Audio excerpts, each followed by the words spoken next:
If you are learning Tagalog, then you are in the right place.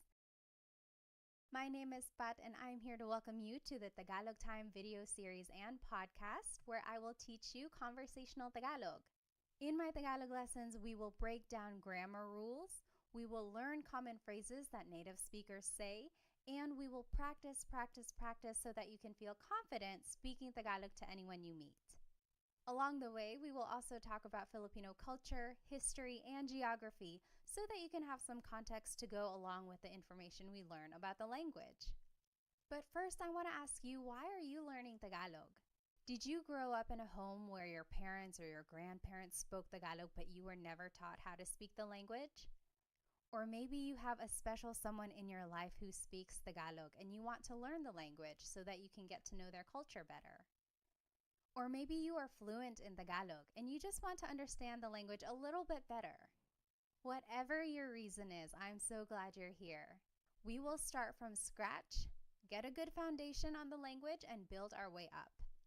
A little bit about myself. I was born in Manila. My family moved to the United States when I was 2 years old. And growing up, my parents only spoke to me in Tagalog. The only time they spoke to me in English was if I was in trouble. They wanted to make sure that I understood that I was in trouble loud and clear, so they said it in English and in Tagalog. But for the most part, my parents only spoke to me in Tagalog. Also, I watched a lot of TFC, the Filipino channel, growing up, and my family went to the Philippines every other year because we still have a lot of family over there. So all of that really helped me stay fluent in Tagalog. And it wasn't until I was already an adult when I really appreciated the fact that I was bilingual in both English and Tagalog. And I hope to help you in your Tagalog learning journey. I will mention that this Tagalog lesson is available on 2 different platforms. You can find the video on my YouTube channel, Tagalog Time Pat, or you can find the audio wherever you find your favorite podcast. I decided to have this Tagalog lesson available in these 2 different platforms because I know some people prefer the video so that they can see the images on there if they are visual learners, while others are auditory learners and prefer to just listen to the information. However you are catching this episode right now, I do encourage you to try out the other platform at a later time. For example, if you are watching the video on YouTube, maybe try out the podcast later. And vice versa, if you are listening to the podcast, maybe check out the video later. There are certain things in both the video and the podcast that are very beneficial. For example, when you are watching the video, you can see all of the words spelled out. You can see how everything is written and the pattern of all of these phrases. Whereas when you are listening to the podcast, you can really focus on the sounds and the emphasis and the pronunciation of words. The video and the podcast work different parts of your brain, so give each a try and see which one works best for you. Alrighty, let's go ahead and get started with the lesson. This is episode 1. I like to call it Tagalog Fundamentals. Our learning agenda for the lesson includes talking about the history of Tagalog. Where does the name come from? Who speaks Tagalog, like in what regions of the Philippines? And what is the difference between Tagalog and Filipino? So Filipino is actually the national language of the Philippines. How is it different from Tagalog? We'll talk about that. Then we will learn some common introduction phrases so that you can have a conversation with someone you just met. And lastly, we'll do some practice questions and apply what we learned. Alrighty, this is a picture of a river. In fact, this is the Marikina River in Metro Manila. I will just describe it to you. In the back, there are some skyscrapers, really tall buildings. In fact, this is kind of what you would see in the Philippines whenever you visit a big city. So there's skyscrapers. Most of those are probably condos, probably office buildings for both domestic or local businesses as well as international businesses too. And then there's probably some shopping centers all mixed in there as well. Around those skyscrapers, you will see a lot of houses. So big cities are very populated. A lot of traffic can be seen there.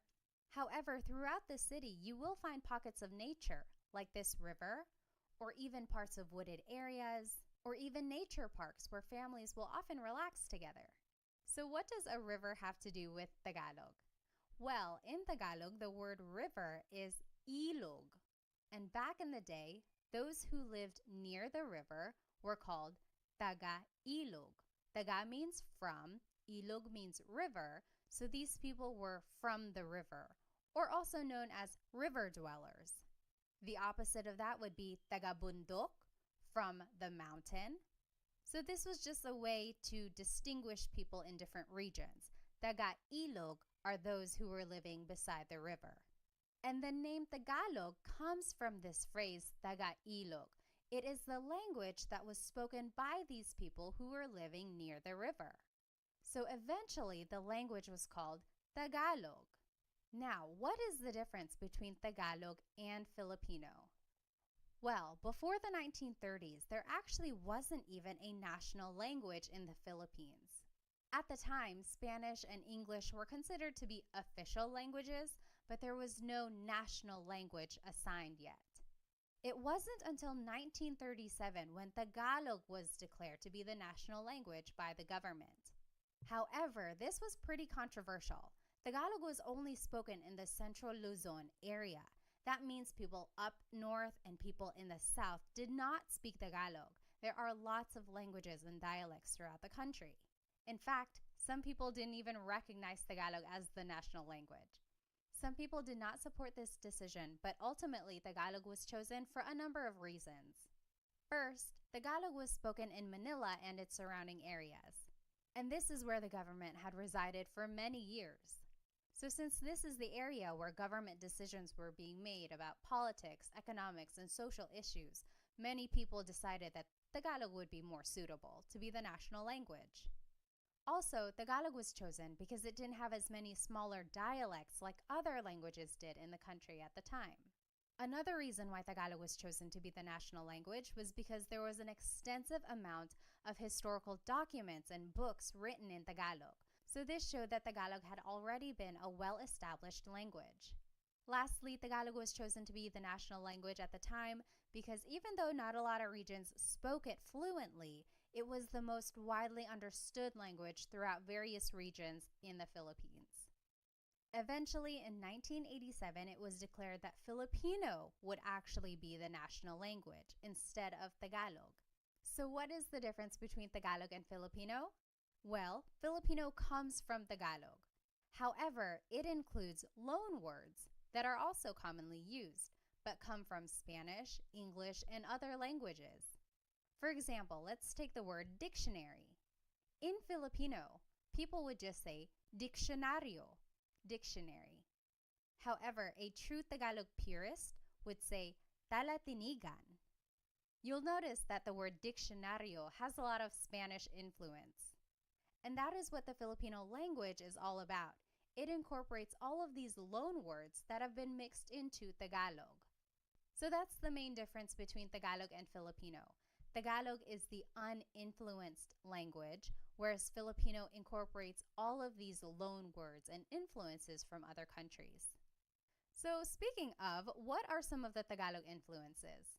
Well, Spain colonized the Philippines from 1521 to 1898.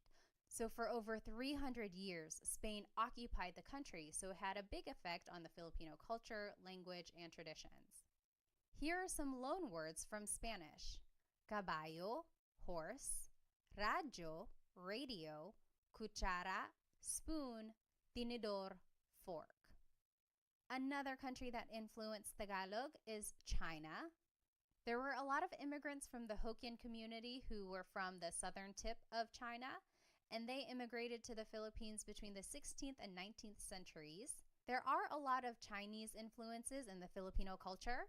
For example, the cuisine, pancit and lumpia, come from the Chinese culture. Also, beliefs in feng shui and other things like that come from Chinese culture as well. Here are some Tagalog words that were influenced by China. Hikaw, earring; susi, key; ate and kuya, so older sister and older brother. Those are some words from the Chinese culture. Next, America influenced Tagalog. America occupied the Philippines between 1898 and 1946. And here are some English words that have influenced Tagalog. Wais, wise; ballpen, pen; nurse, nurse; driver, driver. Also, Japan influenced Tagalog. They occupy the Philippines between 1942 and 1945, and here are some Tagalog words that were influenced by Japanese. Karaoke, katol, which is the incense or some smoke that's used to deter mosquitoes, and then tsunami. And again, this is what the Filipino language incorporates. It adds all of these words that have been borrowed from other countries into Tagalog, whereas Tagalog purists would use other words that were more used in pre-colonial times. All right, so now let's take a look at where Tagalog is spoken throughout the Philippines. There are three main island groups in the Philippines: Luzon, Visayas, and Mindanao. Luzon is up in the north, then Visayas is in the central area, and then Mindanao is way down in the south. Tagalog is spoken here in this central Luzon area, so it's more up there in the north. There are so many languages in the Philippines, and here are just some of them. Ilocano is spoken up there in the north, northern Luzon area. Tagalog again is the central Luzon area. Bicolano is in the southern Luzon area. Waray is spoken in the Visayas region, also Cebuano and Bisaya. All of that is spoken in the southern areas of the Philippines. And then Hiligaynon is on the western side of the Visayas region. Now the big question is, what is the difference between language and dialect? I will say that not everyone agrees. Some people think Tagalog is a language. Some people would say Tagalog is just a dialect. Same with Bisaya. Some people would say, oh, Bisaya is a language. Others would say that Bisaya is a dialect.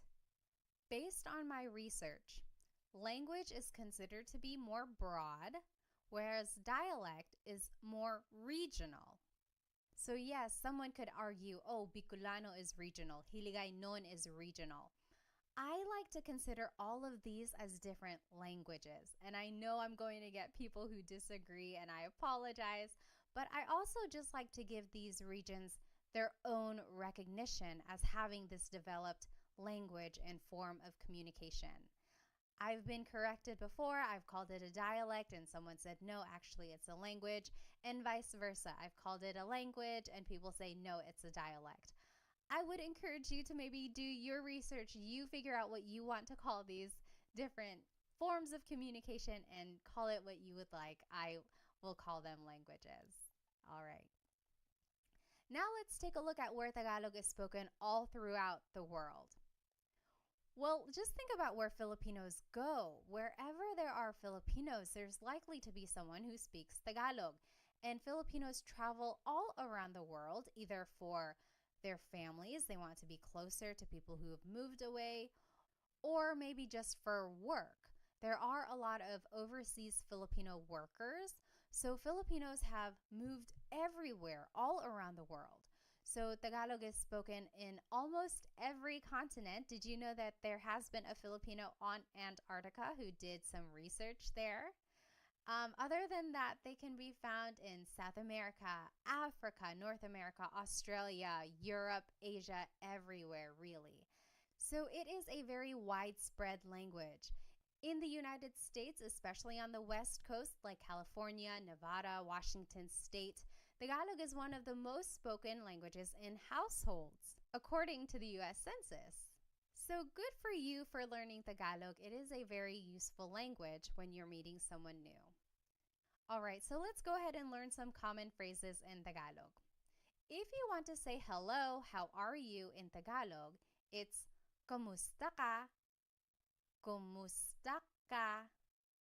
So it's spelled K-U-M, kumusta ka. But sometimes you might hear some people say kamusta ka, like it's a K-A sound. Kamusta ka? So if you want to say hello, how are you, it is just one phrase, kamusta ka? All right, now here are some responses. If you're doing well, you can say mabuti naman. Mabuti naman. That means I'm doing good. I'm doing great. I'm doing well. Mabuti means good. Naman is an emphasis word. So I'm doing good. Mabuti naman. If you're just doing okay, you can say ayos lang. Ayos lang. Ayos means okay. Lang means only. So I'm only doing okay. Ayos lang. And if you're not doing good, you can say hindi mabuti. Hindi means not. Mabuti means good. So not good. I'm not doing well. Hindi mabuti. Okay, say these phrases with me one more time. Kamusta ka? Hello, how are you? Kamusta ka? Kamusta ka? Mabuti naman. I'm doing well. Mabuti naman. Mabuti naman. Ayos lang. I'm doing okay. Ayos lang. Ayos lang. Hindi mabuti. I'm not doing well. Hindi mabuti. Hindi mabuti. Next, if you want to ask someone's name, you could say, ano ang pangalan mo? Ano means what? Ang means is. Pangalan is name. Mo is referring to you. Ano ang pangalan mo? To reply, you could just say, ako si blank. I am blank. For example, I would say, ako si Pat. Ako si Pat. I will say, the long and formal answer could be, ang pangalan ko ay Pat. That literally means, my name is Pat. Pat is my name. However, this isn't conversational Tagalog. A lot of people would just say, ako si blank. Ako si Pat. All right, let's try saying these phrases one more time. Repeat after me. Ano ang pangalan mo? What is your name? Ano ang pangalan mo? Ano ang pangalan mo? Ako si blank. I am blank. Ako si Pat. Ako si blank. All right, if you want to ask someone where they're from, you would say, taga saan ka? Taga means from. Saan means where. Ka is referring to you. Taga saan ka? Where are you from? Taga saan ka? To reply, you would say, taga blank ako. I am from blank. Taga means from. Ako means I am. Taga Manila ako. I am from Manila. Taga blank ako. All right, say these phrases with me one more time. Taga saan ka?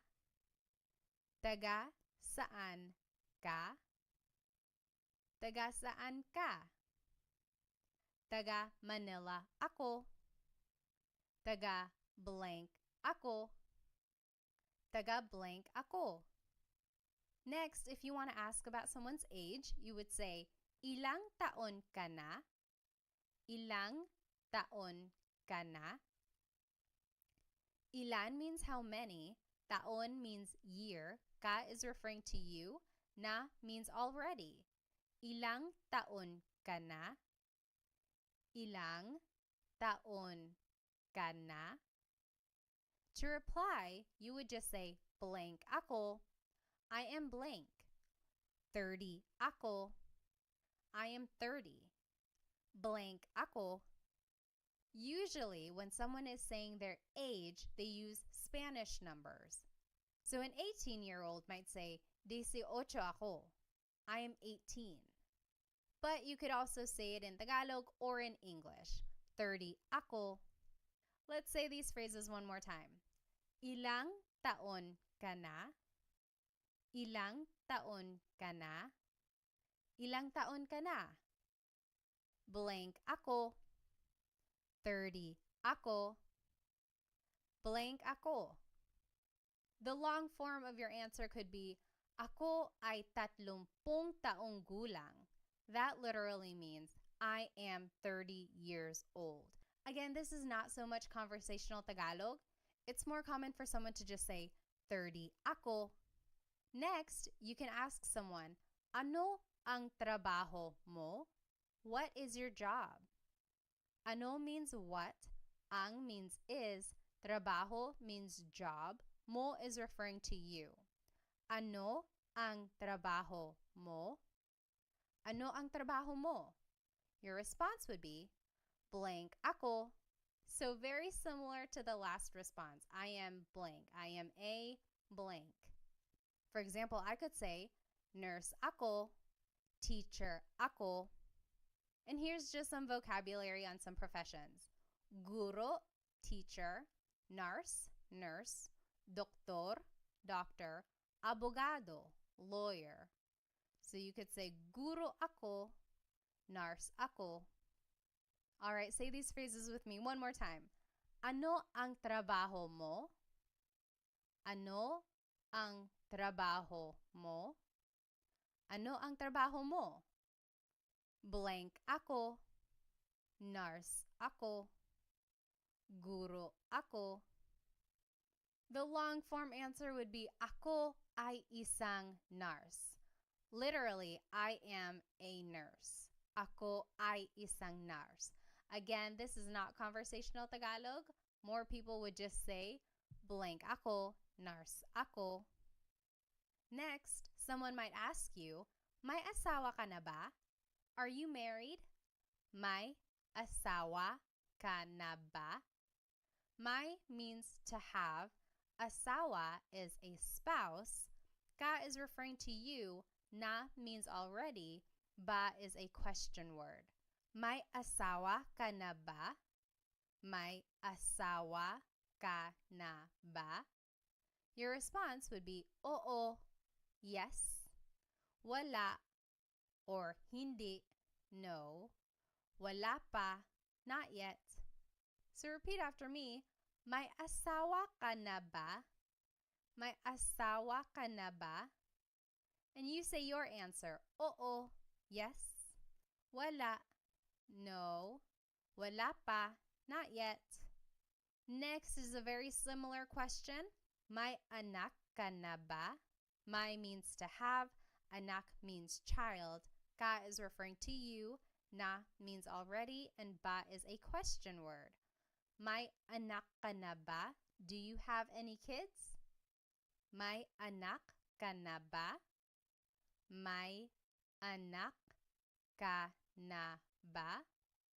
Your response would be the same as the last question. Oo, yes. Wala or hindi, no. Wala pa, not yet. So the difference between wala and hindi. Wala technically means none or nothing. Hindi means no. And since the question has the word may, which means do you have, it's almost like a quantity, then you could answer with wala, none. I have none yet. I don't have any kids yet. So wala, none. Sometimes you might also hear someone say hindi, no. Most commonly you would hear someone say wala, none. If you do want to answer and say that you do have kids, you can add the number of kids in your response. Oo, may dalawang anak na ako. Let's review some Tagalog numbers. Isa, 1, dalawa, 2, tatlo, 3, apat, 4, lima, 5. Now, if you listen again to the response, it's oo, may dalawang anak na ako. When the number ends with a vowel, like dalawa, ends with the letter A, you have to add an NG at the end when you respond. So, oo, may dalawang anak na ako. So, instead of saying may dalawa anak na ako, you have to add an NG to the end of the word dalawa so that it connects to the word anak. It's almost like you're saying two of child. You have two children. And you add this NG to the end of any number when it ends with a vowel. So, isa, dalawa, tatlo, lima, 5. But for the word apat, 4, it ends with a consonant. You would have to add the word na before the word anak. So, oo, may apat na anak na ako. So anytime the number ends with a consonant, you add the word na. All right. Say that again with me. May anak ka na ba? May anak ka na ba? Do you have any kids? May anak ka na ba? And your response, oo, yes, wala or hindi, no, wala pa, not yet. And to talk about how many kids you do have, you could say, oo, may dalawang anak na ako, and just fill in the number in the phrase. Lastly, to get to know someone, you can ask them, ano ang hilig mo? What are your hobbies? Ano means what, ang means are or is, hilig means your likings or things that you like. Mo is referring to you. Ano ang hilig mo? What do you like to do? What are your hobbies? Your response would be, mahilig ako blank. I like to blank. And here are some examples of some hobbies. Mahilig ako magluto, to cook, magluto, magbasa, to read, magbasa, manood ng TV, watch TV, manood ng TV, sumayaw, dance, sumayaw, mag-exercise, to exercise, mag-exercise. Now, this is a great Taglish tip. When you don't know a verb in Tagalog, you can use the mag pattern. So mag-exercise is just the way to say exercise. That's commonly how people would say it. If you wanted to say that you like to swim, but you don't know how to say swim in Tagalog, you could say, mahilig ako mag-swim. I like to swim. Later on, go back and look up what to swim is in Tagalog. Then you can say, mahilig ako lumangoy, lumangoy. So I am a big supporter of using Taglish, especially while you are learning Tagalog. The main focus here is to learn the patterns and formation of phrases. And over time, you will learn more Tagalog vocabulary so that you can fill it into these phrases. But in the meantime, feel free to put English words wherever you need to. All right. Now, I always get asked, how do you use the word po? The word po is a part of speech that is used to show respect. Usually, kids say po throughout a conversation when they are speaking to an elderly person. Or adults even say po when they are trying to be respectful either to someone in authority or someone older than them. There are specific placements for the word po, but I will tell you about those in my next video, how to use po. But just as a rule of thumb, you can always add po to the end of anything you say and it will always work. It will always be respectful. So for any of the phrases that we learned today, add po at the very end when you are speaking to someone older than you. And that's just a good way to show respect. All right, now it's time to practice what we learned today. Translate these phrases in Tagalog. I will give you 10 seconds and then we'll go over the answer. Okay, so the first phrase that we're going to translate to Tagalog is, what is your name? What is your name? How do you say that in Tagalog?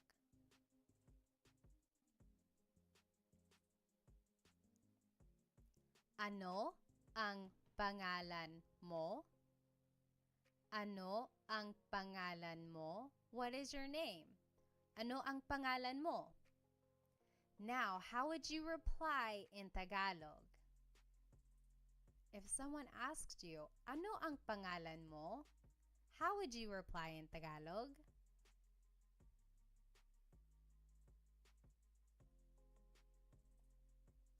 Ako si blank. Ako si Pat. Ako si blank. All right, next question.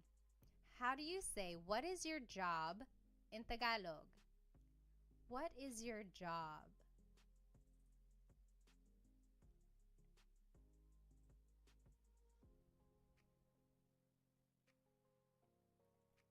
Ano ang trabaho mo?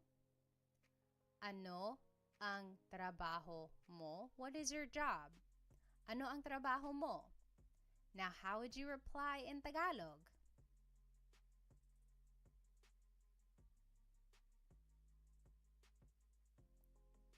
Blank ako. I am blank. Nurse ako. Teacher ako. Next, how would you say, hello, how are you in Tagalog? How do you say hello, how are you in Tagalog?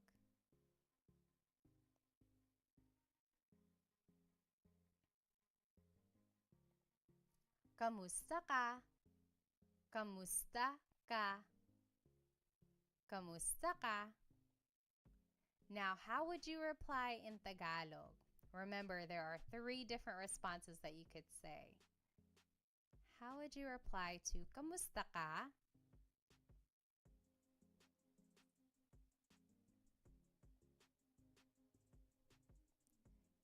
If you're doing well, you could say mabuti naman. Mabuti naman. If you're doing okay, you could say ayos lang. Ayos lang. And if you're not doing so good, you can say hindi mabuti. Hindi mabuti. All right, now how do you say, are you married in Tagalog? Are you married?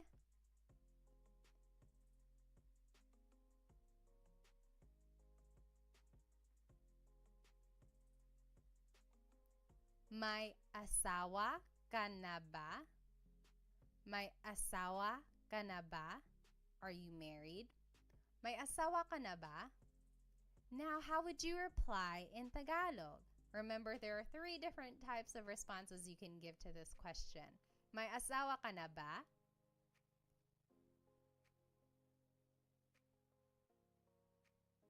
You can say, oo, yes, oo, or wala, hindi, no, wala, hindi, or wala pa, not yet, wala pa. How do you say, where are you from in Tagalog? Where are you from?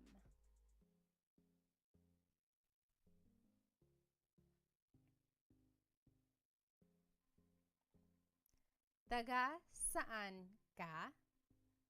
Taga saan ka? Where are you from? Taga saan ka? Now, how would you reply in Tagalog?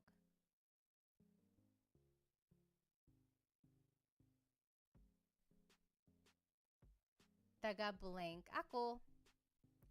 Taga Manila ako. I'm from Manila. Taga blank ako. All right, how would you ask, how old are you in Tagalog? How old are you?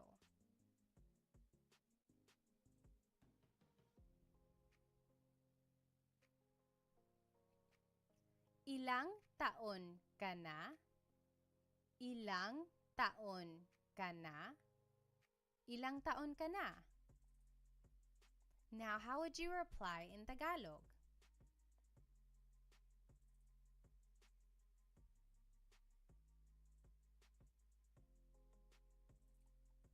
You can say blank ako. For example, I would say 30 ako. So blank ako. All right, next question. How would you ask, do you have any kids? Do you have any kids in Tagalog?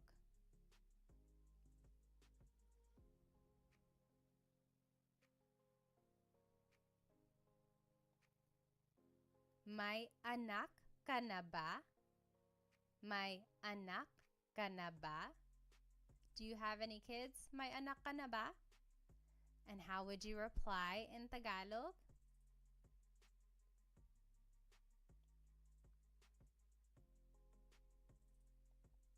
You can say oo, yes.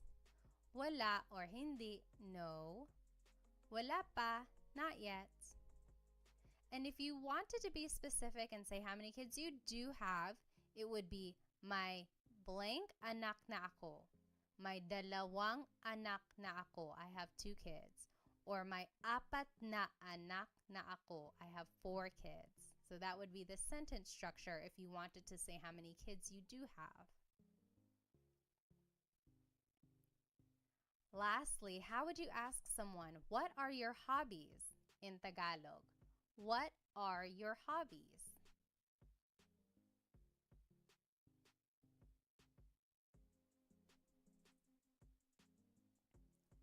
Ano ang hilig mo? Ano ang hilig mo? What are your hobbies?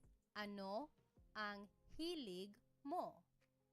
And how would you reply in Tagalog? Mahilig ako. I like to.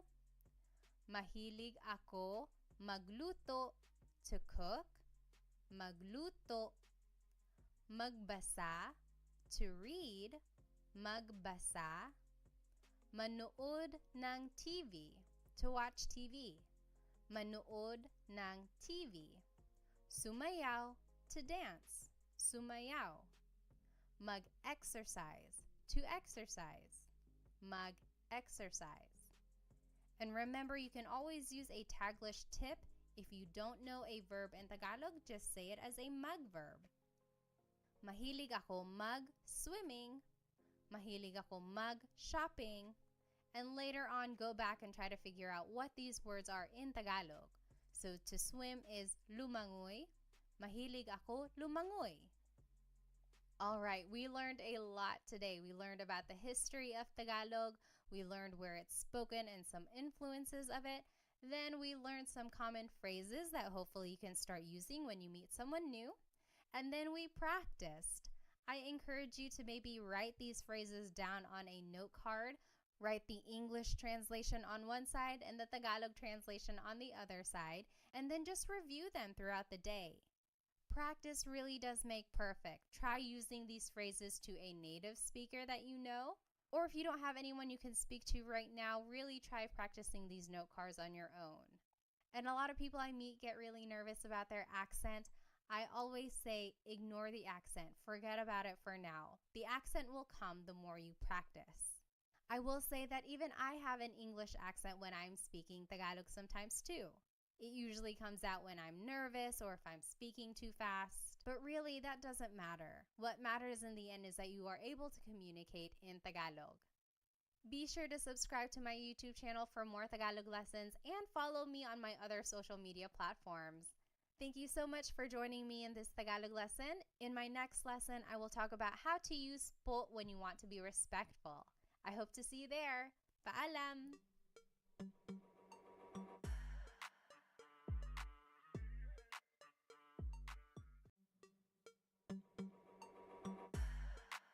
Hello po! Welcome to another episode of Tagalog Time. In today's Tagalog lesson, we will learn how to use the word po.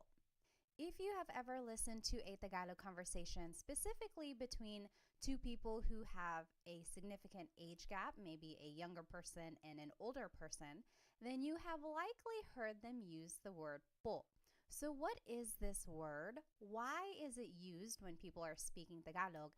And how do you use it? We will go over all of that in today's episode. So today's lesson agenda will be all about the word po. We will go over the who, what, where, when, why, and how of using it. We will talk about the history of it, where it probably came from.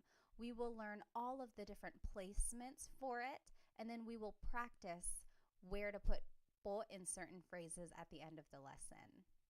So first things first, what is po? Po is a part of speech that is used in Tagalog to show respect. I always tell the kids' classes that whenever you are speaking to an adult, you always have to use po. However, adults can also use po whenever they are speaking to someone who's older than them or if they're speaking to authority, and we'll go over that in just a minute. It's important to note that there really is no direct English translation for the word po. The closest things I can think of in English that are similar to the word po are the words ma'am and sir. I live here in North Carolina in the United States, and down here in the South, using ma'am and sir is a very respectful thing to do whenever you're speaking to someone maybe older than you or to anyone you want to show respect to. For example, someone might say, "Thank you, ma'am, thank you, sir," or "Yes, sir, yes, ma'am," whenever they want to show respect. And that's kind of the same idea with the word po. However, ma'am and sir aren't always used throughout the sentence, so it's not quite the same as po, but the idea is the same. So where did the word po come from? Some say that the word originated in pre-colonial times from this word apo. Now don't get confused, it's not the word apo, which means grandchild, but it's the Tagalog word apo, and it means Lord. But in pre-colonial times, and even in indigenous communities today, those who are well respected in the community were referred to as apo. That was kind of their title. That's what they were called. Just to tie it in with some current events, you might know the name Apo Wang Od. She was recently on the cover of Vogue, and she was the oldest woman to be on the cover of the magazine. She is a Filipino woman who comes from an indigenous community called Kalinga, and she is known for her tribal tattoos. She's one of the few people who still do these tattoos in the area, so it really is such a special thing. But again, she is called Apo in the community because she is well respected. And so with the word po, people think that it comes from this word apo. For example, back in the day, someone might have said, "Oo, apo, yes, Lord." And then eventually it was so commonly used that it was just shortened to the word po, and it was added throughout the sentence to show respect when someone was speaking. So that's kind of an accepted idea of where the word po came from. So why is po used? Well, the Philippines has a very respectful culture, and that can be seen through many practices. For example, children are taught at a very young age to do the mano po, also known as bless. And that is where the young person takes the hand of an older person and touches the back of the hand to their forehead. It's said that this was a way for them to grant a blessing from the elderly person.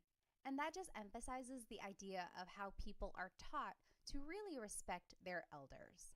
Another way people show respect towards others is through the way they refer to each other.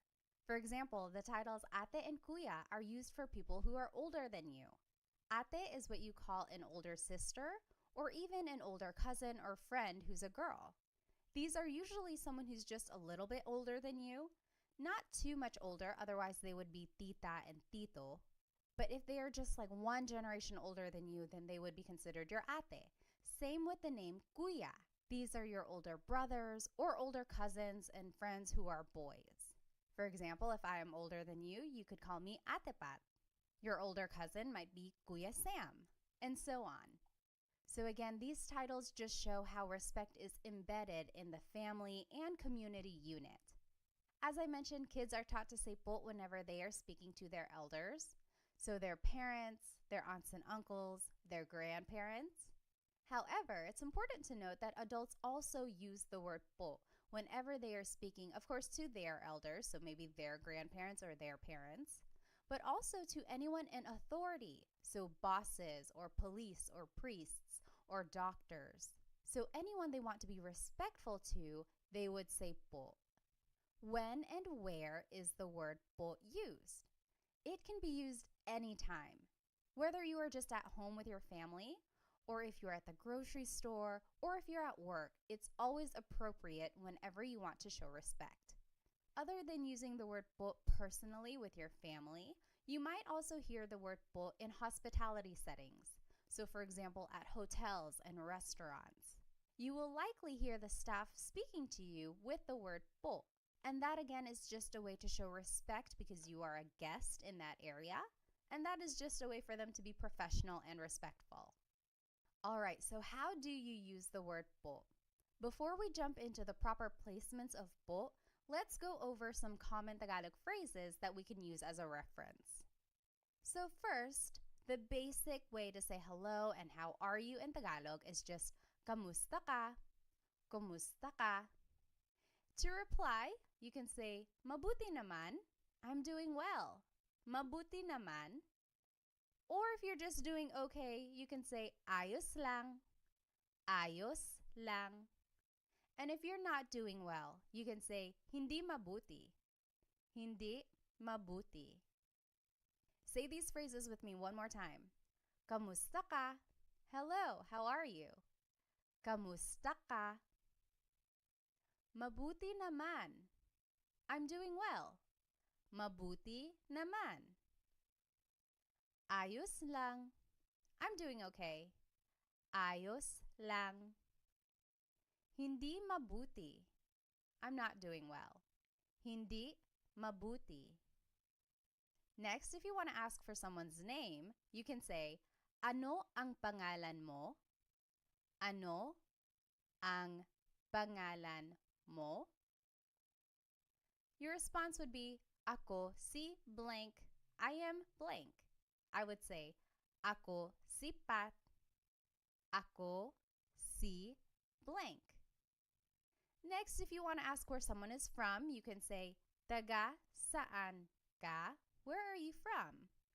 Taga saan ka? To reply, you can say, taga blank ako. I am from blank. Taga Manila ako. Taga blank ako. Let's say these phrases one more time. Ano ang pangalan mo? What is your name? Ano ang pangalan mo? Ako si blank. I am blank. Ako si Pat. Ako si blank. Taga saan ka? Where are you from? Taga saan ka? Taga blank ako. I am from blank. Taga Manila ako. Taga blank ako. Next, if you want to ask how old someone is, you can say, ilang taon ka na? How old are you? Ilang taon ka na? To reply, you can say, blank ako. I am blank. 30 ako. Blank ako. Next, if you want to ask about someone's job, you can say, ano ang trabaho mo? Ano ang trabaho mo? To reply, you can say, blank ako. I am a blank. Nurse ako or teacher ako. Let's say these phrases one more time. Ilang taon ka na? How old are you? Ilang taon ka na? Blank ako. I am blank. 30 ako. Blank ako.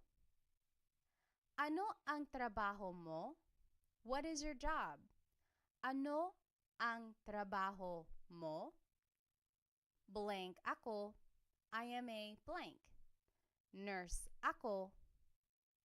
Blank ako. Alright, so we learned some common phrases. Now let's see where po would go in these phrases. First, the most common placement for po is that it is the second word in the sentence. For example, saan po ang CR? Saan means where, po is a sign of respect, ang means is, CR stands for comfort room. It's what they call the bathroom in the Philippines sometimes. So saan po ang CR means where is the bathroom? So po is the second word in this question. Another example is natutulog po siya. Natutulog means sleeping. Po is a sign of respect. Siya means he or she. It's gender neutral. So we would have to find more of the context clues about this phrase. But this essentially means he or she is sleeping. Natutulog po siya. Again, po is the second word in this phrase. The second rule for the word po is that it goes after the words ko, which means I, or na, which means already. So if either of these words appear in a phrase, po would go after that word, ko or na. For example, nakita ko po yung kotse. Nakita means saw. Ko means I. Po is a sign of respect. Yung means the. Coche means car. So I saw the car. Nakita ko po yung kotse. Po is after the word ko. Another example, kumain na po ako. Kumain means ate. Na means already. Po is a sign of respect. Ako means I. So I already ate. Kumain na po ako. Po goes after the word na. Lastly, po goes after a set phrase. For example, maraming salamat po. Thank you very much. Maraming salamat po. Also, it can go after the phrase magandang umaga po. Good morning. So these are just some set phrases and po goes after them. I will note that if you don't remember these po placements, you can always add po at the end of anything you say, and it will always work. It will be respectful. It might not be the most common placement for the word po, but it does the job. So if you don't remember that po goes after the word ko or after the word na, just add it to the end of the phrase and you will be respectful. And that's the ultimate goal. All right. Now let's talk about po pronouns. This is very important. Whenever we are using the word po, you have to change the singular you pronoun to the plural you pronoun. For example, the word mo turns into the word nyo. The word ko turns into the word kayo. Depending on the sentence, mo means you or your, and ko means I or my. And these are singular pronouns. So anytime you are using the word po, you have to use the plural you pronoun, nyo and kayo, respectfully. And they do this in other languages as well. They do this in French. I took 5 years of French between high school and college. And anytime you refer to someone in a respectful way, you have to use the plural you pronoun. And you do this even if you are just speaking to one person. So that can get a little confusing. People always ask, so if I'm only speaking to one person, but I'm still using the word po, I still have to refer to them in the plural you? Yes, you do. So anytime you are trying to be respectful and you are using the word po, you have to use the plural you pronoun. And we will see how that works in these examples. So just to review the common phrases we just learned, kamusta ka? Hello, how are you? Mabuti naman, I'm doing well. Ayos lang, I'm doing okay. Hindi mabuti, I'm not doing well. Now, if we want to be respectful, let's see where po would go in these phrases. Kamusta ka turns into kamusta po kayo. So po is the second word in this question. And then ka becomes kayo. So that is an example of where the singular you pronoun becomes a plural you pronoun. So kamusta ka becomes kamusta po kayo. Next, mabuti naman becomes mabuti naman po. So that's just a set phrase. It would go at the end of that. Very similar, ayos lang becomes ayos lang po.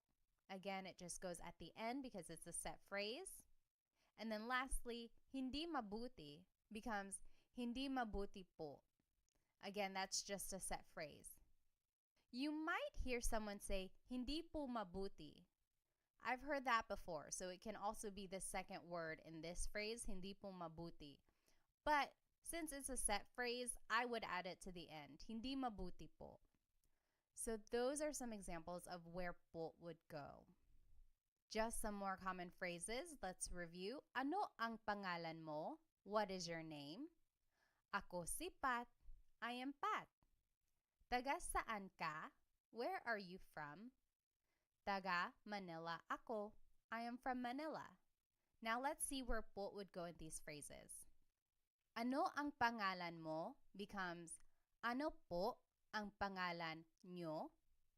So po is the second word here, goes right after the word ano. And then mo becomes nyo. So again, the singular you pronoun becomes a plural you pronoun.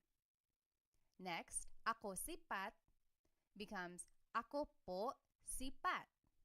Po is the second word in this phrase. Taga saan ka becomes taga saan po kayo. So this po placement does not really fall into any of the three major placements that we learned. But I do want to point out that ka becomes kayo. Again, that is where the singular you pronoun becomes a plural you pronoun. And lastly, to respond, taga Manila ako becomes taga Manila po ako. So in this case, po is the third word, so it doesn't really fall into any of the categories that we learned earlier. But when in doubt, you can always add po to the end. Taga Manila ako po. That will also work. In fact, when I was a kid, that's what I was taught. Just always add po to the end of anything you say. The more you hear people speaking Tagalog, you'll catch on to where po typically goes. You'll hear the flow of the sentence, and you'll learn where po might and might not go. Alrighty, ilang taon ka na means how old are you? 30 ako, I am 30. Ano ang trabaho mo? What is your job? Nurse ako, I am a nurse. Let's see where po would go in these phrases. Ilang taon ka na becomes ilang taon na po kayo. So po goes after the word na anytime it appears in a phrase. And then ka becomes kayo. So ilang taon na po kayo? How old are you? 30 ako becomes 30 po ako. So po is the second word placement there. Ano ang trabaho mo becomes ano po ang trabaho nyo? Po is the second word placement here. And then mo becomes nyo. And lastly, nurse ako becomes nurse po ako. Po is the second word placement in this phrase. All right, let's try some practice questions. Just to review, these are the three common placements of po. Usually it's the second word placement in a phrase, or it goes after the words ko or na if either of them appear in a phrase. And lastly, it goes after a set phrase. And then the most important rule is anytime you are using po, you have to use a plural you pronoun instead of the singular you pronoun. So like the phrase we learned, taga saan ka? Where are you from? Turns into taga saan po kayo? Ka becomes kayo. You would never ever hear someone say, taga saan po ka? The po and the ka are never together since that is a singular you pronoun. You always have to change the ka into kayo, which is the plural you pronoun. Taga saan po kayo? All right, so let's do some practice. What is the proper placement of po in these phrases? Maligayang bati, happy birthday. Maligayang means happy. Bati means a greeting. So happy greeting, usually used for happy birthday. Maligayang bati. I'll give you a hint. This is a set phrase. So think about that. Maligayang bati, happy birthday. Where would po go there? Next, binili ko yung laruan. Binili means bought. Ko means I. Yung means the. Laruan means toy. So I bought the toy. Binili ko yung laruan. Where would po go in this phrase? Binili ko yung laruan. And lastly, kinain ko na yung pagkain. Kinain means ate. Ko means I. Na means already. Yung means the. Pagkain means food. I already ate the food. Kinain ko na yung pagkain. Where would po go in this phrase? Take a minute and try to think of where you would put po in these phrases.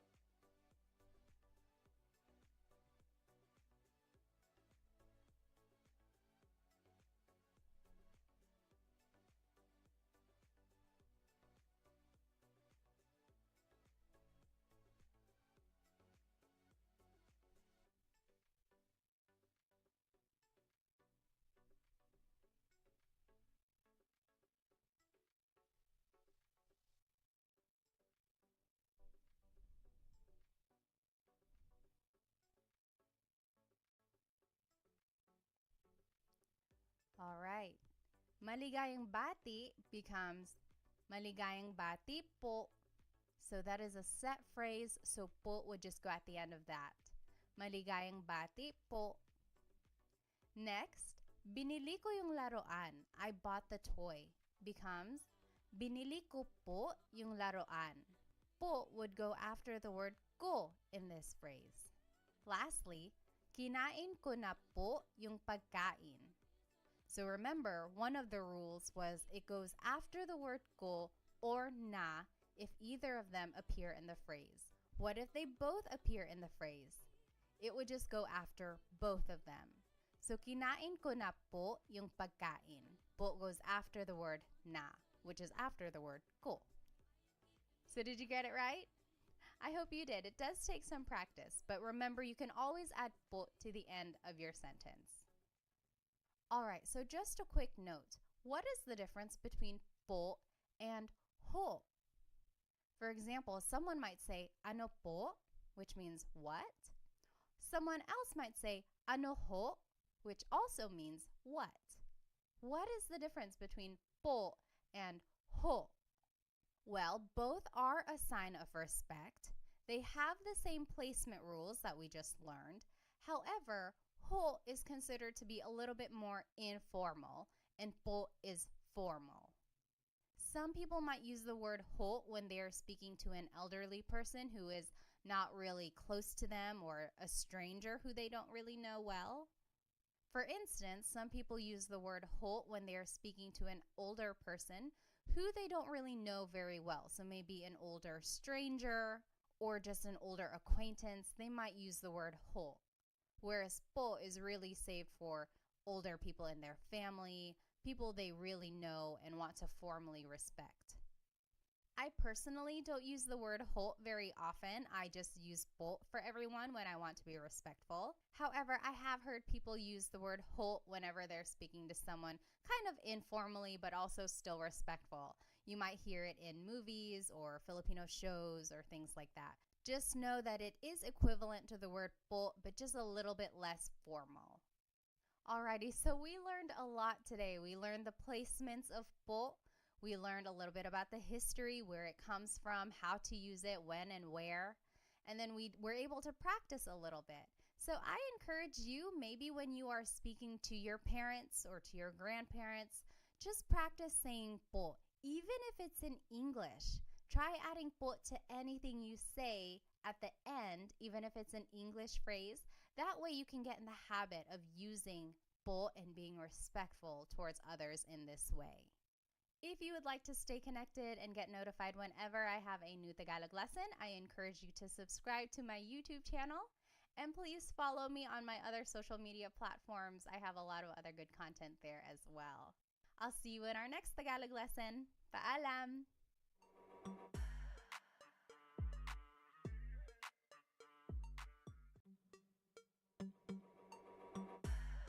Hello, hello! Welcome to another episode of Tagalog Time with Pat. This is episode 3, and we will be learning how to conjugate Tagalog verbs in the present tense. I encourage you to go back and watch episode 1 and 2 if you have not watched them yet. I have planned these episodes to kind of start from scratch. So if you don't know any Tagalog at all, start with episode 1 to learn about just the fundamentals of Tagalog, learning about basic phrases and everything like that. And then episode 2 will focus on how to use po so that you can be respectful when you're speaking to adults or to authority. And then now episode 3, this is more heavy on the grammar side so that we can start speaking more kind of simple sentences which you can use in a conversation. So let's go ahead and jump right in. In Tagalog, have you ever wanted to say something like, I am eating, she is sleeping, they are cooking? So basically anything in the present tense. If you've ever wanted to talk about what you are doing in this moment in time or talk about what someone else is doing right now, this is a good episode to watch so that you can learn how to make these sentences to describe what you are doing currently. And this is our agenda for today. We will start by talking about verb conjugation in general. Then we will learn the Tagalog verb types. Then we will go into Tagalog pronouns so that we can start making simple sentences. And then we will learn the verb conjugation patterns and then practice them in some example questions. And then I will finish it off with a Taglish tip, which I think you will find very useful. So what is verb conjugation? First of all, a verb is an action word. So to run, to play, to jump, any kind of movement or action, that is a verb. And to conjugate means to change into a different form. So when we speak, we are constantly conjugating verbs depending on what we're trying to say. If we are talking about something that happened yesterday, we conjugate the verb in the past tense. If we are talking about what we will be doing tomorrow, we conjugate the verb in the future tense. So to conjugate just means to change into a different form. And I like to take the time to kind of explain what conjugate means, because one time in a class, I had a student ask, what does conjugate mean? And here I was just throwing the word around thinking everyone knew what it meant. So I like to just kind of start at the basics and just explain what a verb is and what it means to conjugate it. Now, there are many different types of verb tenses. In English specifically, there's a whole bunch. The most common ones are the present tense, like what you're doing right now, past tense, what you did yesterday or last week, future tense, what you will be doing tomorrow or next month. Then in English, there are also lots of other tenses, like the present perfect tense, like I have been to his house before. So that means like something happened in the past, but it's still kind of related to the present. Then there's the pluperfect tense. I had eaten lunch. So that's something that happened in the past. It's done. It happened at a specific moment in time.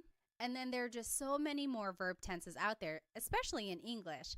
But in today's class, we will focus on how to conjugate verbs in the present tense. Alrighty, so in Tagalog, there are 5 main types of verbs in Tagalog. Mag, ma, in, and e verbs. Now, what makes them different is that some verbs are actor-focused and some are object-focused and some are both. So what does that mean? An actor-focused verb means that the subject is doing the action. For example, the boy is playing. Here, the subject is the boy, and he is doing the action. He is playing. Whereas in an object-focused verb, the action is being done to the subject. For example, wash the dishes. Here, the subject are the dishes, and they are being washed. So the action is being done to the subject. So that's the difference between an actor and an object-focused verb, and the difference between them will be important when we are determining the type of sentence that we're going to make. So we'll see that more in the examples later on. Alrighty, so speaking of subjects, let's learn some subject pronouns. Ako means I. Ka means you singular, so it's just you by yourself, one person. Siya means he or she. And I want to point out that siya is gender neutral. That means you have to listen for the context of the sentence to determine who that person is talking about. And also, take a look at the spelling. It looks like it should be pronounced siya, but it's actually pronounced siya, siya. There are some regions in the Philippines that might pronounce it siya, but for the most part, in the Central Luzon, Tagalog-speaking areas, it's pronounced siya, siya. Next, sila is they. Tayo is we inclusive. Kami is we exclusive. So in Tagalog, it's interesting. There are 2 types of we. In English, we just say we, and then you have to kind of distinguish who you're talking about, like we who. So in Tagalog, if everyone is included, that's tayo. So you and me and everyone in the room, we are all eating, kumakain tayo. That's inclusive because everyone is doing the action. Whereas if it were me and my husband Chris, we are eating, that would be kumakain kami. That's exclusive because you're not included. I'm just kind of telling you about it. kumakain kami, we are eating. And then lastly, kayo is you plural. So you all, that's you plural, kayo. Okay, now the simplest sentence structure is verb plus pronoun. If we take a look at the verb to cook, in Tagalog it's magluto. So if you want to say I am cooking, it's nagluluto ako. Or you could say nagluluto ka, you are cooking. Nagluluto siya, he or she is cooking. Nagluluto sila, they are cooking. Nagluluto tayo, we are cooking, inclusive. Again, that's you and me and everyone in the room. We are all cooking together. Everyone is included. Nagluluto tayo. Versus nagluluto kami. Me and my husband Chris, we are cooking. That's exclusive. And then nagluluto kayo, you all are cooking. Maybe you all as a class, nagluluto kayo. All right, so all of these examples just show the simple sentence structure, verb plus pronoun. So the verb goes first, and then the pronoun goes afterwards. It's the opposite of English, where the pronoun goes first. Like, I am cooking, I is the pronoun, and then it's the verb cook. So in Tagalog, it's the opposite, verb plus pronoun. All right, so one important thing about Tagalog verbs is that they all have a root word, and then something is added to them to conjugate it to a different tense. So an affix or an infix is added to the word to change it into a different tense. For example, let's take a look at the word magluto, to cook again. You could say nagluluto ako, I am cooking. That's the present tense. Past tense, nagluto ako, I cooked. Future tense, magluluto ako, I will cook. So I underlined here all of the root words. So luto is the root word. And then there's the affix that goes before the root, and that will determine the tense. And what I want you to get from this slide is that if you can pick out the root word in a conversation, then that will really help with the translation of Tagalog for you. So if I heard someone say, oh, nagluto ako kahapon, then I would say to myself, okay, I know luto means to cook. Now I have to use context clues to figure out, are they talking about something that happened yesterday, or are they cooking right now, or are they going to cook tomorrow?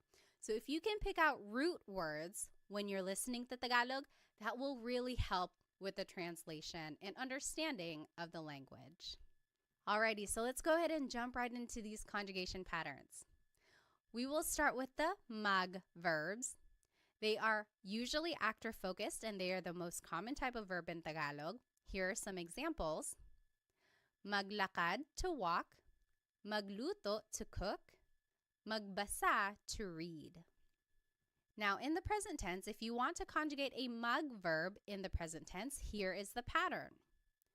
It's the affix nag, then it's the repeated first syllable, and then it's the root. For example, maglakad becomes naglalakad.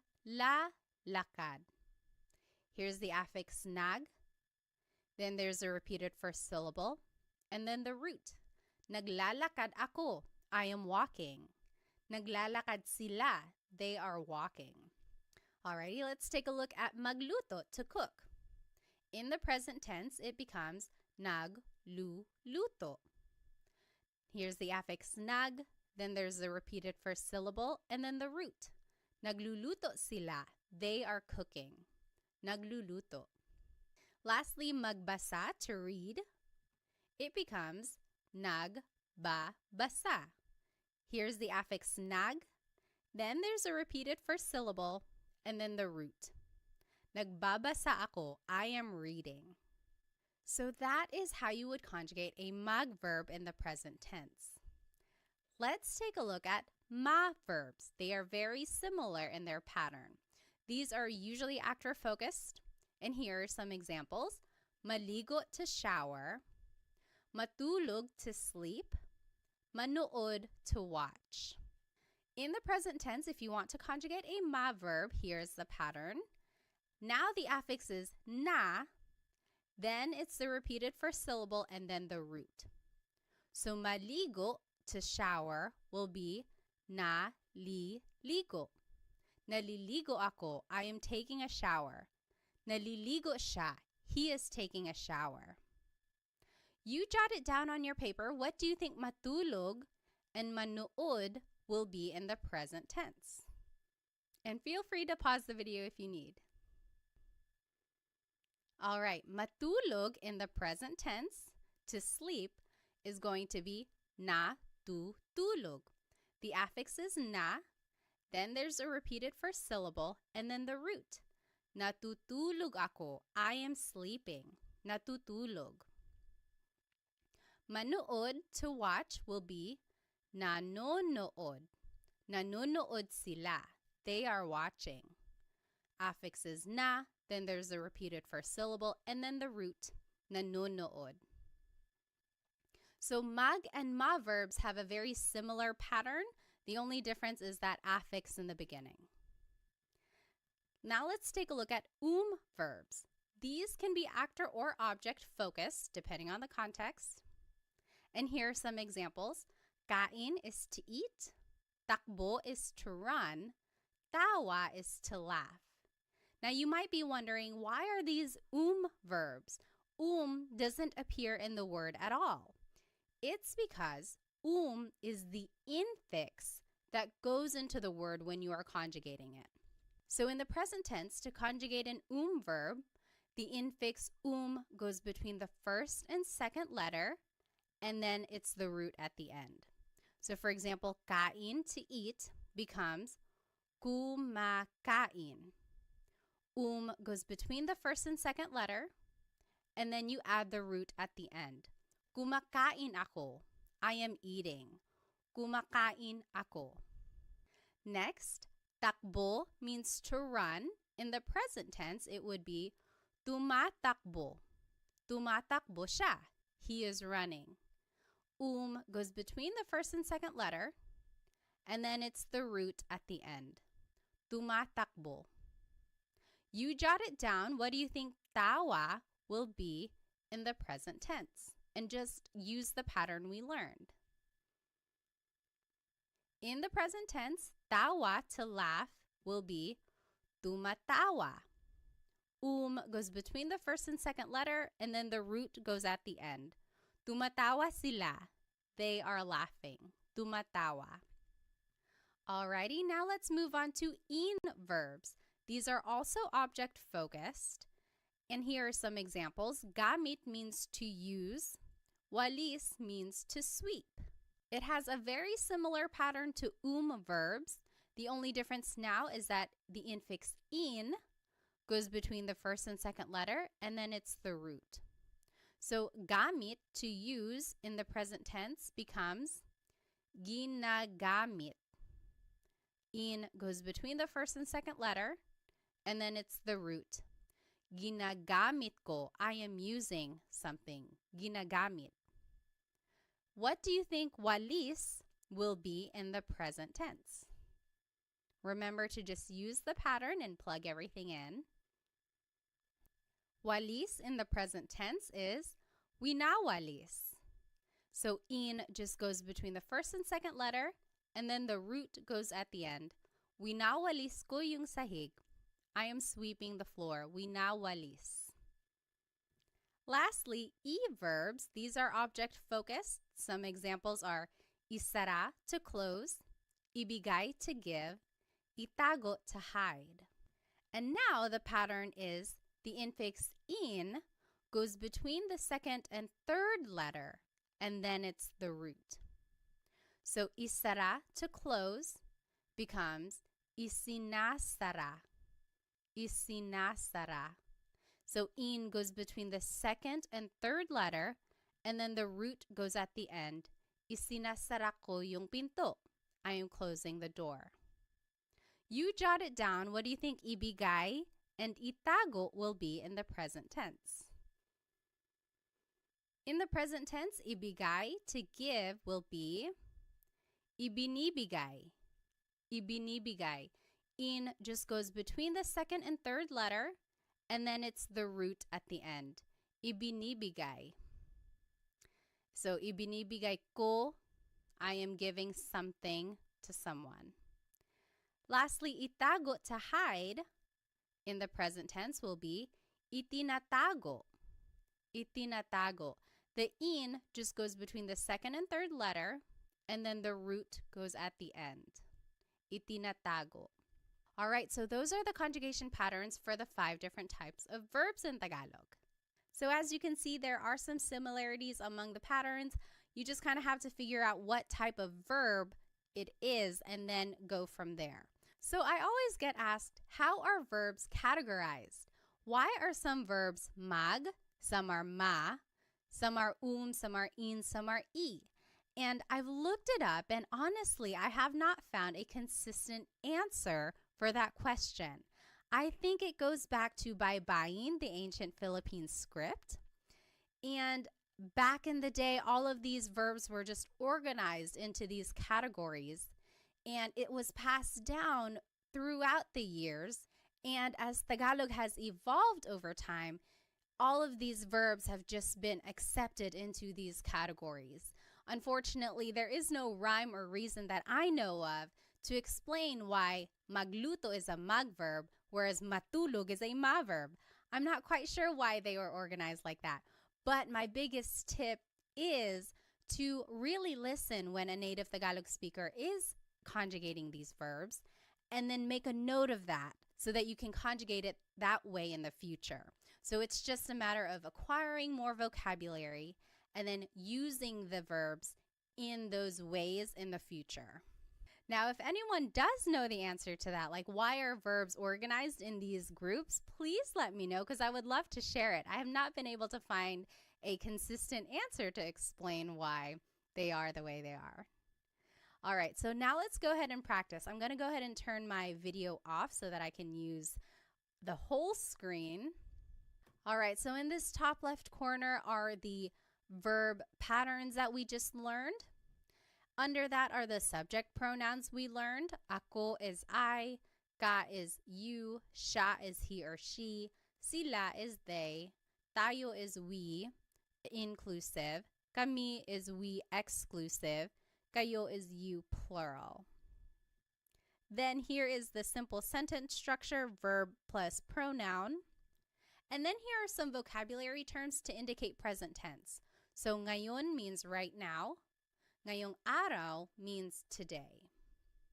And here are some examples. So number 1, I am cleaning right now. Maglinis means to clean. Number 2, she is eating. Kain means to eat. Number 3, you all are cooking. Magluto means to cook. Number 4, we are walking. Maglakad, inclusive. Number 5, they are sleeping. Matulog. And number 6, we are watching TV. Manood, exclusive. So let's do number 1 together just so we are all on the same page. Remember our sentence structure here, verb plus pronoun. So the verb for to clean is maglinis. In the present tense, it's naglilinis. So mag verbs, remember the pattern is affix nag, then there's a repeated first syllable, and then the root. Naglilinis, then I, the subject pronoun for I is ako. And then right now, ngayon. Naglilinis ako ngayon. I am cleaning right now. Naglilinis ako ngayon. You take a minute and do the last 5 questions, and then we'll go over it. And feel free to pause the video now if you think you'll need more time. All right, so let's go ahead and do number 2. She is eating. Kumakain siya. Remember, kain is an verb. So the pattern for verbs is the infix goes between the first and second letter, and then it's the root. Kumakain siya. Number 3, you all are cooking. Nagluluto kayo. Nagluluto kayo. Number 4, we are walking. Naglalakad tayo. So remember, inclusive means everyone is doing the action. Tayo is the inclusive form of we. Number 5, they are sleeping. Natutulog sila. Natutulog sila. And lastly, we are watching TV. Exclusive. Nanonood kami ng TV. So not everyone is doing it. It's just me and someone else. Nanonood kami ng TV. So the TV just goes at the end. Nang means some or a thing. We are watching some TV. Now, I want to take a look at this phrase, she is eating. Kumakain siya. Kain is a good example of a verb that can be actor or object focused. So we just learned, kumakain siya. She is eating. But you could also say, kumakain siya ng kanin. She's eating some rice. Or kumakain siya ng saging. She's eating a banana. So ng can mean some or a thing. And in all of these examples, kain is being conjugated as an verb. But you could also say, kinakain niya yung cake. She is eating the cake. Or, kinakain niya yung pandesal. She's eating the pandesal. Pandesal is like a sweet bread that's usually eaten for breakfast. So these last two examples, kain is being conjugated as an in verb. What's the difference here? When kain is being conjugated as an verb, it is an actor-focused verb. So in these examples, it's like asking, what is she doing? Oh, she's eating. She's eating some rice. She's eating a banana. What is she doing?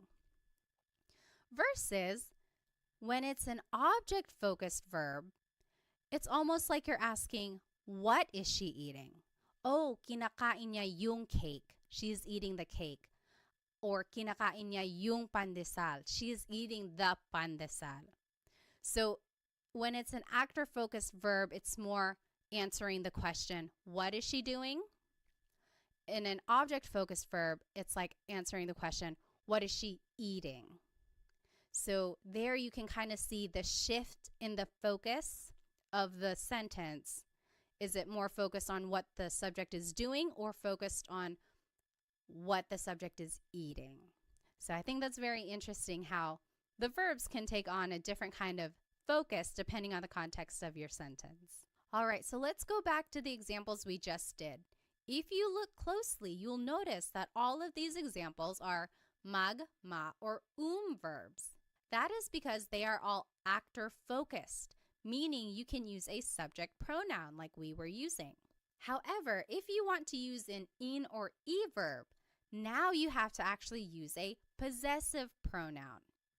And the idea here is that for in or verbs, since the object is the focus of the sentence, it's almost like you are in possession of that object, so you have to use these possessive pronouns. So let's take a look down here in the bottom left corner. Here are possessive pronouns. Ko means my or I. Mo means your or you singular. Niya means her or his, he or she. Nila means their or they. Natin means our or we inclusive. Namin means our or we exclusive. Ninyo means your or you plural. So you might be wondering, how can it mean my or I, your or you? Because you can use these pronouns in different ways. So you could say like, bahay ko, my house, or bahay mo, your house. So when you're attaching it to an object, it takes on the possessive quality of like my or your or his or her. But when you're using it in a sentence with an object-focused verb, then it takes on the translation of I, you, he or she. So now this is the sentence structure we will be using when we use an in or verb. Verb plus pronoun like we were just doing. Then it's the word yung. And then it's the noun. A very similar word is ang, A-N-G. That also means the. However, yung is specific. It's like that thing. So for our purposes, let's just use yung because it's a little bit more specific to the examples we will be going over. And then again, here are some vocab words to indicate present tense. Ngayon means right now. Ngayong araw means today. And here are some examples. I am using the car, and I gave you some vocabulary words. Gamit means to use. Coche is car. Number 2, he is closing the door. Isara means to close. Pinto means door. Number 3, you all are sweeping the floor. Walis means to sweep. Sahig means floor. Number 4, they are hiding the toys. Itago means to hide. Mga laruan means toys. So this is interesting. If you want to make a noun plural, you have to add the word mga in front of it. It's not like in English where you just add an S at the end. To make a noun plural, you have to add this word mga. So let's do the first one together. Just so we're on the same page, keep an eye on your new sentence structure here, verb plus pronoun, then yung, then the noun.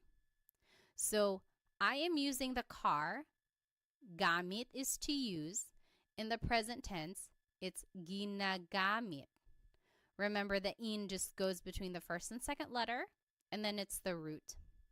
Ginagamit, and then the pronoun I in the possessive pronoun is ko. And then yung car is coche. Ginagamit ko yung coche. I am using the car. Ginagamit ko yung coche. So as you can see, we just kind of plugged everything into this sentence structure. And then we also used the pattern that we learned for these different types of verbs. So go ahead and take a minute. You do the last 3 examples and then we'll go over it. Feel free to pause the video if you need.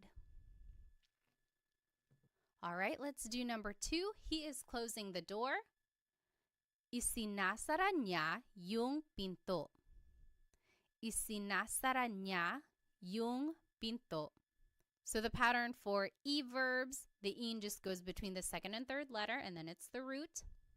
He, as a possessive pronoun, is niya.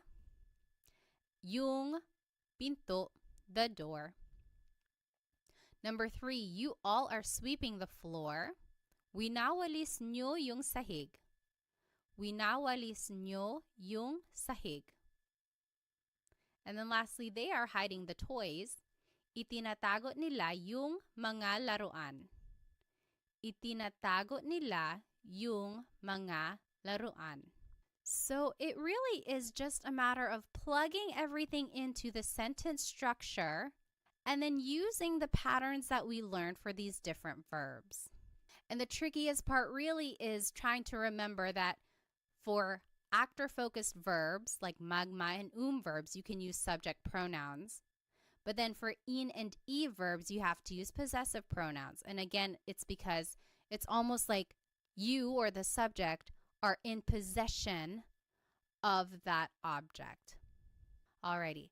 So let's take a look at this verb walis. This is another example of where it can be an actor or object-focused verb. We learned winawalis ko yung sahig. I am sweeping the floor. That's an in verb. The focus is on the object, sahig. What are you sweeping? I'm sweeping the floor. Winawalis ko yung sahig. But you could also say nagwawalis ako. I am sweeping. Now the focus is on me, the subject. I am sweeping. What are you doing? I'm sweeping. So here, when it's an in verb, it's an object-focused sentence. Versus when it's a mag verb, it's an actor-focused sentence. So very interesting there. Alrighty, let's finish it off with this Taglish tip. Taglish is Tagalog and English together. And I am a big supporter of using Taglish. There are people out there who might say, oh, don't use Taglish. That's a bad way to learn a new language. On the contrary, I think it's a great way to learn a language because you can use it as a stepping stone while you get more vocabulary.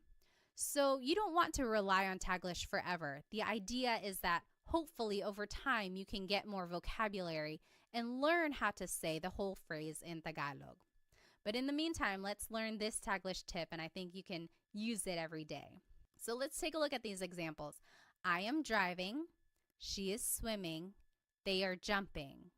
We didn't learn how to say to drive, to swim, or to jump. We didn't learn those verbs. But you could always turn them into a mug verb. So mug plus the English verb, and then you could just conjugate it in the present tense using the pattern we learned. Affix is nug, then there's the repeated first syllable and then the root, and then use the subject pronouns like we learned. So what if for number 1, I said, I am driving, and I told you to use the verb mug drive. Now you could conjugate it as nagdadrive ako. So you see there's the affix nag, then there's a repeated syllable, more like a repeated sound, and then there's the root. Nagdadrive ako. I am driving. Nagdadrive ako. I know it's kind of funny. It's like, is this even allowed? But honestly, I hear this phrase a lot. It's like, oh, sorry, I can't pick up the phone right now. Nagdadrive ako. I am driving right now. Next, she is swimming. What if I told you to use the verb mag-swim? How would you say that in Taglish? In Taglish, you could say, nagsiswim siya. So the affix is nag, then there's the repeated first syllable, and then the root. Nagsiswim siya. Lastly, they are jumping. What if I told you to use the verb mag-jump? How would you write they are jumping in Taglish form? In Taglish, you could say, nagjajump sila. They are jumping. Nagjajump sila. So the affix is nag, then there's the repeated first syllable or sound, and then the root. Nagjajump sila. So I think this tip is useful, but again, try to go back later on and try to figure out what that word is in Tagalog so that you can say the whole phrase in Tagalog. So to drive in Tagalog is magmaneho. So nagmamaneho ako. I am driving. To swim in Tagalog is lumangoy. So lumalangoy siya. She is swimming. And then to jump in Tagalog is talon. Tumatalon sila. They are jumping. So try using Taglish whenever you can, because I think it's a great way to practice using the sentence structure. You also get to practice using the different pronouns, and also it's a way to practice the conjugation patterns that we learned. And then also, of course, it's a good way to gain vocabulary when you go back and look up what these words actually are in Tagalog. Alrighty, so here's just a quick recap of everything we learned today. We went over a lot of information. First, we talked about what it means to conjugate a verb. Then we talked about the 5 different types of Tagalog verbs, mag, ma, in, and e verbs. Then we talked about different Tagalog pronouns, so subject pronouns for actor-focused verbs, and then possessive pronouns for object-focused verbs. Then we learned the different conjugation patterns for all of these verbs and even did some practice questions. And then we finished it off with a Taglish tip, which I hope you can start using in a conversation. I encourage you to go back and rewatch this video if you would like, because I know it'll take some time to kind of learn and understand the different patterns and how they are used throughout a conversation. Maybe go back and try doing the practice questions again. And then, of course, try using the Taglish tip that I taught you so that you can start using a little bit of Tagalog every day. And if you would like some more Tagalog resources, please find me on Instagram, TikTok, and Facebook. I post shorter videos throughout the week that will help you learn Tagalog on the go. Also, check out my Stan store because sometimes I have group classes going or other resources on there that might be helpful to you. Lastly, feel free to check out my Amazon storefront because I have a whole list of Tagalog learning books that I think are very useful. There are some in there that are very comprehensive with some practice quizzes and assessments, and then there are some that are quick and easy reads that will help you learn Tagalog very quickly. So feel free to check out those other resources that I put together for you. Thank you so much for spending some time with me today. Keep an eye out for the next Tagalog lesson where I will be teaching how to conjugate verbs in the past tense and the future tense. And I think it will go a little bit quicker if you were able to follow along with this lesson, because now it's just a matter of learning a new pattern and learning new infixes and affixes. Wherever you are in your Tagalog learning journey, I am here to support you. So thank you so much. I'll see you in the next episode. Paalam!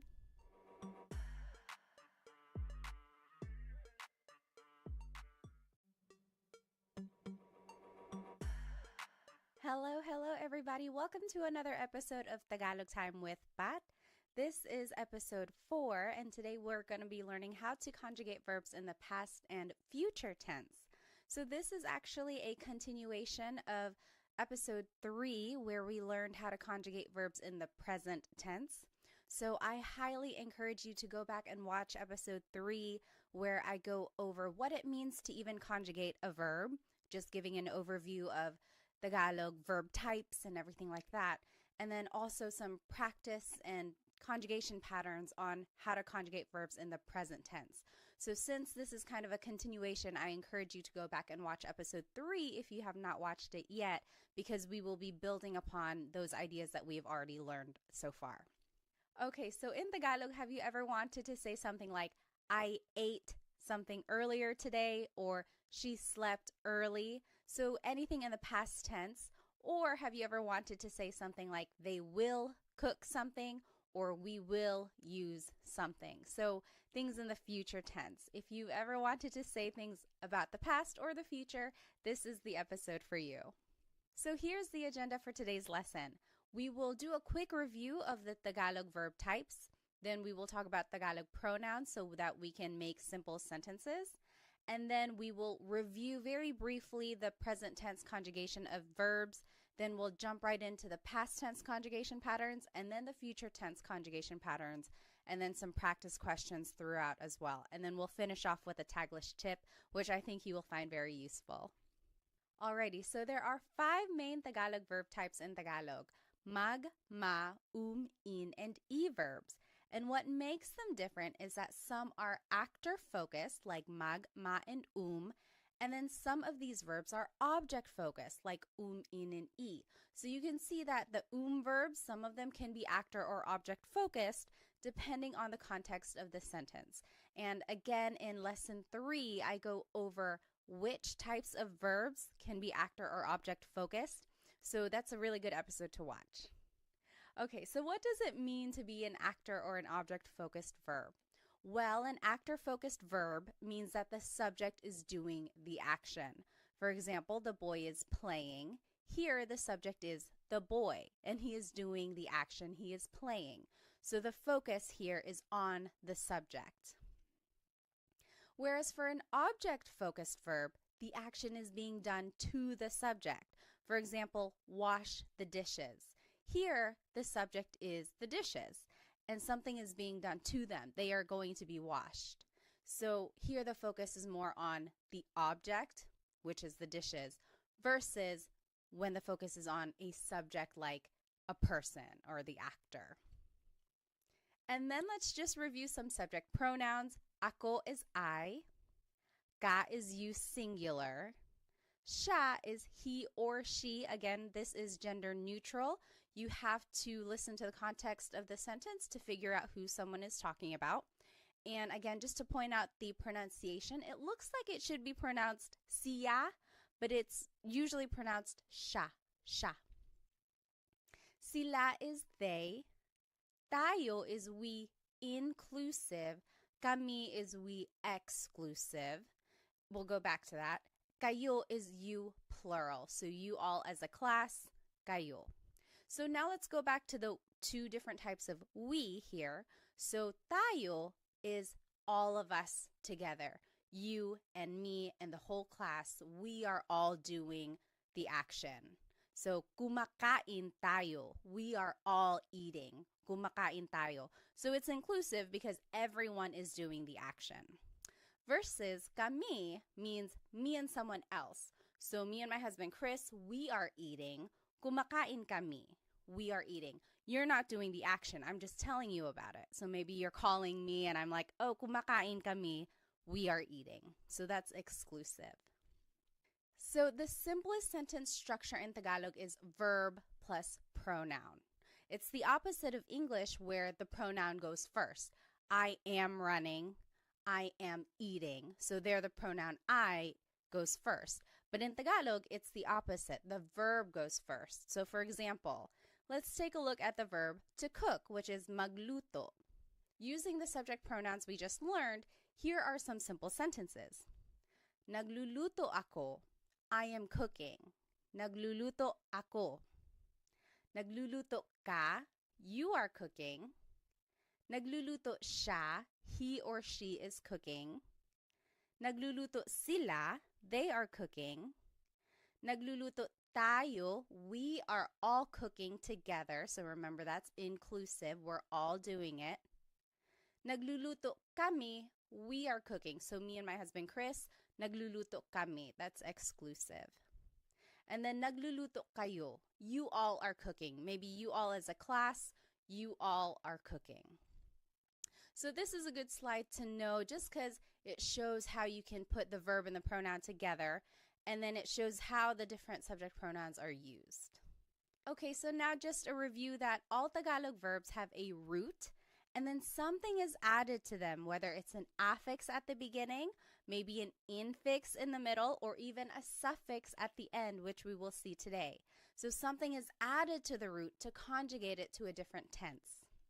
So for example, the word magluto, to cook, in the present tense, it's nagluluto ako. I am cooking. Nagluluto ako. In the past tense, nagluto ako. I cooked. Nagluto. In the future tense, magluluto ako. I will cook. Magluluto. And I've underlined and bolded the root here. So luto, that's the root word of to cook. And then an affix is usually added to indicate the different tense. So you can see the different affixes there. And what I want you to get from this slide is that if you can pick out the root word in a conversation, then that's kind of half of the battle, right? Try to pick out root words that you can recognize and then use context clues to determine what is actually being said. So if I heard someone say, oh, nagluluto ako ngayon, then I would say, okay, I know luto means cook. Are they saying that they're cooking right now, or did they cook something yesterday, or will they be cooking tomorrow? So just kind of try to pick out the root words that you know and then kind of go from there for the translation of Tagalog. Okay, so all of that was a review from Lesson 3. Let's jump into the new material now of Lesson 4, the past tense conjugation patterns. So let's start with the mag verbs. These are usually actor focused and they are the most common type of verb in Tagalog. Some examples are maglakad, to walk, magluto, to cook, magbasa, to read. Now, in the past tense, you have to add the affix nag in the beginning. So now the pattern is nag plus the root. For example, maglakad in the past tense is naglakad. Naglakad ako, I walked. Naglakad siya, she walked. So naglakad is the past tense of to walk in Tagalog. Magluto becomes nagluto. Nagluto ako, I cooked. Nagluto ako ng kanin, I cooked some rice. So nagluto is the past tense of to cook. Magbasa becomes nagbasa. Nagbasa ako, I read. So nagbasa is the past tense of to read. So you can see how the pattern is nag plus the root, right? It's a little different from the present tense.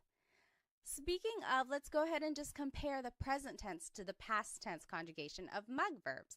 So in the present tense, we learned naglalakad is walking. Naglalakad. If you recall, the present tense conjugation of mag verbs is nag plus the repeated first syllable plus the root. Naglalakad ako, I am walking. Naglalakad. The present tense conjugation of to cook is nagluto. Nagluto ako, I cooked. Then in the present tense, magbasa is nagbabasa. That means reading. Nagbabasa ako. I am reading. Now let's compare these to the past tense conjugation. This is what we learned today. So naglakad is walked. Nagluto is cooked. Nagbasa is read. So there is a slight difference here from the present tense to the past tense. There's no repeated sound, right? So naglalakad ako means I'm walking.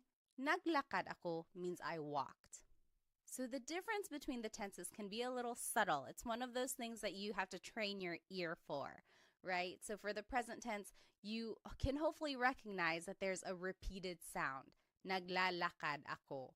Versus the past tense, naglakad. It's like done. There's no repeated sound. So that's kind of one way to distinguish between the present and the past tense conjugation of mag-verbs. All right, now let's take a look at ma-verbs. They have a very similar pattern. These are also actor-focused, and some examples are maligo to shower, matulog to sleep, manood to watch. In the past tense, this is the pattern for ma-verbs. Now the affix is na, and then it's the root.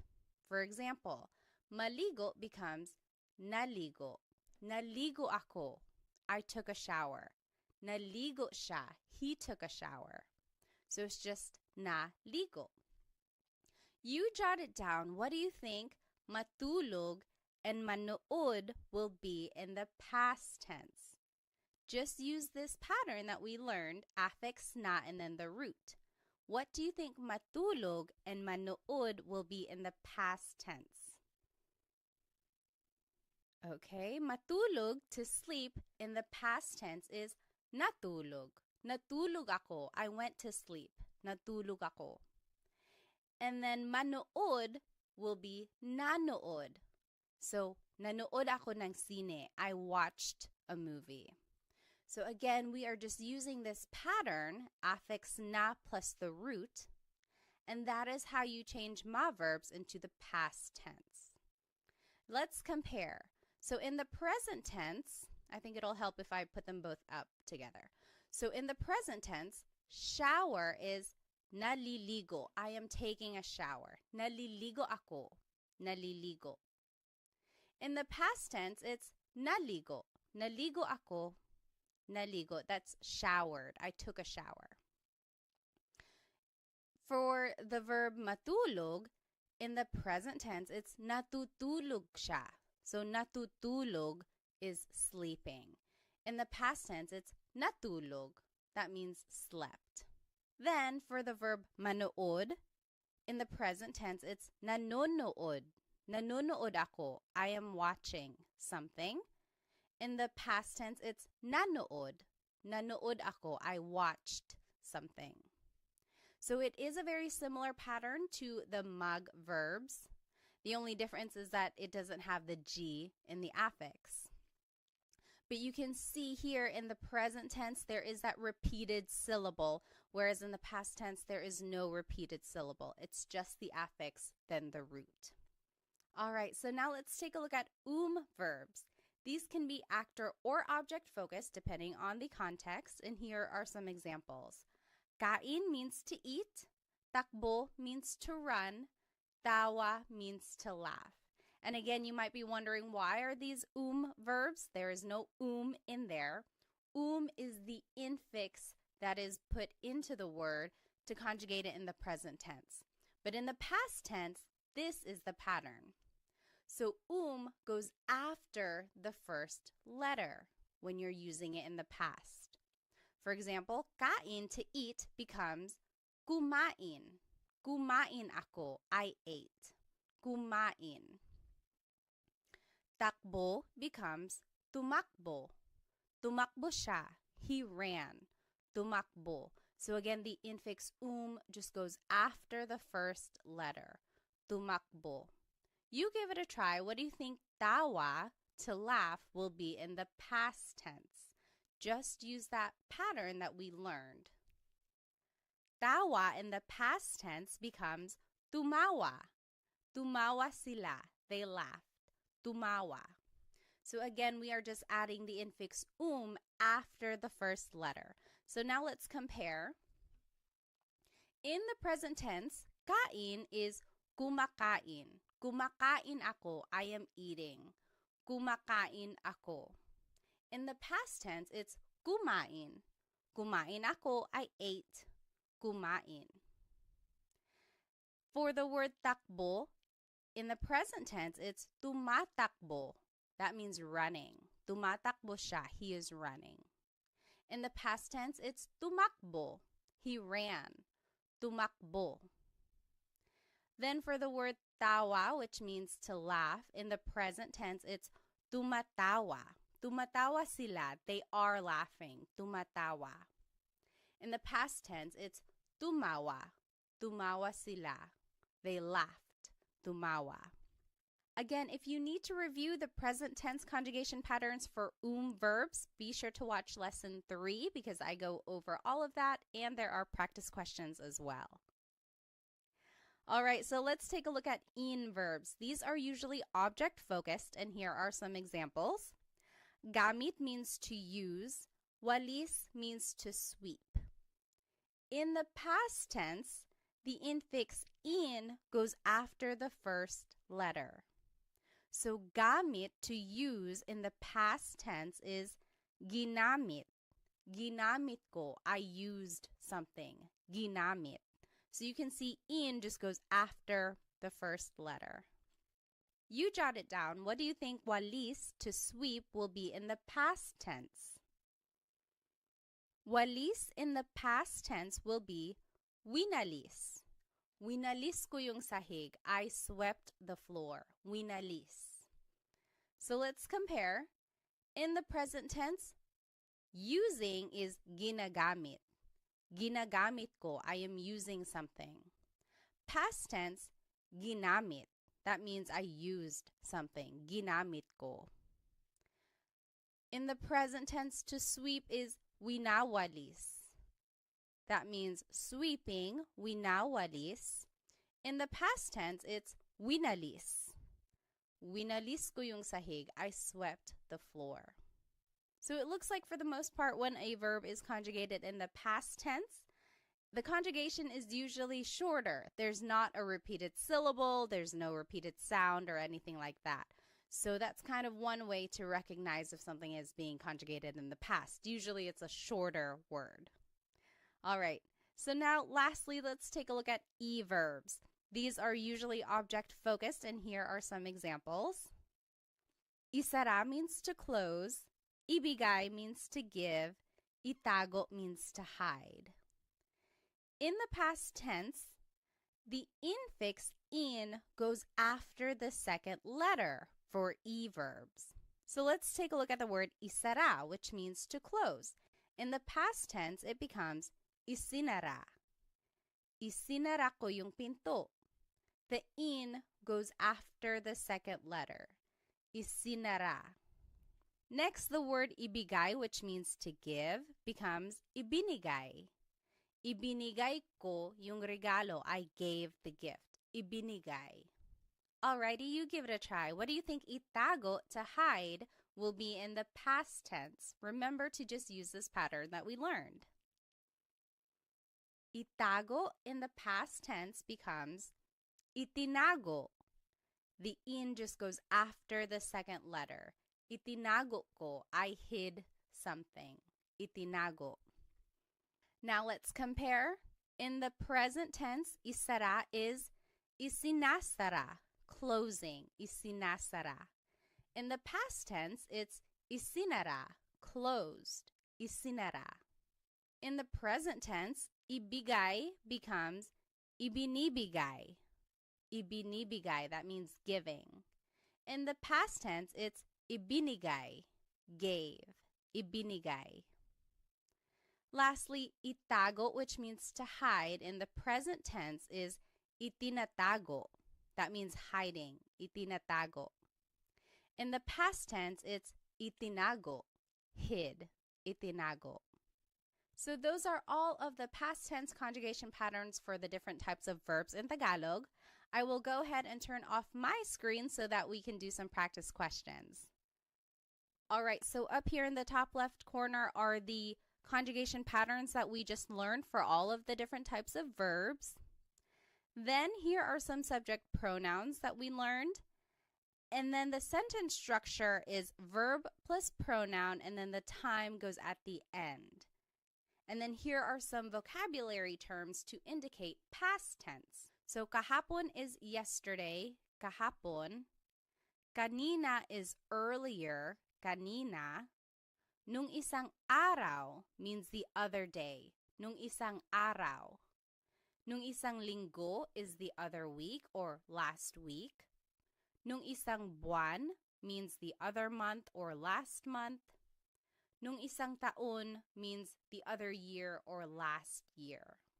Okay, now let's take a look at these examples here. So he watched a movie yesterday, and I gave you a hint.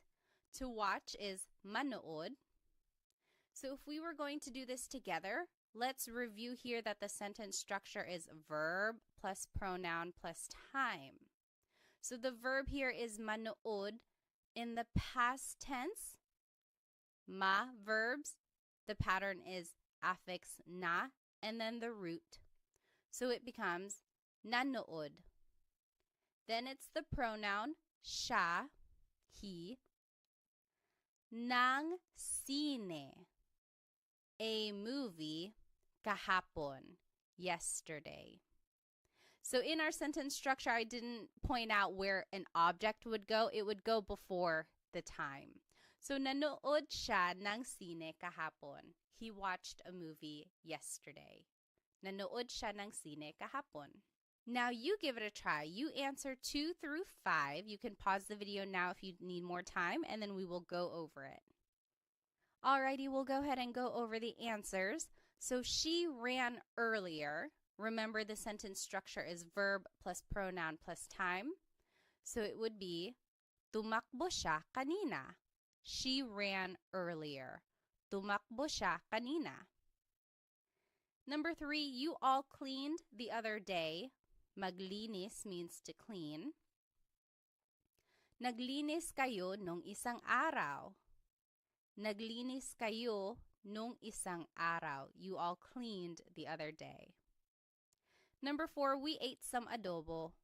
Kain is to eat. And I wanted you to use the inclusive we, so everyone is eating. Or everyone ate, sorry. Kumain tayo ng adobo. We all ate some adobo. Kumain tayo ng adobo. And then number 5, they walked the other month. Maglakad means to walk. That would be naglakad sila nung isang buwan. They walked the other month. Naglakad sila nung isang buwan. Now, if you noticed, all of these examples are asking about mag, ma, and verbs. Because they are actor-focused, we can use subject pronouns. But if you wanted to use an in or e verb, you actually have to use a possessive pronoun. Remember, for an object-focused verb, the subject here is an object, so we have to use a possessive pronoun because it's almost like the person possesses that object that is in focus. Okay, so that's kind of why we have to use a possessive pronoun. And then the sentence structure now would be verb plus pronoun plus the word yung, which means the. Sometimes it can be ang. They are interchangeable usually. Then it's the noun and then time. And then again, down here in the bottom left corner are the vocab terms to indicate past tense. And let's take a look at some examples. So number 1, I used the car the other week. And I gave you some hints. Gamit means to use. Coche means car. So let's do this one together. So the sentence structure is verb plus pronoun. So it would be ginamit. That is the past tense conjugation of gamit. Remember, for in verbs, the infix in goes after the first letter. So ginamit. Then it's the pronoun ko, which is the possessive pronoun I. Then it's the word yung, which means the. Kotse nung isang linggo. So, ginamit ko yung kotse nung isang linggo. I used the car the other week. Go ahead and try 2, 3, and 4. You can pause the video now if you need more time. And remember to just plug in all of the words into this sentence structure. Remember to use the patterns that we learned, and also remember to use possessive pronouns because we are using an object-focused verb now. Okay, go ahead and do these examples and we'll go over it in just a bit. All right, let's go ahead and start with number 2. He closed the door earlier. Isara means to close. Pinto means door. This would be, isinara niya yung pinto kanina. Isinara niya yung pinto kanina. He closed the door earlier. So again, remember for E verbs, the in just goes after the second letter. Then it's the pronoun niya, which is he or she in the possessive pronouns. Then it's the word yung, which means the. Then it's the noun pinto, which means door. Earlier is kanina. So we are just plugging all of the words into the sentence structure and then using the conjugation patterns that we learned. Okay, number 3, you all swept the floor yesterday. Walis means to sweep, sahig means floor. Winalis ninyo yung sahig kahapon. Winalis ninyo yung sahig kahapon. You all swept the floor yesterday. And lastly, they hid the toys the other month. Itago means to hide. Mga laruan means toys. And to make a noun plural, you have to add this word mga. So mga laruan means toys. It's not like in English where we can just add an S. You actually have to add this word mga. In Tagalog, this would be, itinago nila yung mga laruan nung isang buwan. Itinago nila yung mga laruan nung isang buwan. They hid the toys the other month. All right, so these are just some examples of how to use the past tense conjugation patterns that we learned and how you can plug in all the vocabulary that you learned into this simple sentence structure. Alrighty, now let's go ahead and jump right into the future tense conjugation patterns of these verbs. Let's start with mag verbs. Again, our mag verbs are maglakad to walk, magluto to cook, magbasa to read. Now in the future tense, this is the pattern. Now it's the affix mag, then there's a repeated first syllable, and then the root.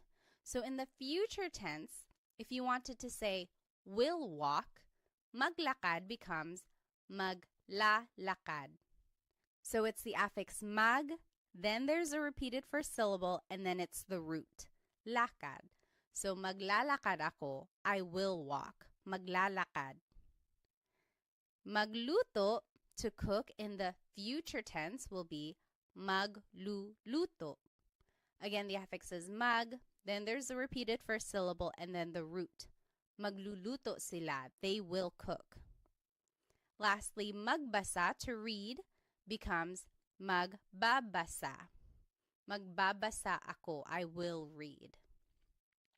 So let's compare all of these tenses together. And let's just take a look at the highlighted ones. So in the present tense, to walk, it is naglalakad. That means walking, naglalakad.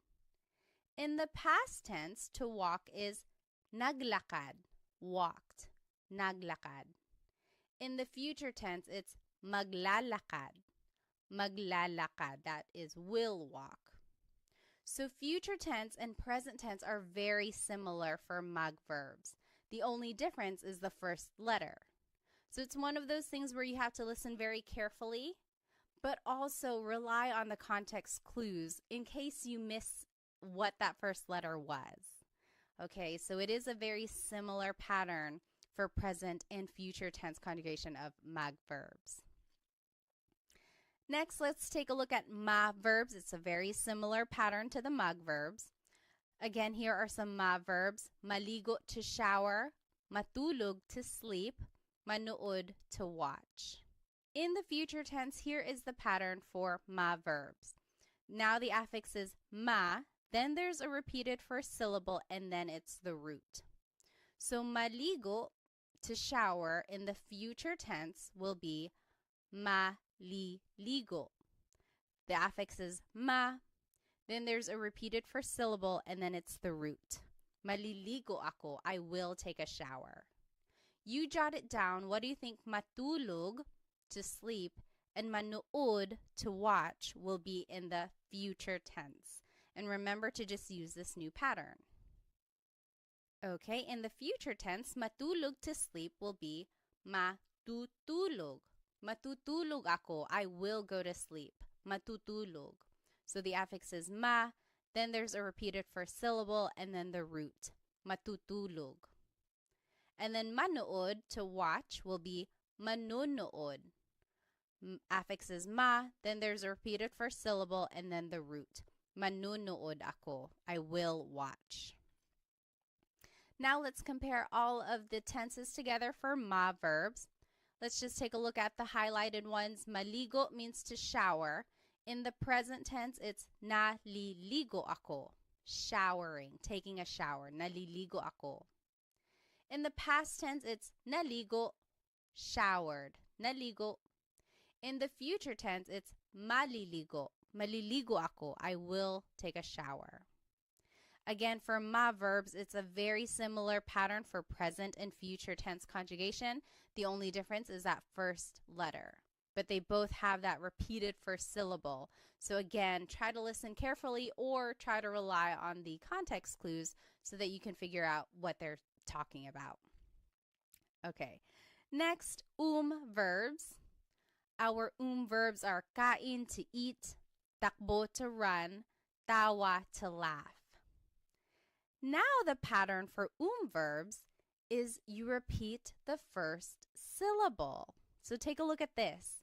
Kain, to eat, becomes kakain. Kakain ako, I will eat. Kakain ako ng pansit. I will eat some pansit. So it's very interesting because now there's no infix at all for future tense conjugation of verbs.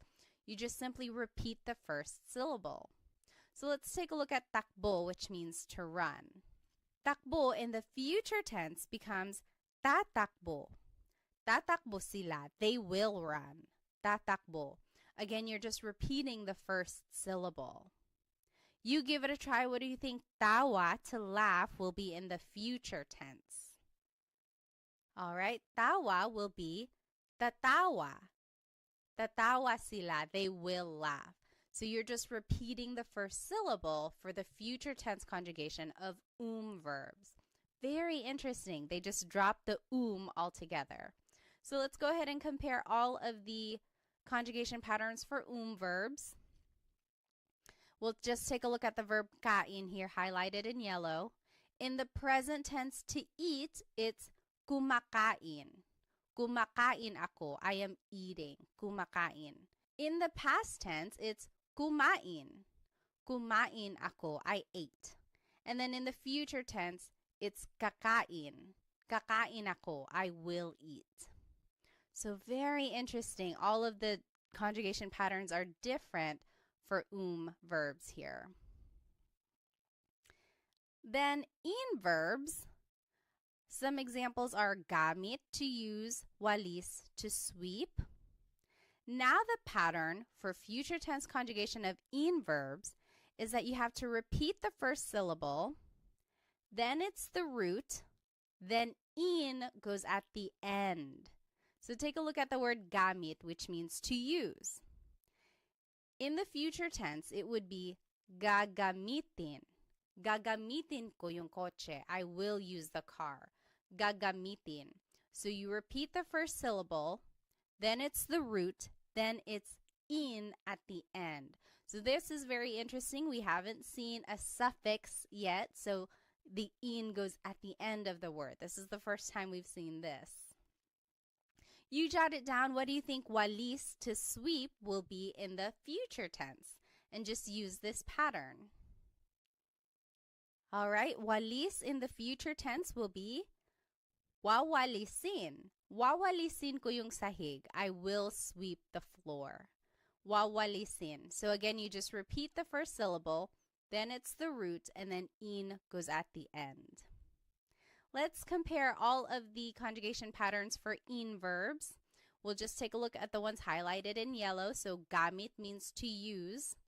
In the present tense, it's ginagamit, using, ginagamit. In the past tense, it's ginamit, used, ginamit. And then the future tense, gagamitin, will use, gagamitin. So very interesting there. Lastly, e-verbs.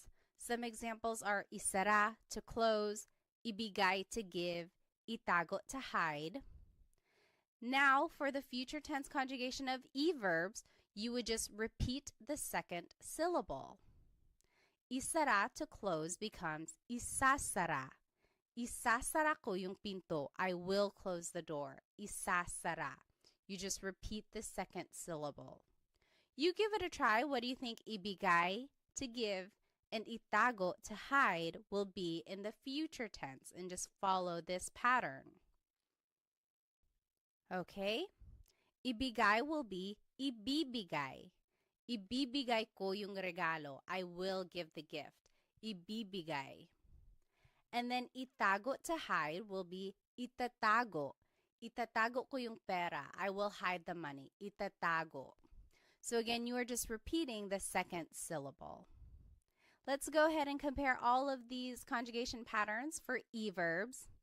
In the present tense, isara, to close, is isinasara. Isinasara. That means closing. Isinasara. Past tense, it's isinara, closed. Isinara. And then in the future tense, it's isasara, will close. Isasara. All right, so those are all of the future tense conjugation patterns for the verb types in Tagalog. Now let's do some practice questions. I'm going to go ahead and turn off my screen again. Now in the top left corner are the future tense conjugation patterns that we learned for all of the verbs. Then are the subject pronouns. And then it's the sentence structure down in the bottom left corner.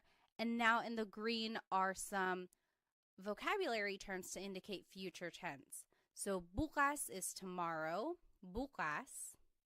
Mamaya means later, mamaya. Sa susunod na linggo, next week.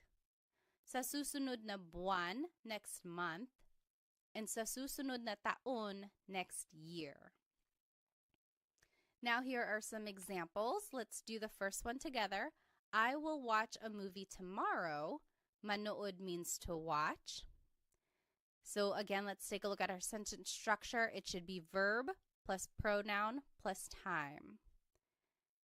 Manonood is the future tense conjugation of manood. Manonood, ako means I. Ng sine, bukas means tomorrow. Manunood ako ng sine. Bukas, I will watch a movie tomorrow. Again, if you're going to add an object, it would just go right before time. So you give it a try. You can pause the video now if you need. You do numbers 2 through 5, and we'll go over them in just a bit. All right, let's start with number 2. They will run later. Takbo means to run. Tatakbo sila mamaya. Tatakbo sila mamaya. Number 3, we exclusive will clean next week. Maglinis means to clean. Maglilinis kami sa susunod na linggo. Maglilinis kami sa susunod na linggo. We will clean next week. Number 4, you singular will eat pansit later. Kain means to eat. Kakain ka ng pansit mamaya. Kakain ka ng pansit mamaya. And then lastly, she will walk next month, maglakad. Maglalakad siya sa susunod na buwan. Maglalakad siya sa susunod na buwan. All right. Again, these examples focus on the mag, ma, and verbs. Since they are actor focused, we can use subject pronouns. But if we want to use in or e verbs, we actually have to use possessive pronouns. Remember, when we are using object-focused verbs, we have to use a possessive pronoun because it's almost like the subject or the person is in possession of that object. And the sentence structure is verb plus pronoun plus the word yung, which means the. Then it's the noun, then it's time. And again, the box in green has the vocabulary terms to indicate future tense. And now let's do these examples. Let's start with number 1. We, exclusive, will use the car later. Gamit means to use. Coche means car. So let's take a look at the sentence structure. The verb should come first. So the future tense conjugation of gamit, let's take a look at in verbs. Repeat the first syllable, then it's the root, then you add in at the end. So it would be gagamitin. Gagamitin, then it's we exclusive, namin, yung kotse mamaya. Gagamitin namin yung kotse mamaya. You give it a try. You can pause the video now. You try 2, 3, and 4.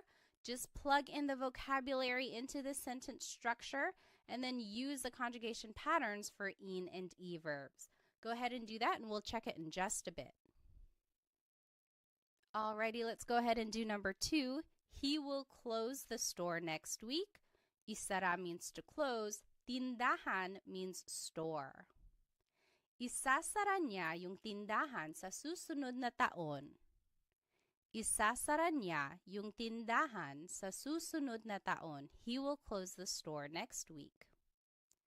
Number 3, you all will sweep the floor tomorrow. Walis means to sweep. Sahig means floor. Wawalisin ninyo yung sahig bukas. Wawalisin ninyo yung sahig bukas. You all will sweep the floor tomorrow.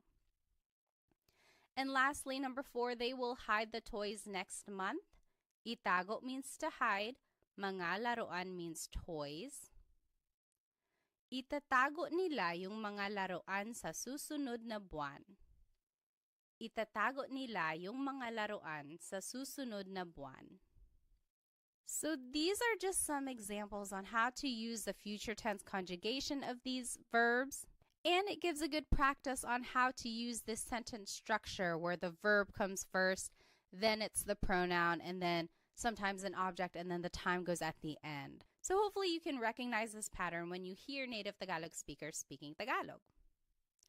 Now I want to finish off our lesson with a quick Taglish tip. And Taglish is Tagalog and English put together. I am a big supporter of using Taglish. I think it's a great stepping stone for learning new vocabulary, especially while you are learning a new language. It's not very attainable to try and speak a language fluently right away, and no one is making you do that, okay? So take your time, try to use as much Tagalog as you can, even if that means having to use Taglish or Tagalog and English put together in a sentence. So let's take a look at these examples. I drove yesterday. She will swim later. They jumped earlier. We didn't learn these verbs. We didn't learn to drive. We also didn't learn to swim or to jump.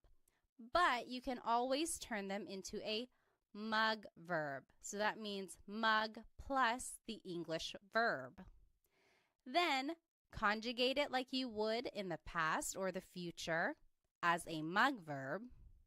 And then you can use subject pronouns in your sentence. So let's take a look at number 1, I drove yesterday. What if I told you to use mug drive? Now conjugate it in the past tense because it's drove. I drove yesterday. It would be nag-drive. Nag-drive ako kahapon.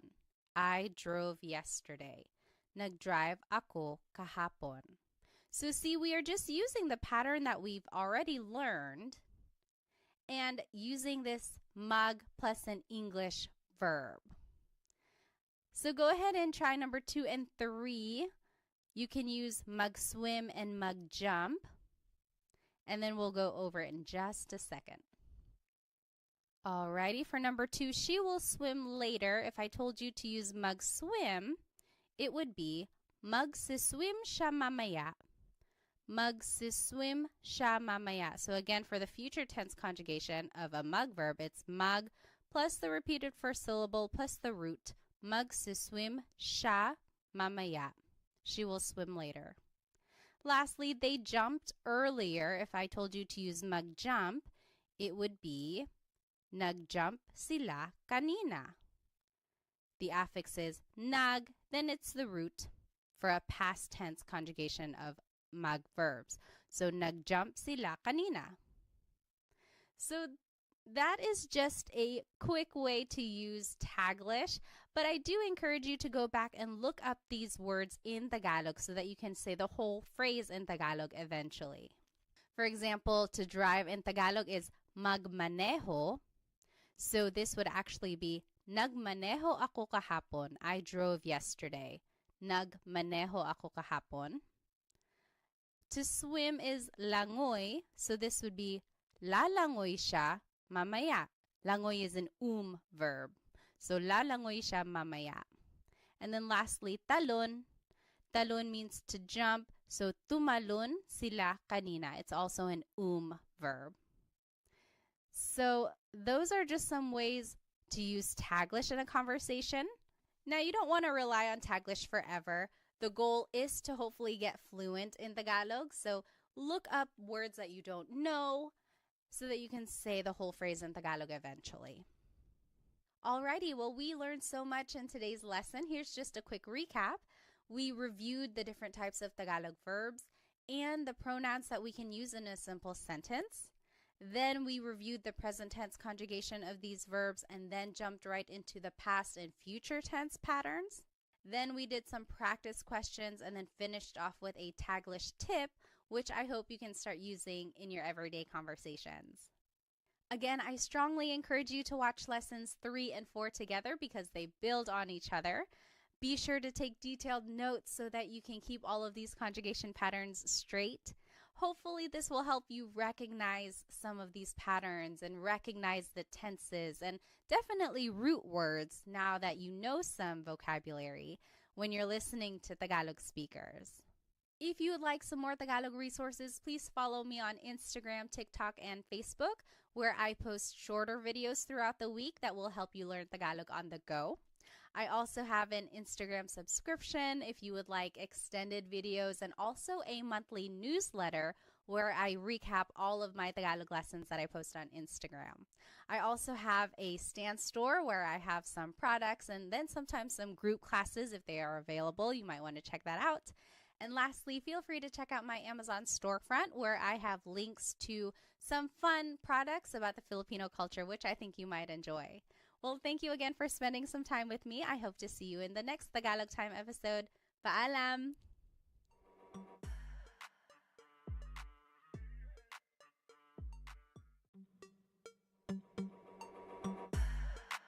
Hello everybody. Welcome to another episode of Tagalog Time with Pat. This is episode 5 and we will be learning how to use possessive pronouns with nouns. In Tagalog, have you ever wanted to say something like, my friend is funny, her dog is brown, or that's Sam and Mary's house, or that's mine? Basically anything that shows possession or a way to express ownership. That is what we are going to be learning today. So here's today's lesson agenda. We will be learning the different types of possessive pronouns. Then we will learn the various sentence structures for how to use them. And then we will learn possessive sentence markers and demonstrative pronouns so that we can make a variation of sentences.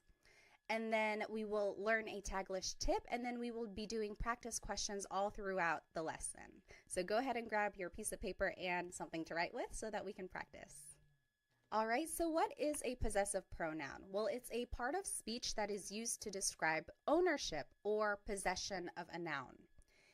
If you recall, if you've been following these series in a chronological order, we have already been learning possessive pronouns, but we've been using them with a verb. So specifically with an object-focused verb, we've been using a possessive pronoun because the idea is that the person in that sentence is in possession of the object that is in focus. So these three examples are a review of the past couple lessons, lessons 3 and 4. They are straight from those slides. So I am going to use the car tomorrow. Gamit means to use. Kotse means car. In Tagalog, it would be gagamitin ko yung kotse bukas. It's a future tense sentence, so it's gagamitin. And then ko is the possessive pronoun here, meaning I. So gagamitin ko yung kotse bukas. Number 2, she swept the floor earlier. Walis means to sweep. Sahig means floor. In Tagalog, this would be winalis niya yung sahig kanina. Winalis is the past tense form of to sweep. Niya is the possessive pronoun here, meaning she. And then number 3, they are closing the door. Isinasara nila yung pinto. Isinasara is the present tense conjugation of isara, which means to close. Nila means they. So here are the possessive pronouns we already know. We've been using them with a verb, but today we will learn how to use them with a noun.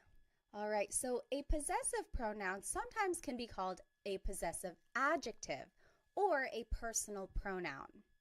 And an adjective is something that describes a noun.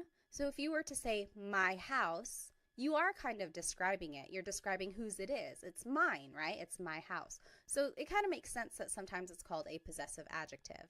And then same with personal pronoun. A pronoun means it's something that is replacing the noun. So if I were to say I am sweeping, ko is that pronoun since it's meaning I.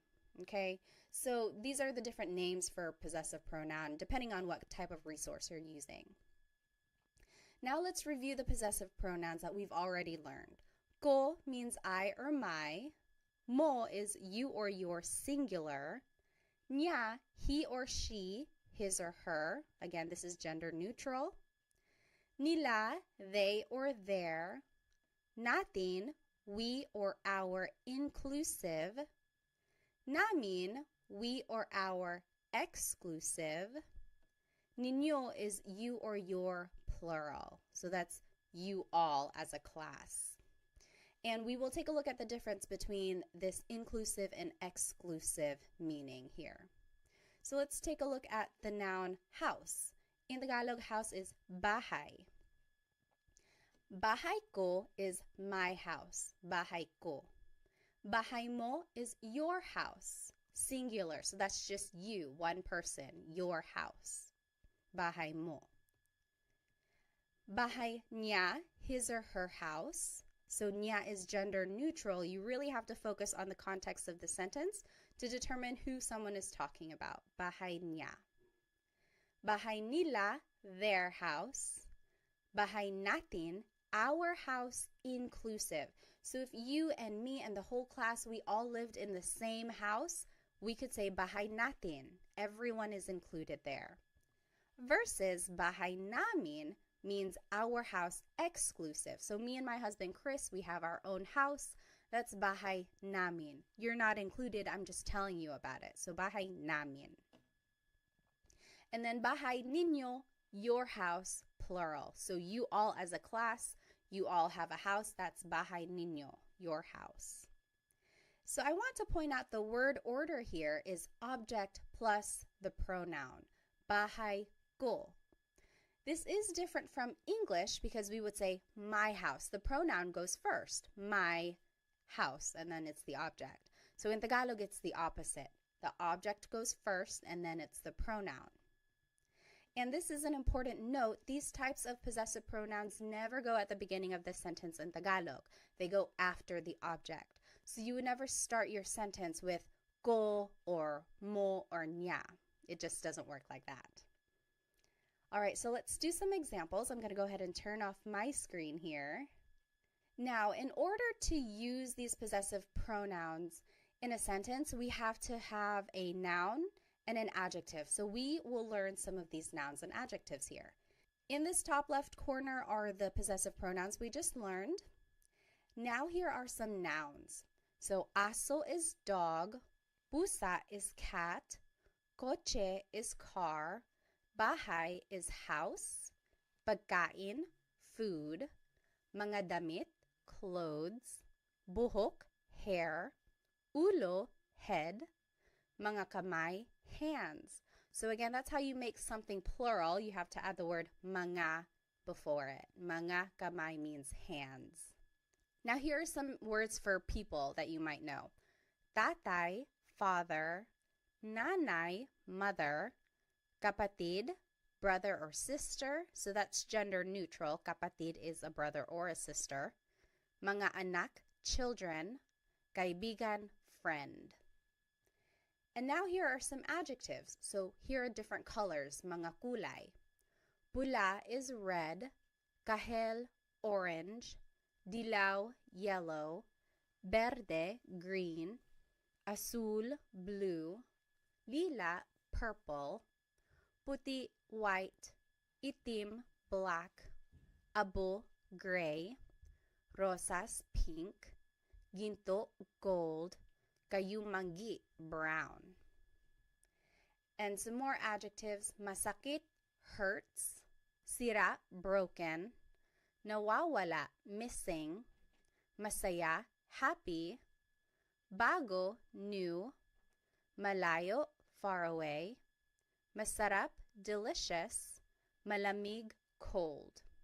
And lastly, let's finish off with some more adjectives, matangkad, tall, maliit, little, malaki, big, mahaba, long, maikli, short, thing, nakakatawa, funny, maganda, beautiful, guapo, handsome.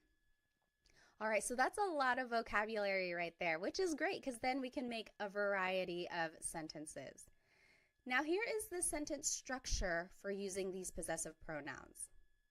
So first comes the adjective, then it's the word ang, which means is or are, then it's the object, and then it's the pronoun.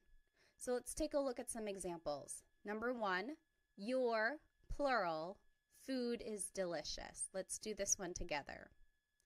So the adjective comes first. Take a look at the sentence structure. Adjective comes first, so it would be masarap.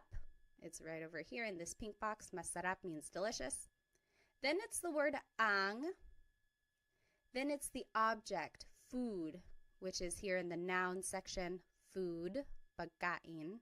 And then it's the pronoun, ninyo, plural. Your food is delicious. Masarap ang pagkain ninyo. So do you see how we just plugged everything into the sentence structure here? It's a matter of knowing these vocabulary terms and then just putting it into the sentence structure.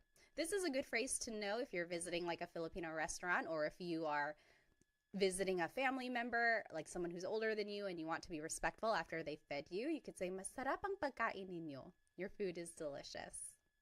All right, so go ahead and take a minute and do the rest of these examples, and then we will go over it in just a bit.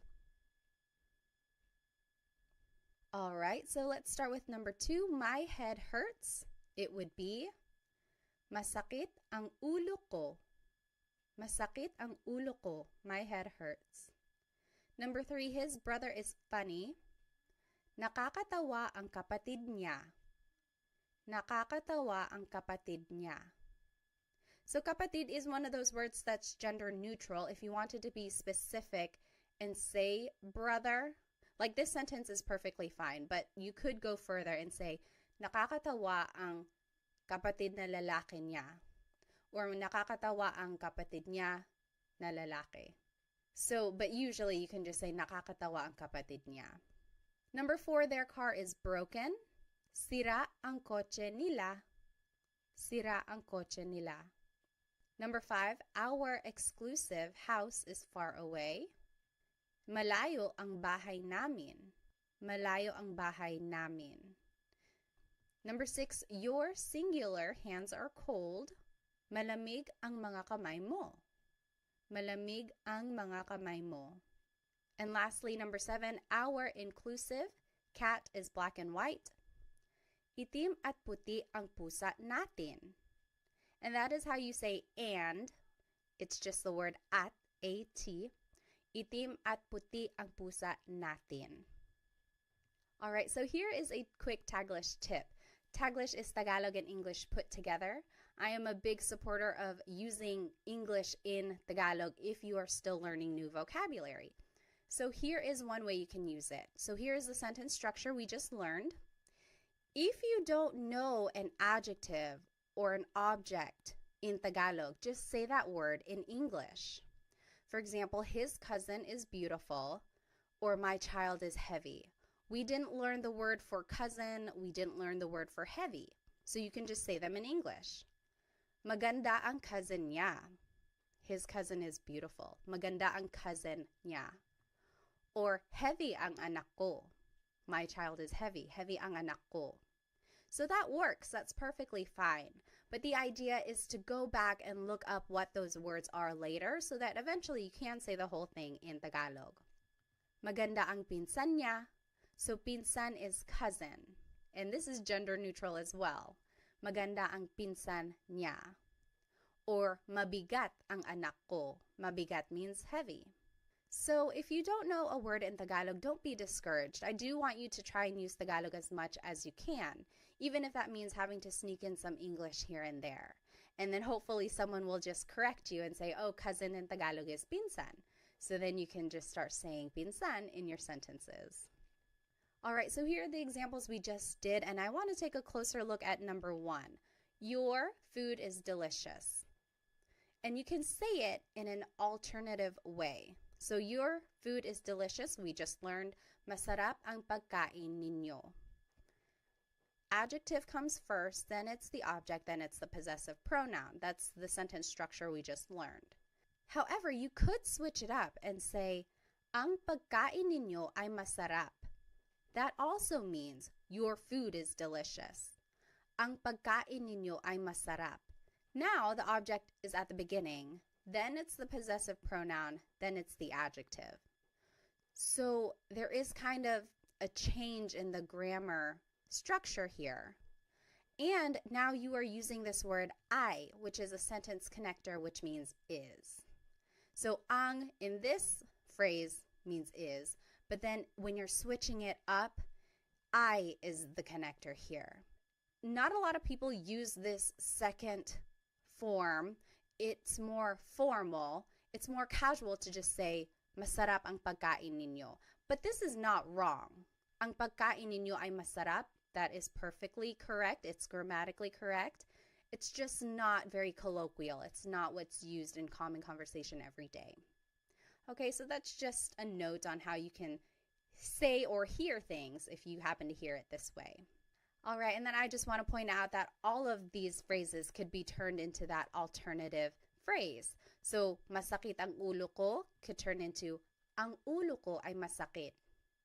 That also means my head hurts. It's kind of more poetic. It's like not a lot of people say it that way. Ang ulo ko ay masakit. It's just very literal. So, it's more common for someone to say, masakit ang ulo ko. But you could hear it as, ang ulo ko ay masakit. That's right. It's correct. And then, nakakatawa ang kapatid niya. That could be said as, ang kapatid niya ay nakakatawa. So again, you're just switching up the word order here, but it means the same thing. All right, so now let's learn some demonstrative pronouns. It started to rain over here. I wonder if you can hear it. So what is a demonstrative pronoun? Sometimes they're called demonstrative adjectives, again, because it's describing a noun. Well, it's a part of speech that helps identify someone or something. So here are some examples. Ito means this or these. Yan means that or those. So I'm saying yan, but it's technically iyan, iyan. But it's more common to just hear someone say yan. So here's the sentence structure for how demonstrative pronouns can be used. Ito or iyan goes first. It's taking the place of the adjective. Then it's the word ang, then it's the object, then it's the pronoun. So the last part of this sentence structure is the same as what we've just learned. So here's how it's used.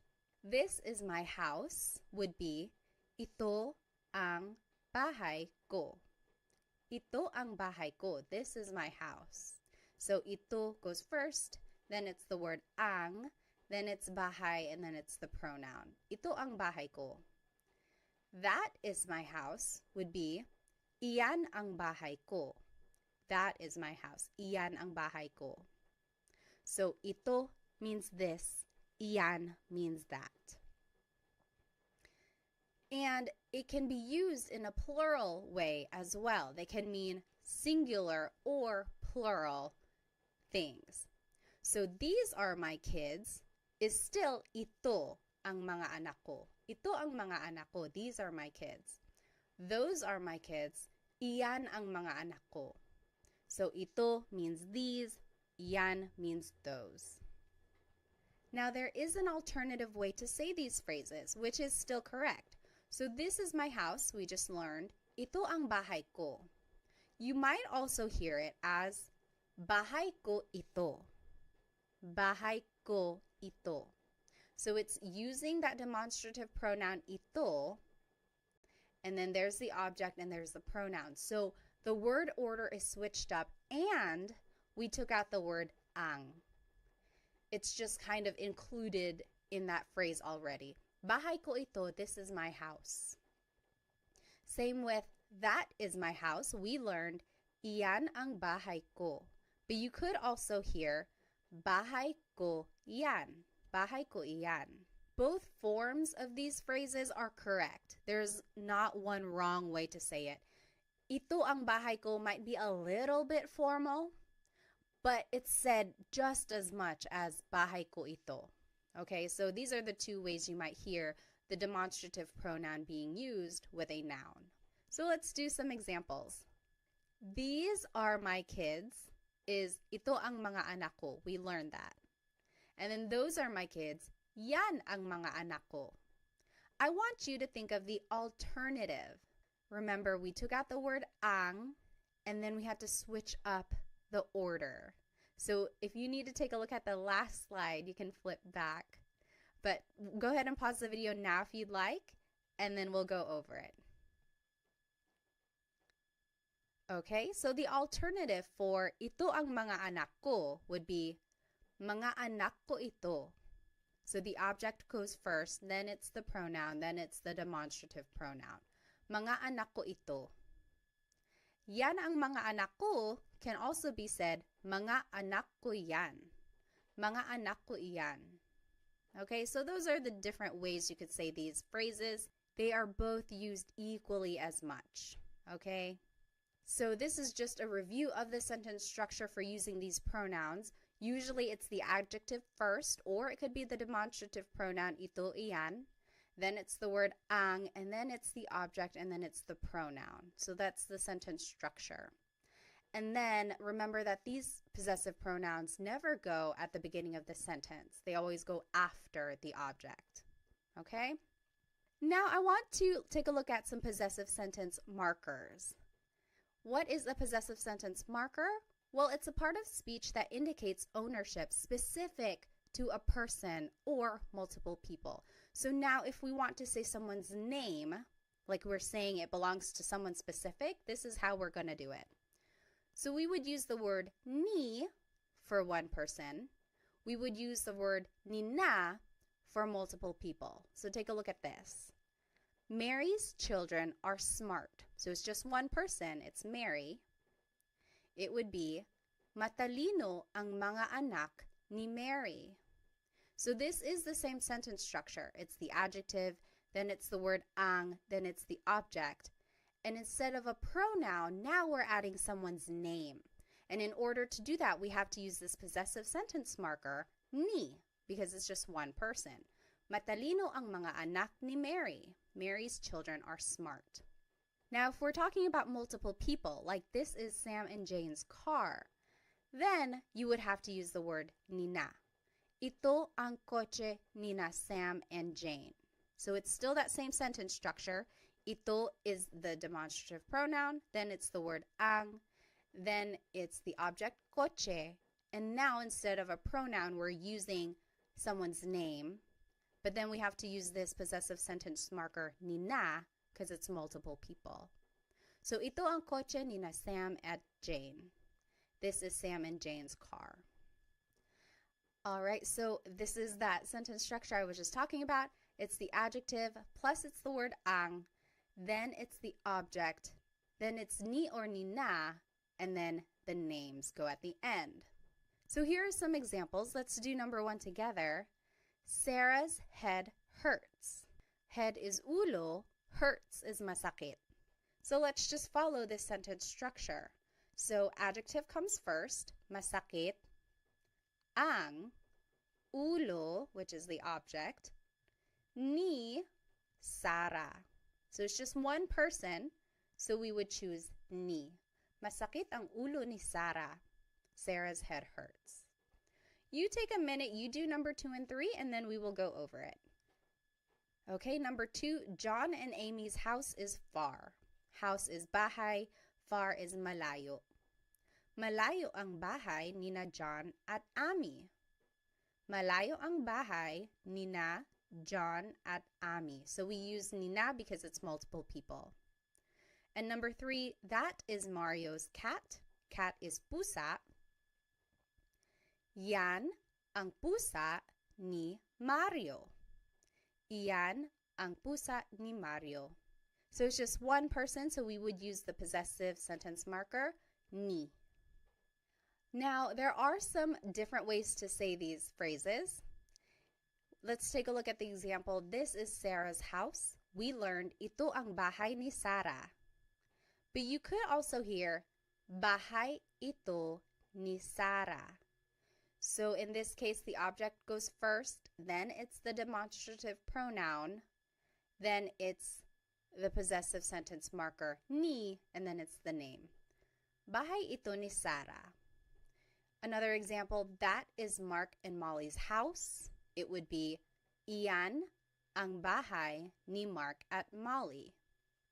So we've learned these sentence structures already. It's the demonstrative pronoun, then it's the word ang, then it's the object, and then it's usually the pronoun, or in this case, it's the people with the possessive sentence marker. Now, the alternative way to say this is, bahay iyan ni Mark at Molly. So the object goes first, then it's the demonstrative pronoun, then it's the sentence marker, and then it's the people's name. Bahay iyan ni Mark at Molly. So these two ways to say these phrases are both correct. They are used equally as much. So you might hear them in those ways, or you could practice saying them either way. I would say it's more casual to say, bahay ito ni Sarah.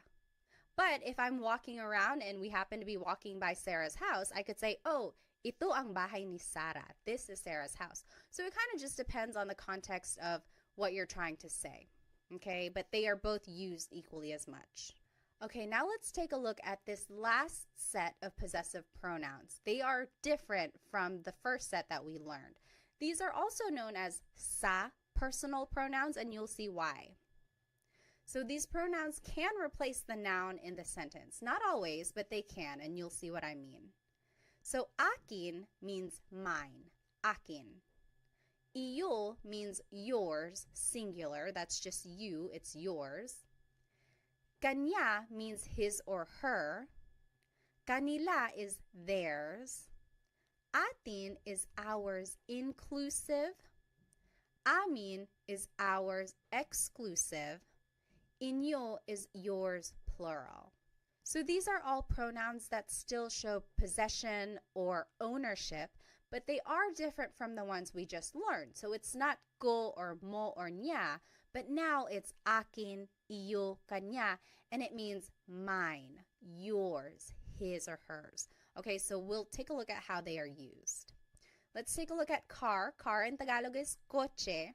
And remember how I said that these possessive pronouns are usually considered sa pronouns? And this is why. Usually you would use them with the word sa.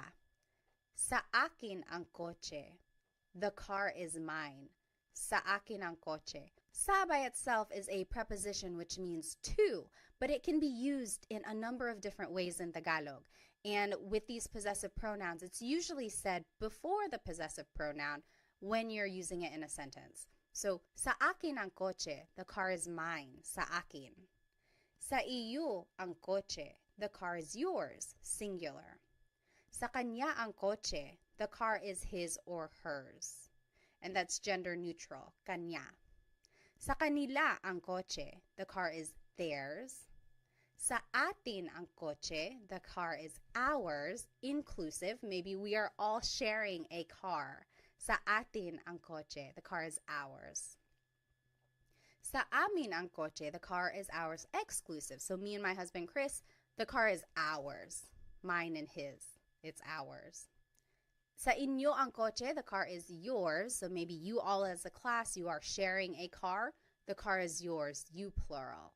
So this is the word order now. So it's the pronoun first, then it's ang, then it's the object. Sa akin ang kotse. The car is mine. And these pronouns go before the object. Remember, I had been saying that the pronouns ko, mo, nya never go at the start of the sentence. Well, for these pronouns, akin, iyo, kanya, they actually do go at the beginning and they go before the object. So that's kind of a difference there. Okay, let's take a look at some examples. I think I have to turn off my screen, so let me go ahead and do that. Now here is the word order that we just talked about. Pronoun first, then it's ang, then it's the object. And here are some examples. And here are the pronouns that we just learned. So go ahead and take a minute to do these 3 examples and then we'll go over them together. All right, so let's start with number 1. The dogs are yours, plural. Sa inyo ang mga aso. So the pronoun is sa inyo, which is yours, plural. Ang, and then it's the object, mga aso. Mga makes it plural. So sa inyo ang mga aso, the dogs are yours. Number 2, the food is ours, inclusive. So yours and mine together, we are sharing it. The food is ours. Food is pagkain. It would be sa atin ang pagkain. Sa atin ang pagkain. Lastly, number 3, the clothes are hers. Clothes is mga damit. It would be sa kanya ang mga damit. Sa kanya ang mga damit. Now I want to take a look at the difference between ang and yung. Both of these words mean the, so it's an article leading up to a noun. So far, we've been practicing with the word ang, and that just means the in a general sense.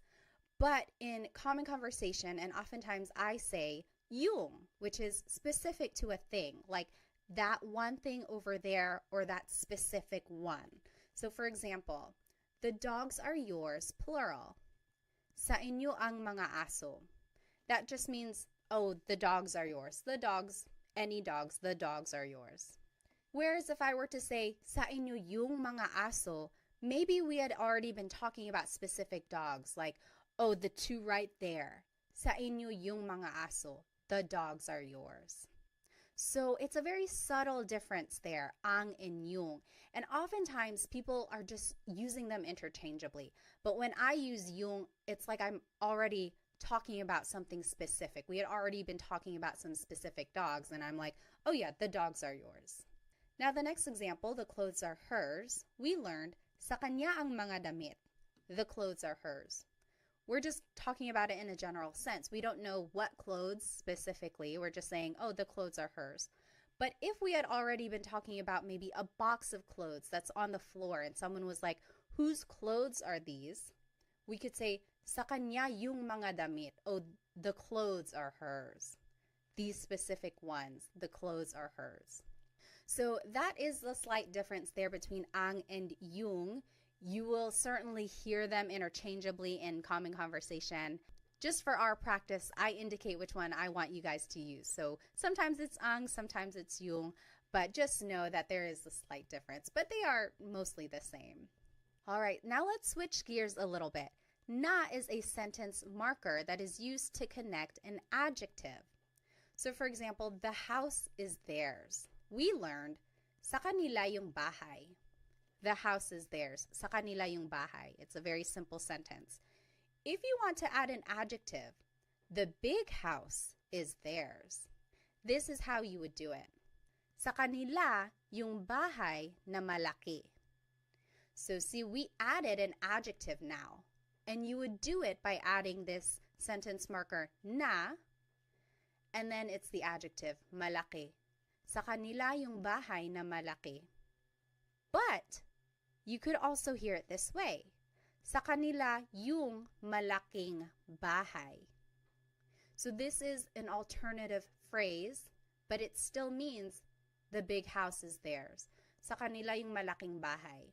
Technically, this is malaki na bahay. The na is in there, but it's being incorporated into the adjective malaki. And you only make this contraction if the adjective ends with a vowel. So see, malaki ends with an I, and when you are putting the adjective first, instead of saying malaki na bahay, you could just say malaking bahay. So it's a contraction. Now let's take a look at another example. The little house is theirs. Sa kanila yung bahay na maliit. So there's that sentence marker na, and then the adjective maliit means little. You could also hear sa kanila yung maliit na bahay. So we just switched it. We put the adjective first. And now we don't make the contraction. We don't put it together because it doesn't end with a vowel. You would still use this sentence marker na. So that's just one important thing. If the adjective does end with a vowel, you can make a contraction, and just know that the sentence marker na is there. Malaking bahay technically is malaki na bahay. But we just made the contraction just to make it easier to pronounce and make the sentence flow a little bit better. But if the adjective ends with a consonant, you don't make the contraction because it doesn't really work like that. And these two ways to say these phrases are used equally as much. There isn't a formal way, there isn't a casual way. It's just kind of personal preference or depending on what someone wants to say. Now let's do some examples. It is the sentence structure pronoun first, then the word yung. Now I want you guys to just practice yung, but again, remember it means the, and it's interchangeable with the word ang usually. Then it's the object, then it's the word na, and then it's the adjective at the end. And then here are the possessive pronouns that we learned. And here are some examples. Let's do the first one together. The white car is mine. White is puti, car is coche. So let's just follow this sentence structure. Pronoun first, sa akin, yung, then it's the object coche, then it's the sentence marker na, and then it's puti, the adjective. Sa akin yung coche na puti. The white car is mine. Sa akin yung coche na puti. What do you think the alternative way to say this would be? So remember, you can put the adjective before the object, and depending on whether or not there's a vowel at the end, you can make the contraction. What do you think the alternative phrase would be for sa akin yung coche na puti? The alternative phrase you could say is sa akin yung puting coche. So remember, the adjective can go first, and technically the sentence marker na is here, but we just made a connection. So puting coche. Sa akin yung puting coche. So for these next examples, I want you to make the sentence using the sentence structure, but also write it in the alternative way. Remember, these two ways to say it are equally used as much. So there is the vowel again, just pointing it out. You can make the contraction because puti is the adjective and it ends with a vowel. Go ahead and take a minute, do these examples, and then we'll go over it. All right, number 2, the black and orange cat is ours, inclusive. Black is itim, orange is kahel, cat is pusa. It would be, sa atin yung pusa na itim at kahel. Sa atin yung pusa na itim at kahel. Remember to say and if you have more than one adjective, it's just the word at. That means and. Now the alternative way to say this would be, sa atin yung itim at kahel na pusa. So na is still there because itim and kahel end with a consonant. There's nothing to make a contraction for. So sa atin yung itim at kahel na pusa. All right, number 3, the new clothes are not yours. Singular. New means bago. Clothes is mga damit. So this is a way to kind of negate a thought. So it's not something we've seen so far, so this is how you do it. Hindi sa iyo yung mga damit na bago. So everything here is the same. We've already learned it. Pronoun, then it's yung, then it's object, then it's not, and then bago, the adjective. The only difference is that we've added the word hindi, which means no, but in this sentence, it can mean not. So the new clothes are not yours. Hindi sa iyo yung mga damit na bago. So that's how you would say not. And the alternative way to say it is, hindi sa iyo yung mga bagong damit. Hindi sa iyo yung mga bagong damit.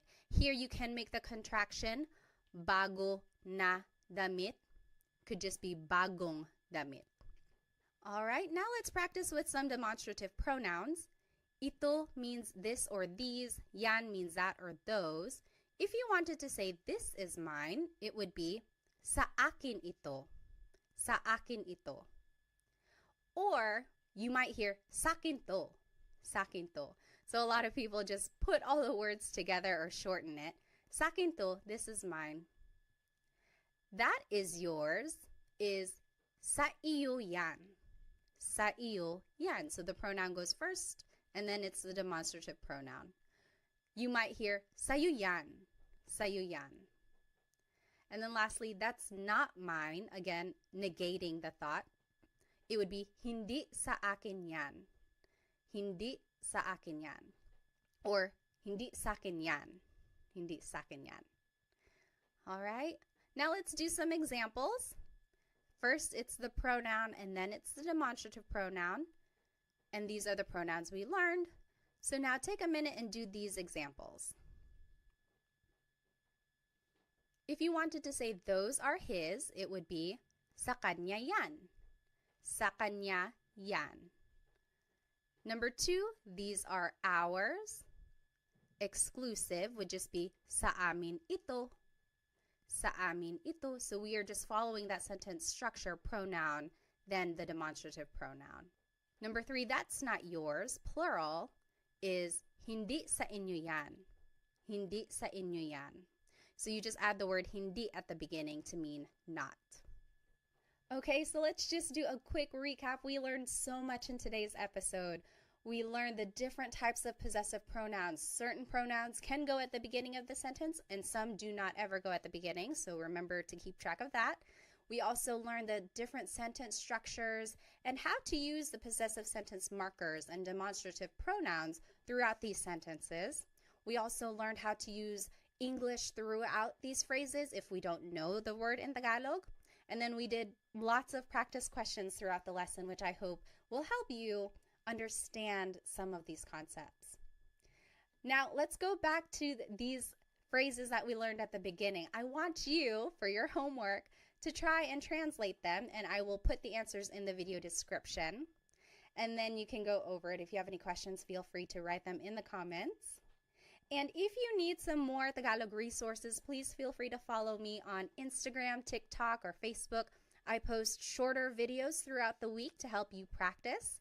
And then feel free to check out my Amazon storefront. I have lots of good links in there for Tagalog resource books that I think are helpful. Also some Filipino-inspired products which I think you might enjoy. I also have a Stan store which has products in there, and then also I have some group classes, so if I'm holding any group classes, you might be able to sign up. Well, thank you so much for spending some time with me today. I will see you in our next Tagalog Time episode. Paalam!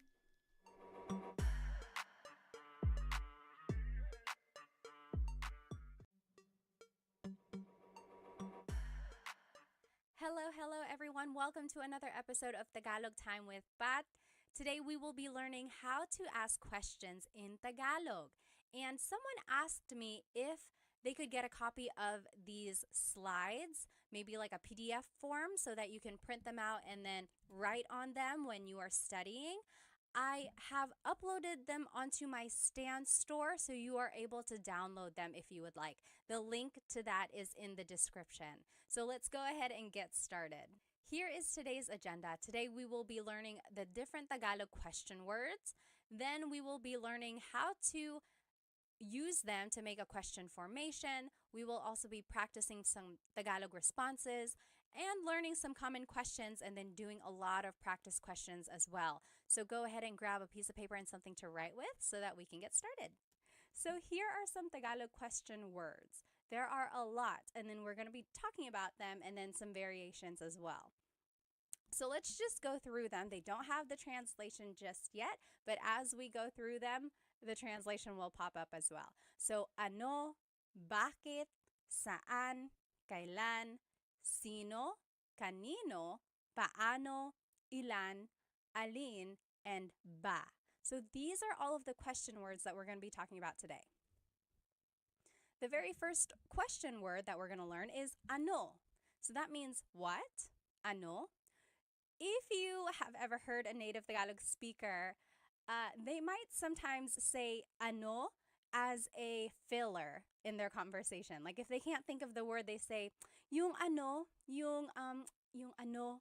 So it's like sometimes it can mean or the thing, but technically it means what. So here are the different ways to use ano in a question. So ano, then the word ang, then a noun. So for example, ano ang pangalan mo? What is your name? Ano ang pangalan mo? And I underlined pangalan because that's the noun. Your response could be, ang pangalan ko ay Pat. That literally means my name is Pat. But you might also hear someone say, Pat ang pangalan ko. Pat ang pangalan ko. That also means my name is Pat. Or you might just hear someone say, ako si Pat. Ako si Pat. I am Pat. So all of those are the different ways to respond. I will say the most common response in casual conversation is, ako si Pat. So ano ang pangalan mo? Ako si Pat. After that, the most common response would probably be, Pat ang pangalan ko. Pat ang pangalan ko. Ang pangalan ko ay Pat is a little bit formal. It's not very natural. It's kind of what you would read, like if something is written out. That is like the grammatically correct way to say, my name is Pat. But those are different ways to respond, and they're all correct. Another example, ano ang trabaho niya? Trabaho means job. So ano ang trabaho niya? What is her job? His or her. Niya is a gender-neutral pronoun. So you have to listen to the context of the conversation to determine who someone is talking about. So ano ang trabaho niya? And the responses could be, ang trabaho niya ay nurse. Ang trabaho niya ay nurse. Or it could be, nurse ang trabaho niya. Nurse ang trabaho niya. Or nurse siya. Nurse siya. I will say nurse siya is a little bit more like grammatically correct because it's like a person. You're not really, I don't know, it just kind of doesn't sound as correct when you say, ang trabaho niya ay nurse. It's almost, I guess it does work. It does work. Don't listen to me. But yeah, so these are the different ways to say this. Again, ang trabaho niya ay nurse is a little bit more on the formal side. Not a lot of people say it like that. It's more common for someone to say, nurse siya. She is a nurse. Which I am. Surprise, surprise, right? A lot of Filipinos are nurses. Here's another example. Ano ang blank sa Tagalog? That means, what is blank in Tagalog? What is blank in Tagalog? This is a good question to know while you are learning Tagalog vocabulary. If you see something and you want to be like, oh, what is this in Tagalog? You can say, ano ang blank sa Tagalog? For example, ano ang dog sa Tagalog? The answer would be, dog sa Tagalog ay aso. Dog sa Tagalog ay aso. Or, Aso ang dog sa Tagalog. Aso ang dog sa Tagalog. So these both mean dog in Tagalog is aso. So you might be wondering, why are there so many different ways to respond? And I think it's just a lot of languages have that. It's like you can move around some of the words, change up the grammar a little bit, and it means the same thing, but there are certain phrases or certain ways that things are more used in common conversation. In this case, I think aso ang dog sa Tagalog, or actually dog sa Tagalog ay aso. I think aso ang dog sa Tagalog is a little bit more casual. Okay. Next, ano ang verb? So this is another way to use ano. So ano ang kinakain mo? Ano ang kinakain mo? That means, what are you eating? Kinakain is the present tense form of to eat. So what are you eating? Ang kinakain ko ay adobo. Ang kinakain ko ay adobo. I'm eating adobo. Or adobo ang kinakain ko. Or kumakain ako ng adobo. So those all mean I am eating adobo. The more commonly used way to say it would be kumakain ako ng adobo. I'm eating adobo. Usually the last example that I give is the one that's more natural, like less formal and used in common conversation. Another example, ano ang sinabi niya? Sinabi means to have said. Like, what did he say? Ano ang sinabi niya? Responses could be, ang sinabi niya ay hindi. He said no. Ang sinabi niya ay hindi. Or, hindi ang sinabi niya. Or, sinabi niya hindi. Those are the different ways to say, he said no. Again, I would hear sinabi niya hindi, or hindi ang sinabi niya. Just a note about sinabi, you might hear someone say, sabi niya hindi. Sabi niya hindi. Technically, the past tense conjugation of sabi is sinabi, but people shortcut it and say sabi niya hindi. So if you hear that, that's what it means. Next, ano ang ginagawa mo? What are you doing? Ano ang ginagawa mo? And some responses, gumagawa ako ng cake. I am making a cake. And I'm going to explain this in a minute. Nanonood ako ng TV. I am watching TV. So why did I respond this way to this question? Gawa means to make or to do. So if someone asked you, ano ang ginagawa mo? They could be asking, what are you doing? And I responded, nanonood ako ng TV. I'm watching TV. Or if someone asks, ano ang ginagawa mo? That could also mean, what are you making? So I responded, gumagawa ako ng cake. I'm making a cake. So that's just the different ways gawa can be used. And then just another little note here, you'll see in the blue, verbs can be in any tense. So when you are using ano with a verb, it could be asking about what someone did in the past, what someone is doing currently, or what someone will be doing tomorrow or in the future. So verbs can be in any tense. And if you need a review of the different ways to conjugate verbs in Tagalog, go ahead and watch my previous videos. I have a video just for present tense conjugation, and then the video after that is for past and future tense. Once you get the patterns down, it's just a matter of learning new vocabulary and trying to remember the different ways they're conjugated. Okay, so here are the different uses for ano.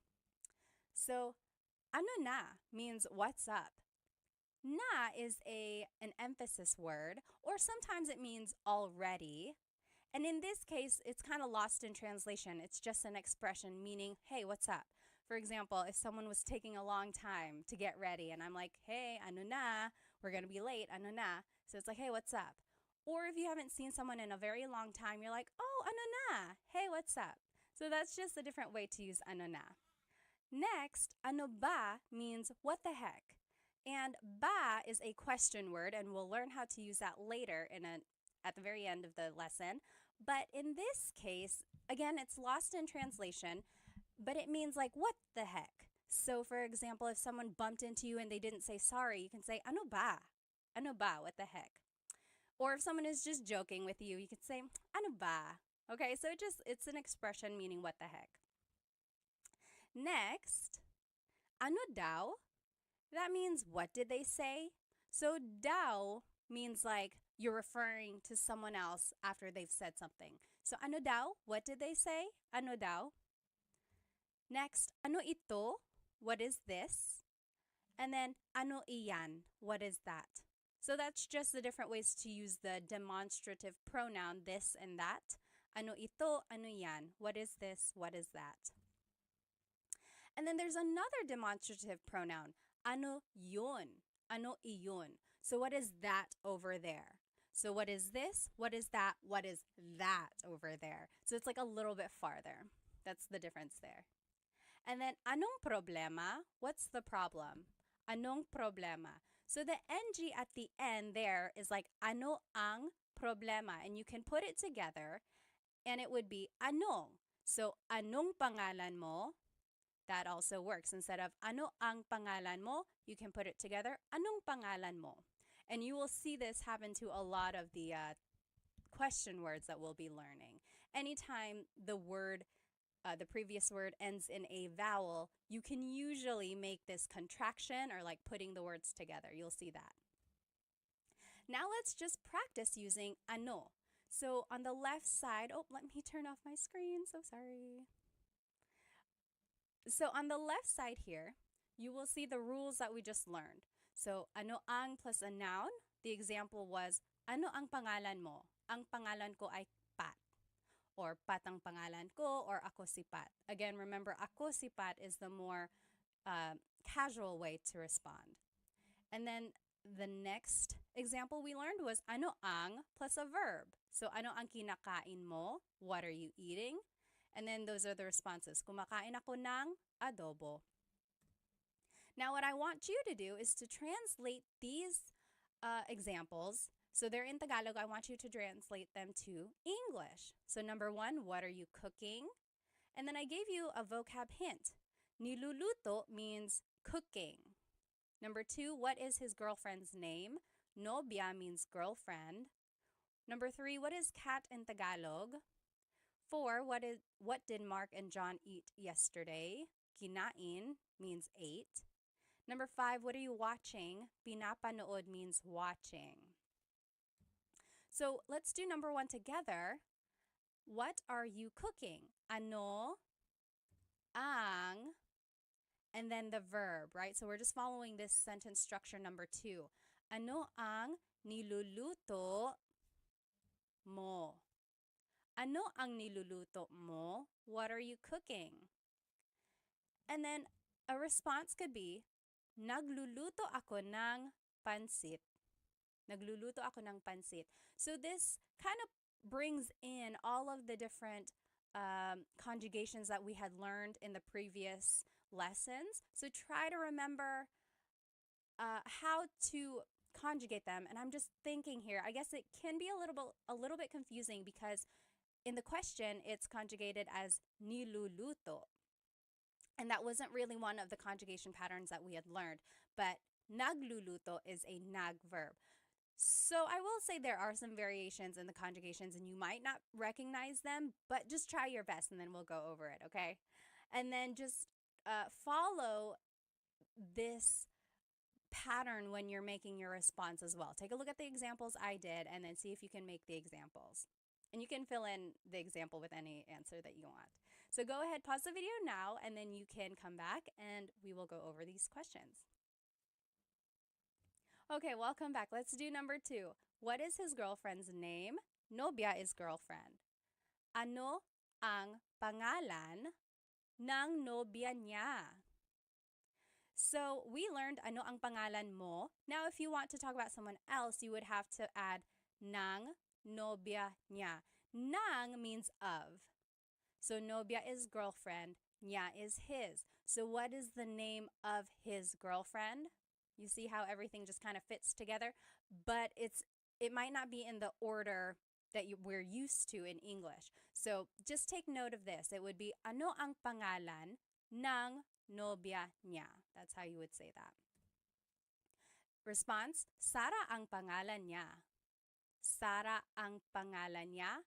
Or, siya si Sara. Siya si Sara. Something like that, okay? Number 3, what is cat in Tagalog? Ano ang pusa? Oh gosh, I just told you. Ano ang cat sa Tagalog? Pusa ang cat sa Tagalog. Pusa ang cat sa Tagalog. Next, what did Mark and John eat yesterday? Ano ang kinain nila Mark at John kahapon? Ano ang kinain nila Mark at John kahapon? I want to show you this word nila. This is like a sentence marker that is used to indicate people. So it's like their ownership. When it's multiple people, Mark and John, it's nila. When it's just one person, it's ni. So for example, if it was just Mark, ano ang kinain ni Mark kahapon? Ano ang kinain ni Mark kahapon? It's just one person. But when it's multiple people, you have to use nila. Ano ang kinain nila Mark at John kahapon? Response, kumain sila ng lechon kahapon. Kumain sila ng lechon kahapon. So, sila is the pronoun here. And that's a subject pronoun. So, kumain sila ng lechon kahapon. Using subject pronouns can be tricky, and I don't expect you to know these pronouns or these conjugations right off the bat. But hopefully you can recognize them. And then from these examples, use them this way in the future. Okay, so don't get too worried if you're not getting the questions right. Just use this as a way to learn them. Okay? Number 5, what are you watching? Ano ang pinapanood mo? Ano ang pinapanood mo? The response, pinapanood ko yung bagong pelikula. I'm watching a new movie. Pinapanood ko yung bagong pelikula. Or pinapanood ko yung TV, something like that. You might also hear someone say, nanonood ako ng TV. So we learned in the previous lessons, nanonood or manood means to watch. But this one is pinapanood, and it's focusing more on the object. So the movie or the show, pinapanood. Okay. Next question word is bakit. Why? Bakit.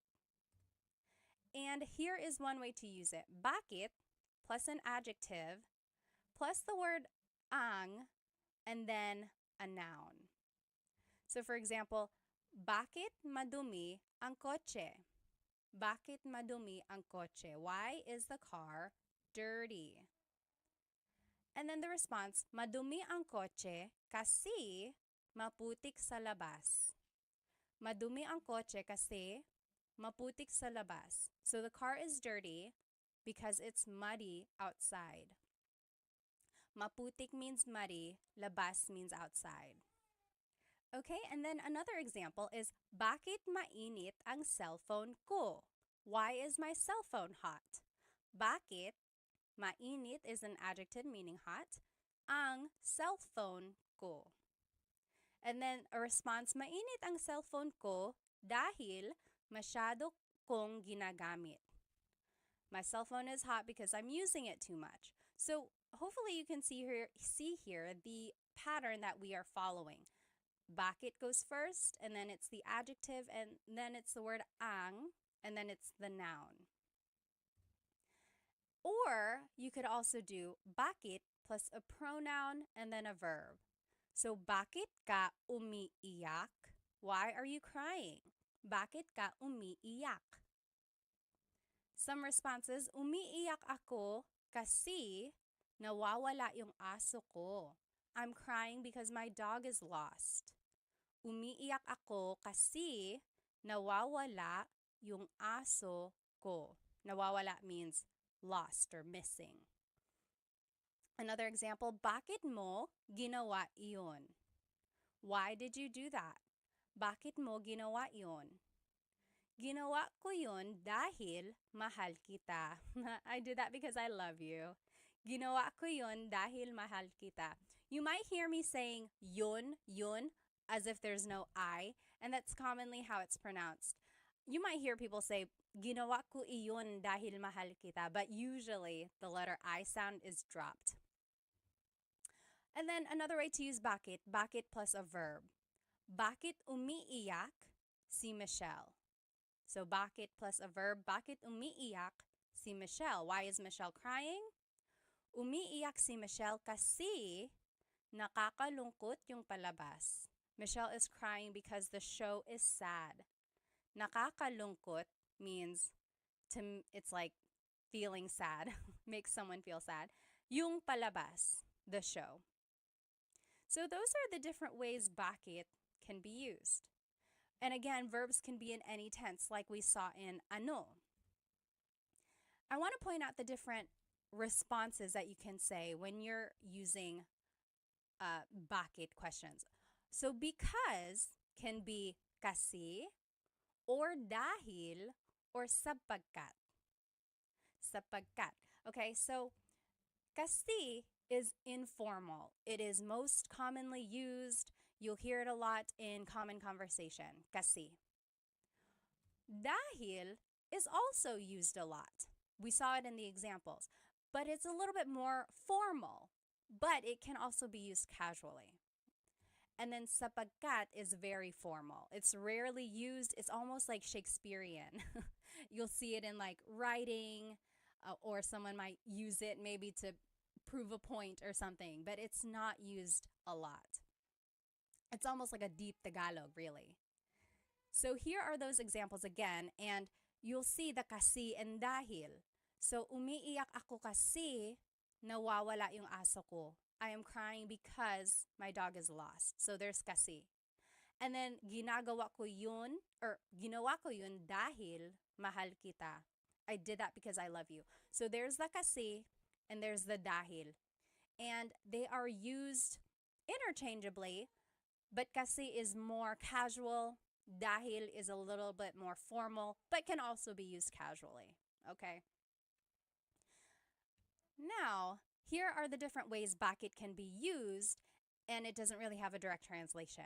So you might hear, bakit ganito? Bakit ganito? Ganito means like this. So why like this? Or why is this happening? So for example, it's like, oh no, I got a flat tire. I ran out of gas and I'm late for work. Oh, bakit ganito? Why is it happening? Why is it like this? And then bakit ba? Again, there's that ba question word. When it's added to bakit, it's why with emphasis. So maybe someone is annoying you. They're like, hey, Pat, hey, Pat. And you're like, oh, bakit ba? Why? What do you need? Bakit ba?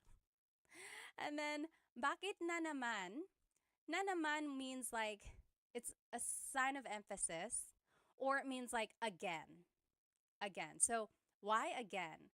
So, again, maybe someone is pestering you. They're like, hey, Pat. You're like, oh, bakit na naman? What now? And then, bakit daw? So, daw again is like, what did they say? So, it's like, why did they say? So, it's like, oh, we can't go in yet. And you're like, oh, bakit daw? Why? Why not? What did they say? So, those are the different ways bakit can be used. And just a Taglish tip, I am a big supporter of using Tagalog and English together, Taglish, especially while you are learning Tagalog. So here's one way to do that. Maybe use kasi and then finish your English answer. For example, why are you sad? Kasi I stayed up late why are you tired? And it would be kasi I stayed up late to finish a movie. So instead of saying because, say kasi. And then the more vocabulary you learn, you'll eventually be able to say the whole phrase in Tagalog. Why are you tired?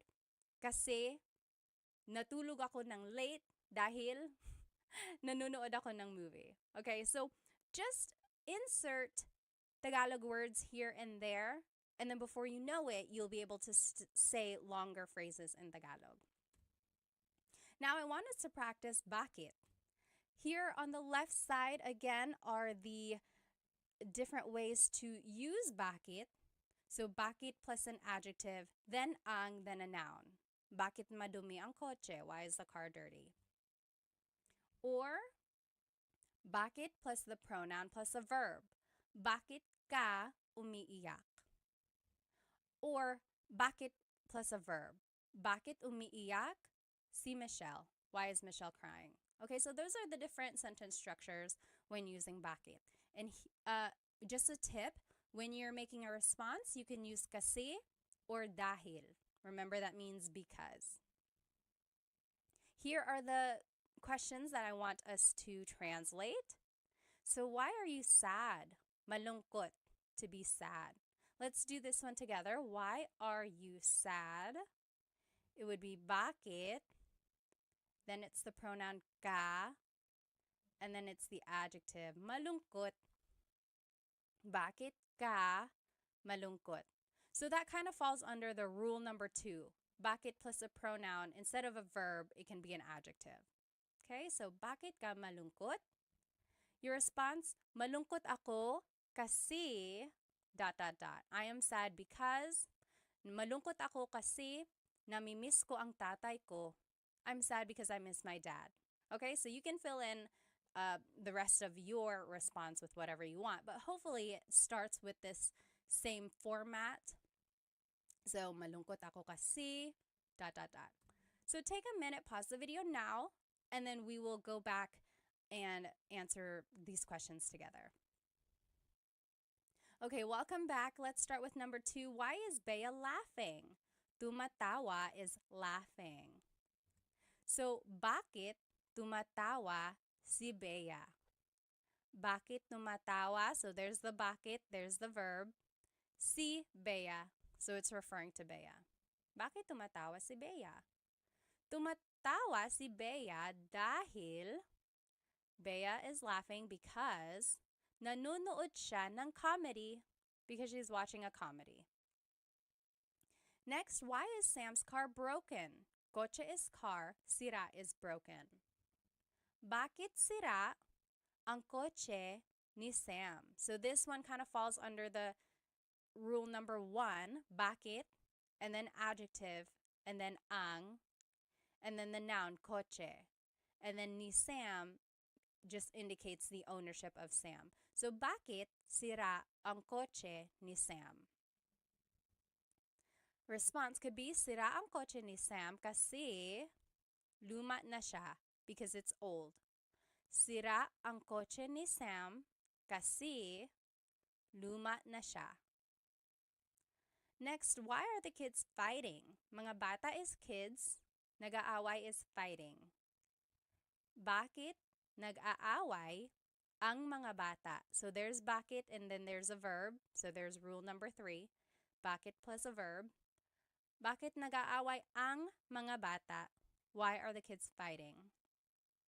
The response, nag-aaway sila dahil magkaiba ang gusto nilang laruin. They want to play with different things. So a couple things I want to point out. Nag-aaway sila. So instead of repeating mga bata, I just said sila, they. And you can do that. Or you could have said, nag-aaway ang mga bata dahil, like you can repeat it again. Or you can use a pronoun like I did. Nag-aaway sila dahil.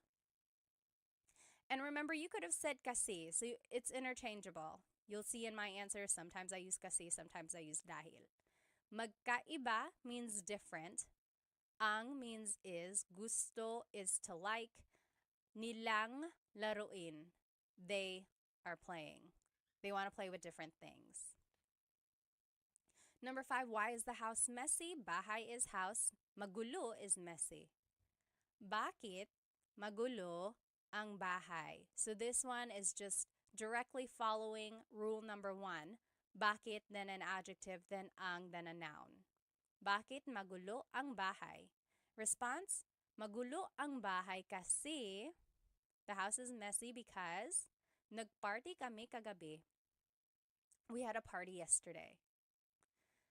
So if you can recognize the different patterns that were used here, that's kind of where it comes from, these questions. And you can add things afterwards to make it specific, like, is it belonging to someone? Are we talking about a place or something like that?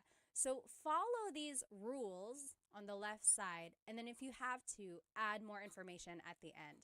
And then when you're making a response, that is where you choose kasi or dahil, and then bring in part of the question into your response as well.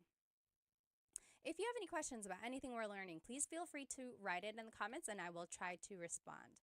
The next question we are going to learn is saan. Saan means where. So saan plus a verb. That's an example of how to use this. Saan matutulog si Bobby? Saan matutulog si Bobby? Where is Bobby going to sleep? A response is matutulog si Bobby sa sala. Bobby is going to sleep in the living room. Matutulog si Bobby sa sala.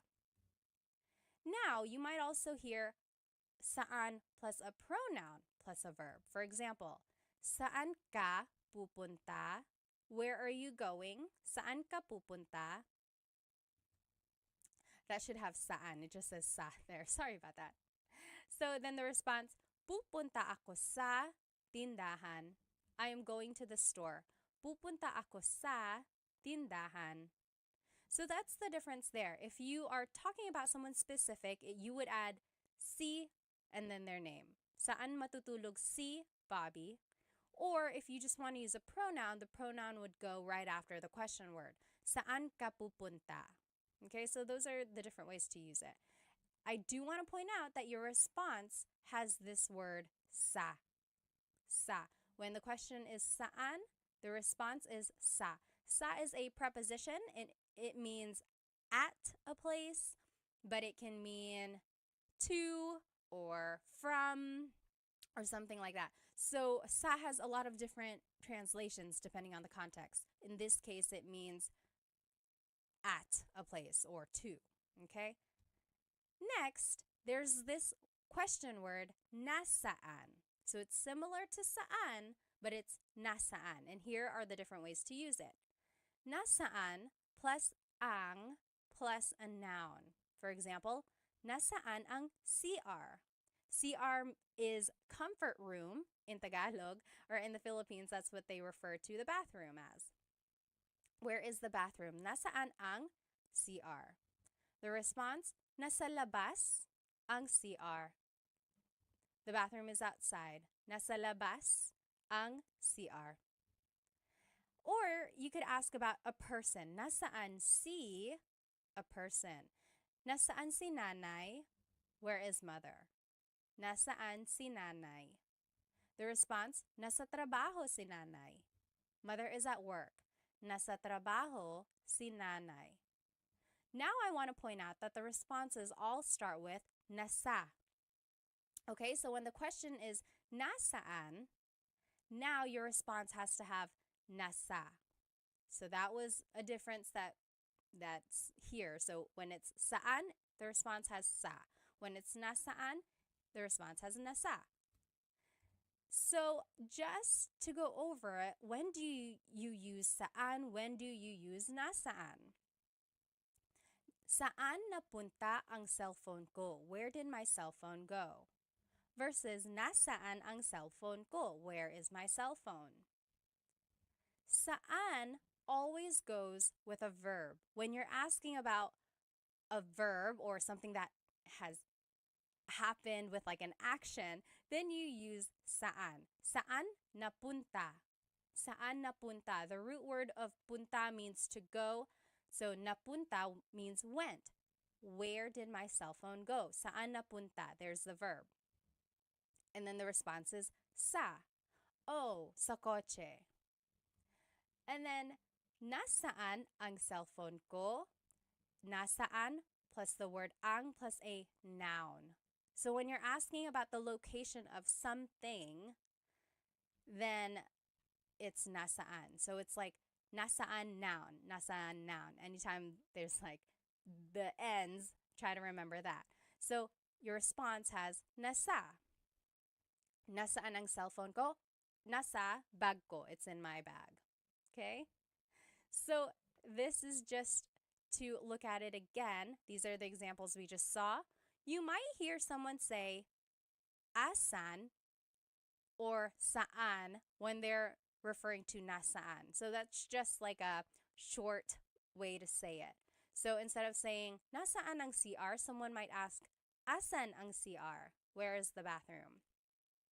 Or they might even just say saan ang CR, even though technically it should be nasaan. So people shorten it, but technically, just so you know, it should be nasaan.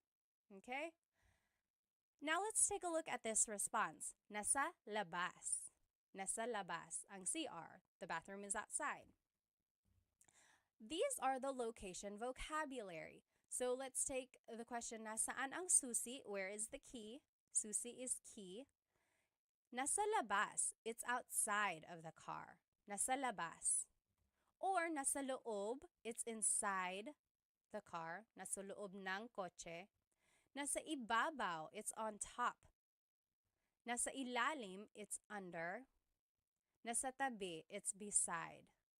So if you wanted to be specific, you would add the object afterwards. Nasa tabi ng kotse, it's beside of the car. Ng kotse. Nasa tabi ng kotse. So those are just the different location vocabulary words that you might hear.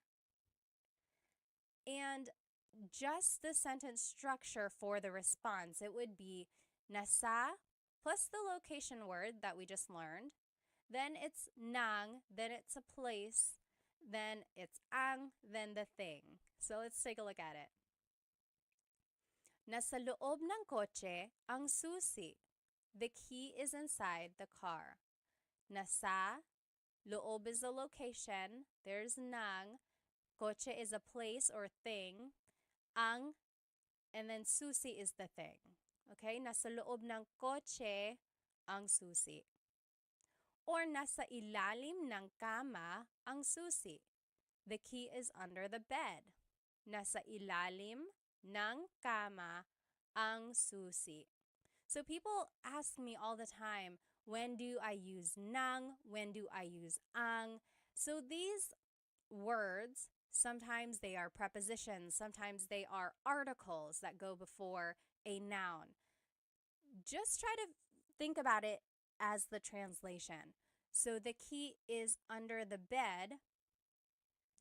So under of the bed, the key. That's how this is like literally translated. Ng kama is like of the bed. It's under of the bed. And then ang susi, the key. So a lot of it doesn't make sense. It's not the same grammar structure as in English. So just follow this pattern that I'm showing you now. And with more practice, it'll kind of come more naturally. Next, nasa, location plus si plus the person. So nasa bahay, si tatay. Nasa, and then the location is bahay. Si, and then the person, si tatay. Father is at the house. Or, nasa loob ng bahay si tatay. So this one is just a little bit more specific of where the father is. The father is inside of the house. So there's the difference there when you're using a location vocabulary versus when you're not. So nasa bahay si tatay, father is at the house. Versus nasa loob ng bahay si tatay, father is inside of the house. Okay, so that's kind of the difference there. And then here are just some other uses for saan and nasaan. Nasaan ka? Where are you? Nasaan ka? Saan napunta yun? Where did that go? So if you're looking for something just rhetorically, you can be like, nasaan napunta yun? Saan napunta yun? Where did it go? Nasaan na? Where is it already? It's like maybe if you're waiting for a pizza to be delivered and they're taking a long time, you're like, nasaan na? Where is it? Where is it? Na again is an emphasis word. Sometimes it means already. Taga saan ka? Where are you from? Taga means from. Saan means where. Ka is referring to you. Where are you from? Taga saan ka? So those are the different ways saan can be used. Now let's practice saan. And On the left side of your screen, you will see the sentence structures that we practiced. So saan plus a verb or saan plus pronoun plus a verb. Remember, anytime we're asking about a verb, you have to use saan. Anytime we're asking about a noun, you have to use nasaan. So nasaan plus ang plus noun. Or nasaan plus si plus a person. Okay, let's put these into use and I think it'll help clarify any questions. So translate these questions to Tagalog. Where is dad going?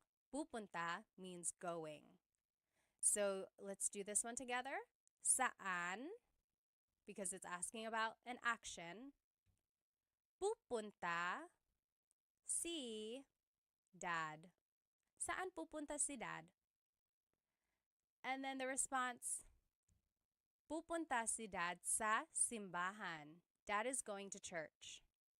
Pupunta si dad sa simbahan. So you're kind of taking the second part of this question and using it in your response, okay? So try practicing that.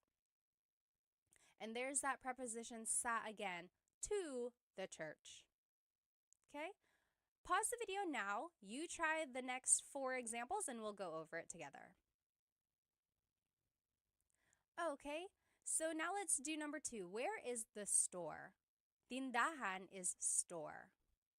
It would be, nasaan ang tindahan? So we're asking about a noun, the store, so we have to use nasaan. Nasaan ang tindahan?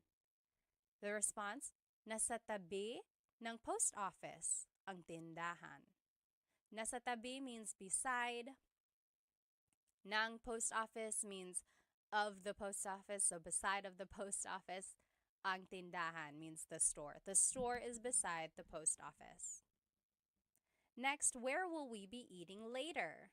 Kakain means will eat. Mamaya means later. Saan tayo kakain mamaya? So we have to use saan because we are talking about an action. Where will we be eating later?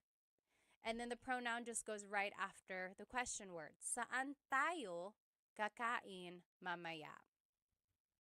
Your response, kakain tayo sa McDo mamaya. We're gonna eat at McDonald's later. You ready? Let's go. You pay. Kakain tayo sa McDo mamaya. Next, where is my husband? Asawa means husband or wife.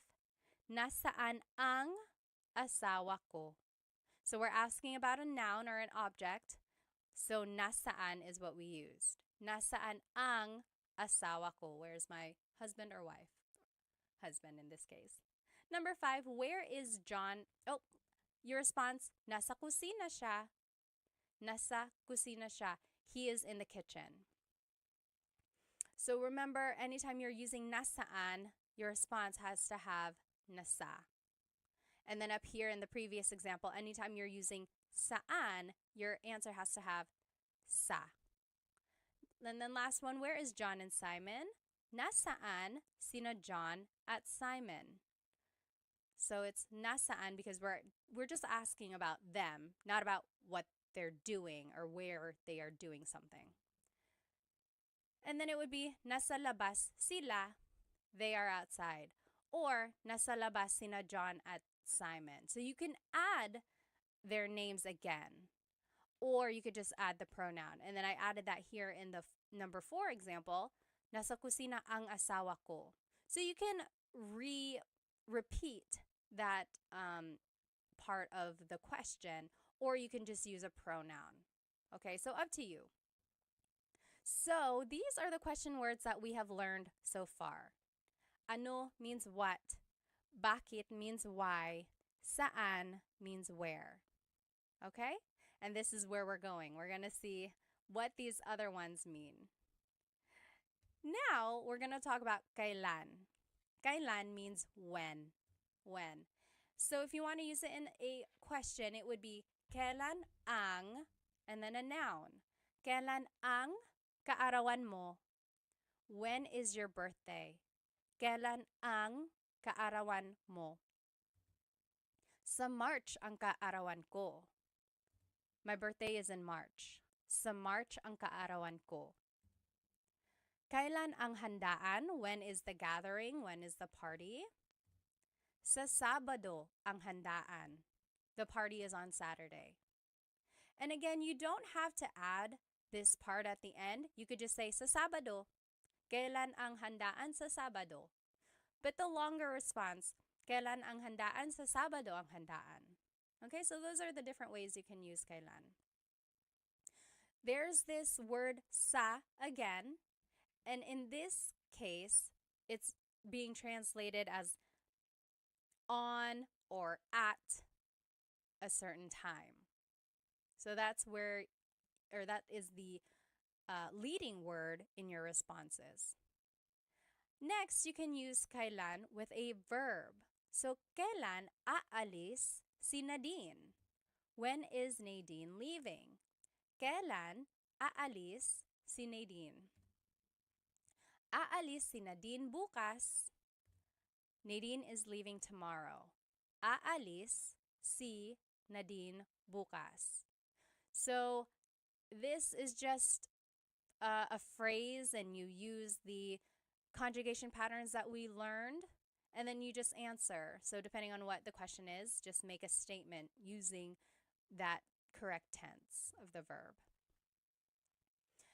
Kailan dumating sina nanay at tatay? When did mother and father arrive?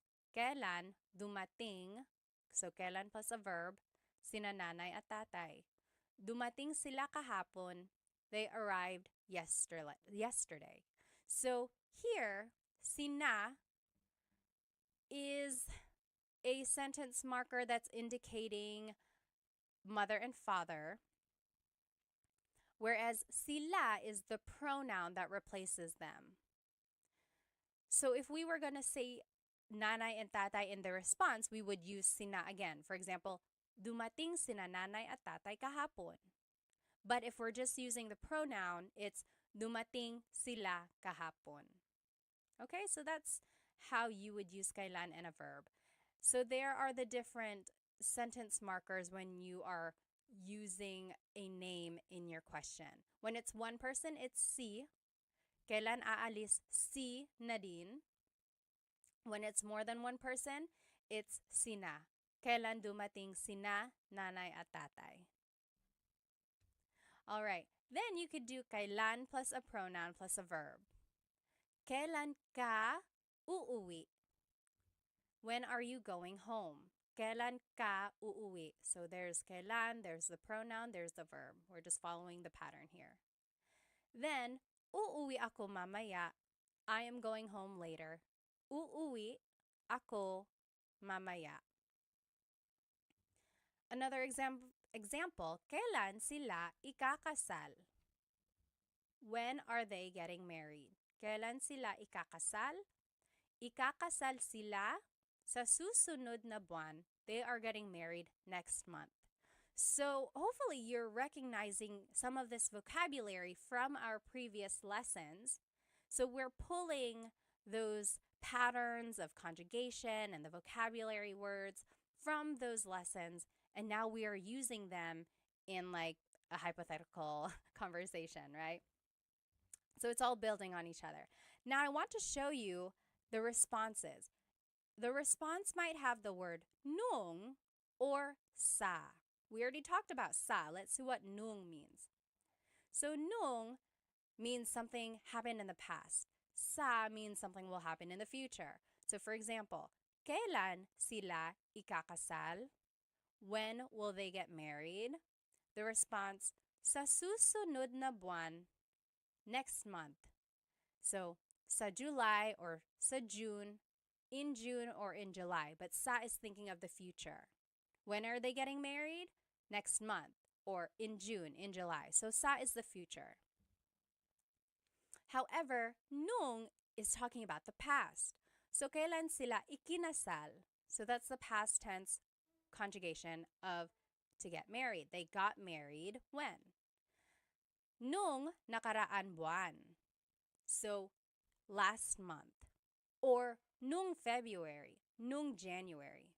So last February, last January. So that's the difference there. Sa versus nung. Okay? And there's the emphasis there. And here are just some other ways to use kailan. Kahit kailan, that's just an expression meaning anytime, whenever. So maybe someone is inviting you to eat out for dinner. They're like, oh, when are you available? When can you go out for dinner? You're like, kahit kailan, anytime. Or hanggang kailan means until when. So maybe your car is broken, it's in the shop. They're like, oh, you have to keep the car here. And you're like, hanggang kailan? Until when? How long does it stay here? Have to stay here. And then next, kailan nangyari yun? When did that happen? Kailan nangyari yun? Nangyari means happened, and then yun means that. Kailan nangyari yun? And then just a pronunciation tip, it's pronounced kailan, kailan, but you will often hear it pronounced kailan, kailan. Kailan ang kasal? Kailan ang kasal? But it's not wrong to hear kailan ang kasal. It's a little bit more formal. Okay. So here are some examples. On the top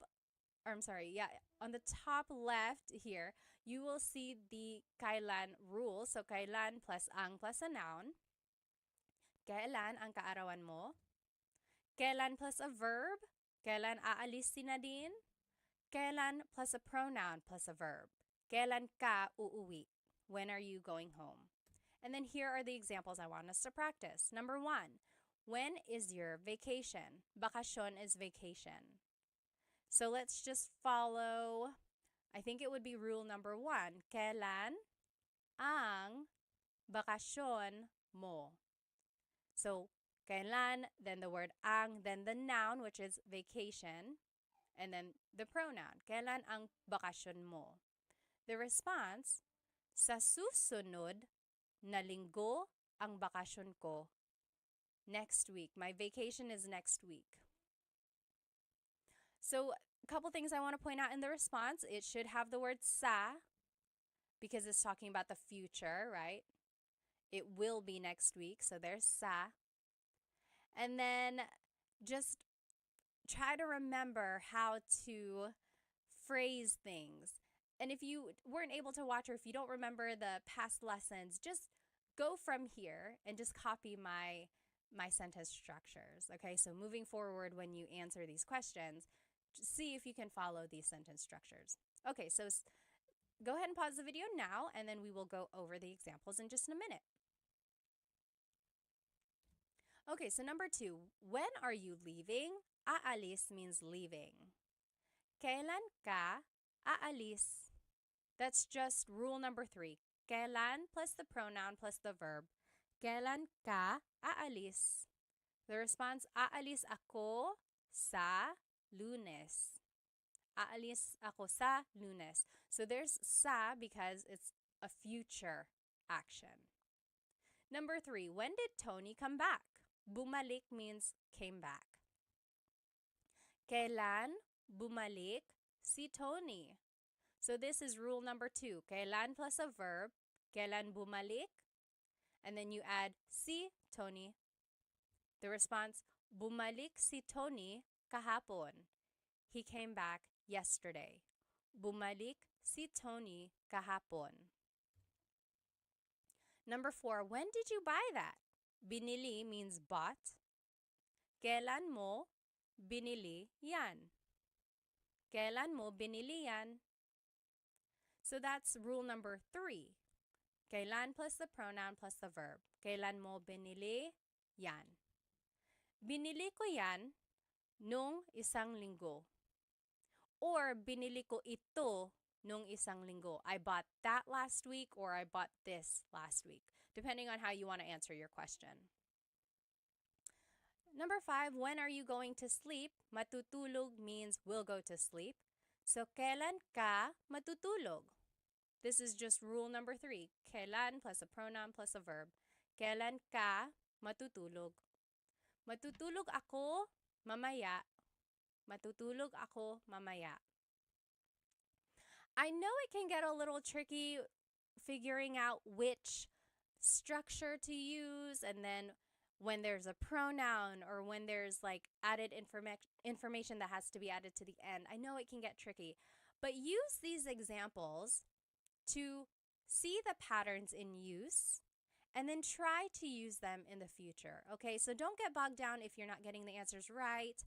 Really just use this as another form of learning, right? It's okay if it's not correct yet, but I want you to see how they are being used.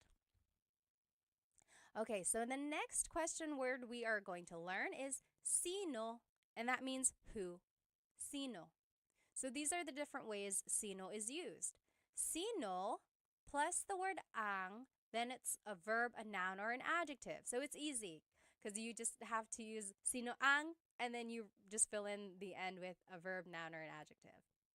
Sino ang kumakanta? Singing. Who is singing? Sino ang kumakanta? Ang kumakanta ay si Mario. Si Mario ang kumakanta, or kumakanta si Mario? Si Mario. I wanted to show you all the different ways a response could be made. So, sino ang kumakanta? Who is singing? This first example is formal. Ang kumakanta ay si Mario. This next one is a little bit formal as well. Si Mario ang kumakanta. Si Mario ang kumakanta. That's kind of formal. This one is casual. Kumakanta si Mario. Mario is singing. Kumakanta si Mario. And then this last one is just a short answer. So, si Mario. Who is singing? Mario. So those are the different ways you can say Mario is singing. Those are the different responses. And then there is the word that has to be in the answer. Si. Because we're asking about a person, your answer has to have si or sina if it's more than one person. We'll see that. So now if you are going to fill it in with a noun, sino ang mga magulang mo? Mga magulang means parents. Sino ang mga magulang mo? Who are your parents? Ang mga magulang ko ay sina John at Mary. So that's what I was just saying. Si is for one person, sina is for more than one person. So, ang mga magulang ko ay sina John at Mary. My parents are John at Mary and Mary. Another way to say it is sina John at Mary ang mga magulang ko. Or sina John at Mary. So those are the different ways to say John and Mary are my parents. When in doubt, go ahead and just use the shortest answer. I don't want you to sound redundant, and then I also don't want you to have to think of too many vocabulary words or an extended sentence structure. So just answer it with the shortest answer because it's still correct. Sino ang mga magulang mo? Sino John at Mary. And then, if it's an adjective that you're asking about, it would be sino ang, and then the adjective. Sino ang pagod? Pagod means tired. Who is tired? Sino ang pagod?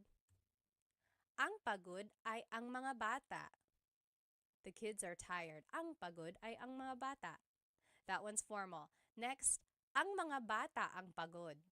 Ang mga bata ang pagod. That is also formal. Or pagod ang mga bata. Pagod ang mga bata. That one is casual. That is what I would say a lot more than the other two. And then the short answer, ang mga bata. Sino ang pagod? Ang mga bata, the kids. The kids are tired. So those are the different ways to say the kids are tired. Now, let's take a look at the responses. Si and sina. Si is for one person. Sina is for multiple people. So an example, kumakanta si Mario. Si Mario, because it's just one person. Versus kumakanta sina Mario at Jane. Mario and Jane are singing. So sina is used because there's more than one person. Now you can also respond with a pronoun. So sino ang pagod? Who's tired? You can say ako, me, ako. Or sino ang pagod? Siya. Him, he is, siya. Sino ang pagod? Ikaw. You. You are tired. Ikaw. So you can just respond with a pronoun. So I would say that, like, sino ang pagod? Ako. Just say ako. Keep it easy, right? And then here are the different pronouns. So ako is I, siya, he or she, so that's gender neutral. Sila, they. Ikaw, you, singular. Kayo, you all, plural.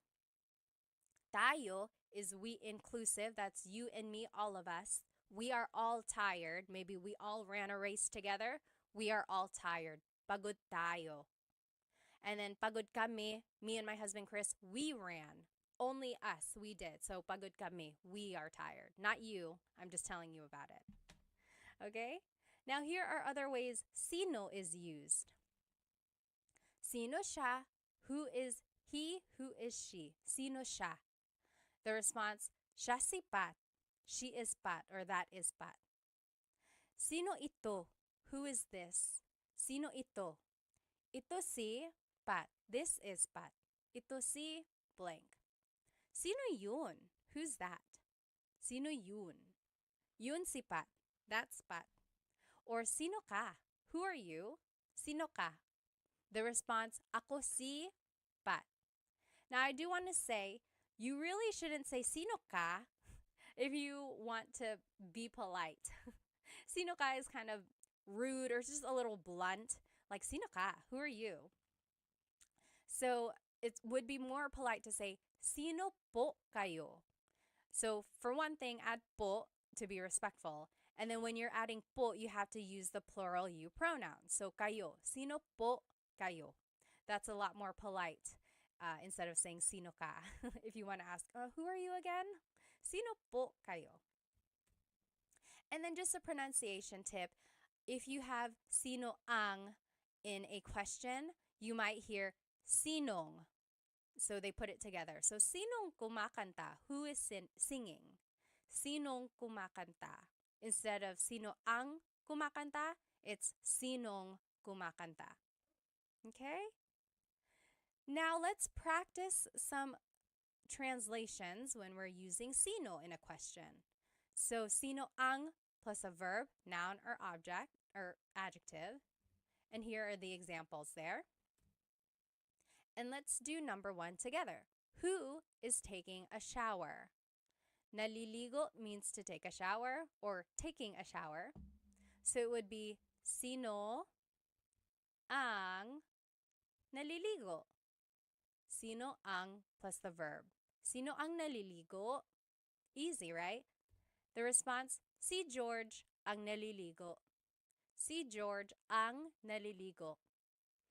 Or the simplest answer, si George. Si George. But you have to add si or si na because that is the indicator of a person. You have to add that in your response. So go ahead and take a minute, pause the video now, you finish the examples, and then we'll go back and do them together. Okay, welcome back. Let's do number 2. Who is your sibling? Sibling in Tagalog is kapatid. Sino ang kapatid mo? So kapatid is a noun. So sino ang kapatid mo? The response, kapatid ko si Sam. Kapatid ko si Sam. Or it could be, si Sam ang kapatid ko. Si Sam ang kapatid ko.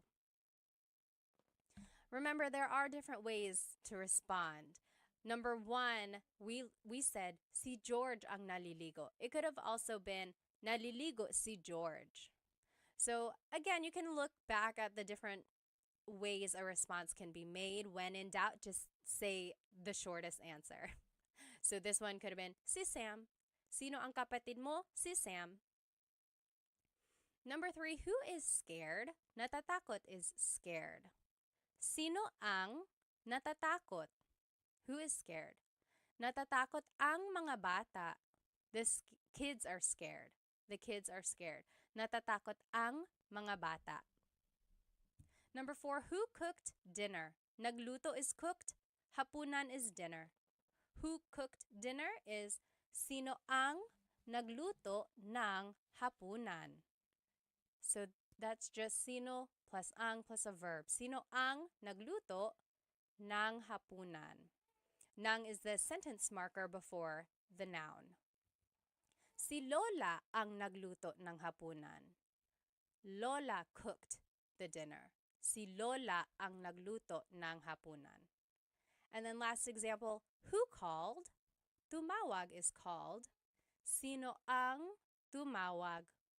Sino ang tumawag? So it's just the verb. Tumawag ang nanay mo. Your mother called. Tumawag ang nanay mo. Or the simplest response, ang nanay mo. Okay, so try to keep it simple when you can, but hopefully you can see the patterns that you can use when you're making a question and then answering a question.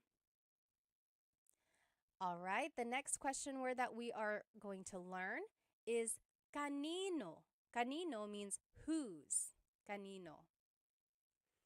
It could be used like this. Kanino, then the word ang, then the noun, then na, and then an adjective. I know that's a lot. Let's take a look at it in action. So, kanino ang sombrero na itim? Whose black hat? Kanino ang sombrero is hat, na itim. Itim means black. Now the response. Kay Jacob ang sombrero na itim. The black hat belongs to Jacob. And I want to move forward, and then we're going to go back and make everything make sense. Okay, so the next sentence structure or question structure would be kanino ang plus the noun plus na, and then a demonstrative pronoun. So it's similar to this previous structure. Instead of an adjective, though, it's going to be a demonstrative pronoun. So kanino ang sombrero na ito? So whose hat is this? Whose hat is this? Kanino ang sombrero na ito? And the response, kay Jacob ang sombrero na iyan. That's Jacob's hat. Okay, so hopefully you can see here, there's just this pattern of kanino, then the noun, ang plus a noun, na, it's like a sentence marker. Again, sometimes it doesn't have a direct translation, but it's like the linking word for the adjective or for the pronoun. And then just a pronunciation tip, kanino ang can be put together in a contraction. It would be kaninong. Kaninong sombrero na itim? Or kaninong sombrero ito? All right, when using the contraction though, you drop the na if there's a demonstrative pronoun. So kaninong sombrero ito, you wouldn't say kaninong sombrero na ito. So that's just one thing. It's kind of redundant when you add the na again. So just to respond, you would use an ownership marker, then the person, then the word ang, then the noun, then na iyan. So let's see what that would look like. Kanino ang bahay na iyan? Whose house is that? Kanino ang bahay na iyan? Here are the different ownership markers. So one of these has to be in your response. If there's only one owner, it's kay, kay. If there's multiple owners, it's kina, kina. More than one person, it's kina. If there's not a person, if there's no one's name, then you would have to use sa, sa. So it's an improper noun or an unnamed person. So we'll see what that would look like. So an example here, kanino ang bahay na iyan? Whose house is that? Or kaninong bahay yan? If it's just one person, it would be kay Rose ang bahay na iyan. Kay Rose yan. So we are using kay because it's just Rose. It's just one person, Rose. Versus if there's multiple owners, so kaninong bahay yan? Whose house is that? Kina Mike at Ana ang bahay na iyan. Or kina Mike at Ana yan. That is Mike and Anna's house. So I want to point out there's kina. That is when you would use kina when there's more than one person owning that thing. Now, Kanino ang bahay na iyan? Whose house is that? Sa kapatid ko ang bahay na iyan. That is my sister's house. That is my sibling's house. Sa kapatid ko ang bahay na iyan. Or sa kapatid ko yan. That is my sister's. That is my siblings. So you see how the person is unnamed? It's just kind of an improper noun. It's like a general answer. So that is when you would use sa, when the person is unnamed. It's just like a person in general speaking. Okay? So here are some more ownership pronouns that you could use when answering a kanino question. So, akin means mine. Iyo means yours singular. Kanya means his or hers. Inyo means your plural.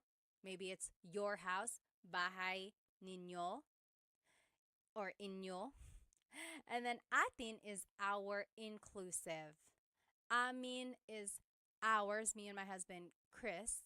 And then kanila is theirs, theirs. So here's an example of how to use that.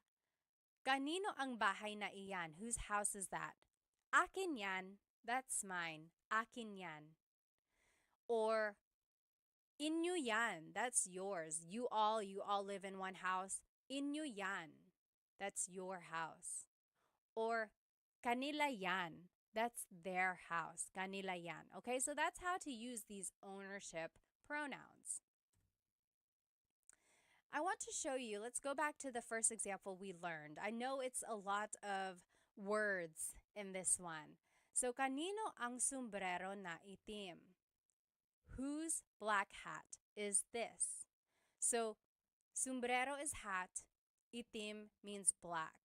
But they are interchangeable. Like you can switch them around and it would still mean the same thing. For example, kanino ang itim na sombrero?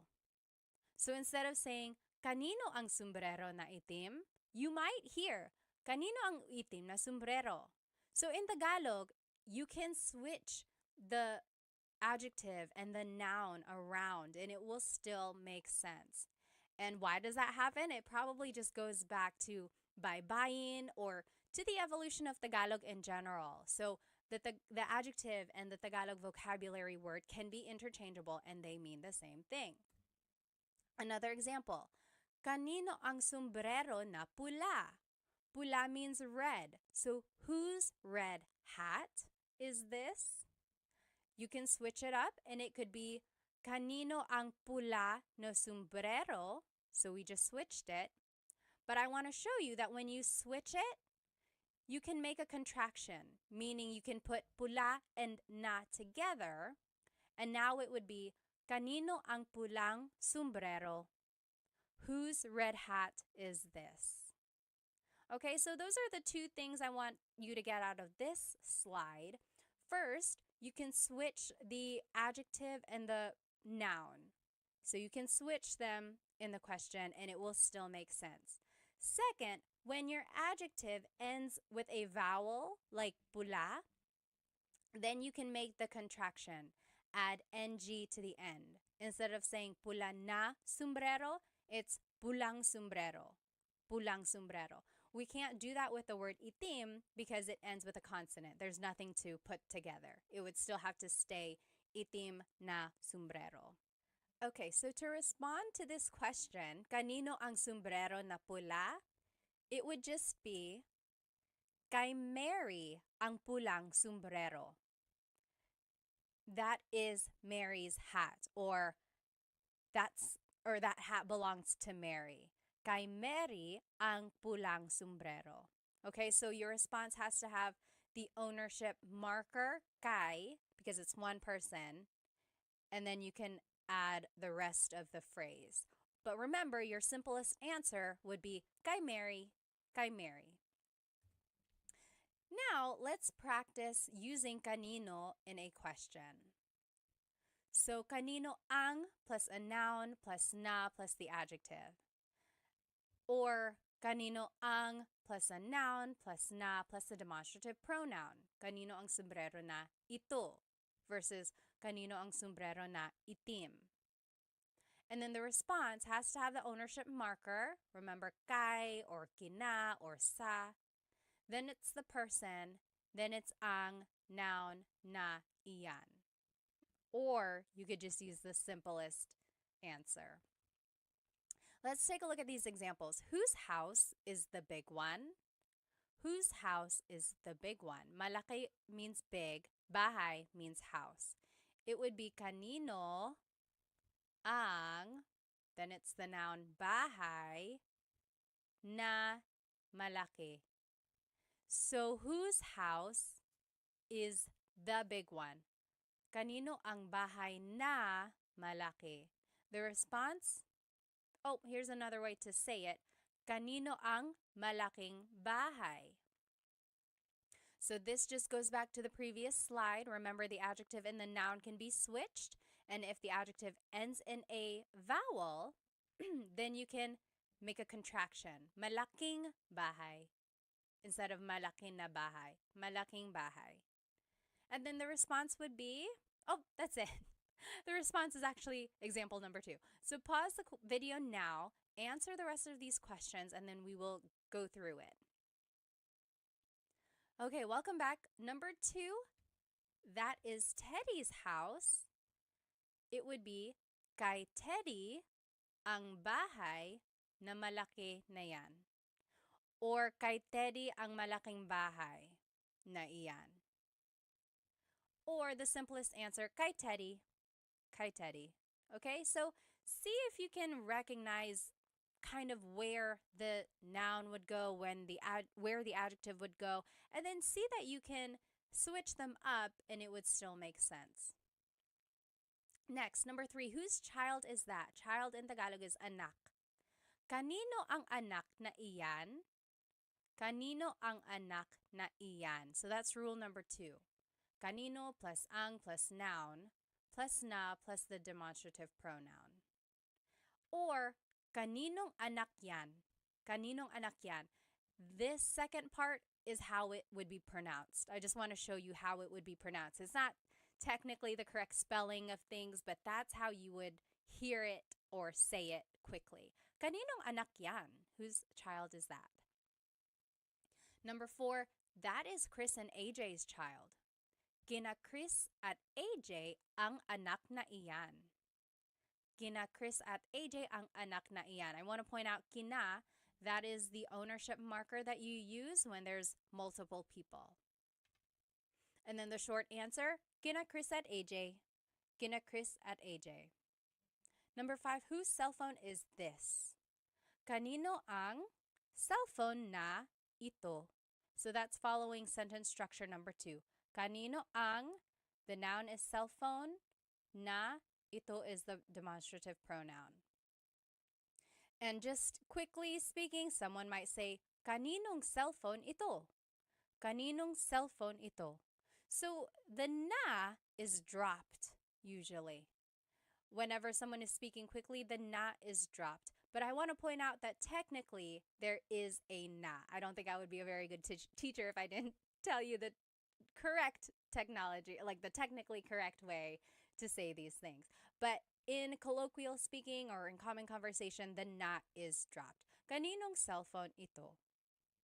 And then the response, that is my cousin's cell phone. Cousin in Tagalog is pinsan.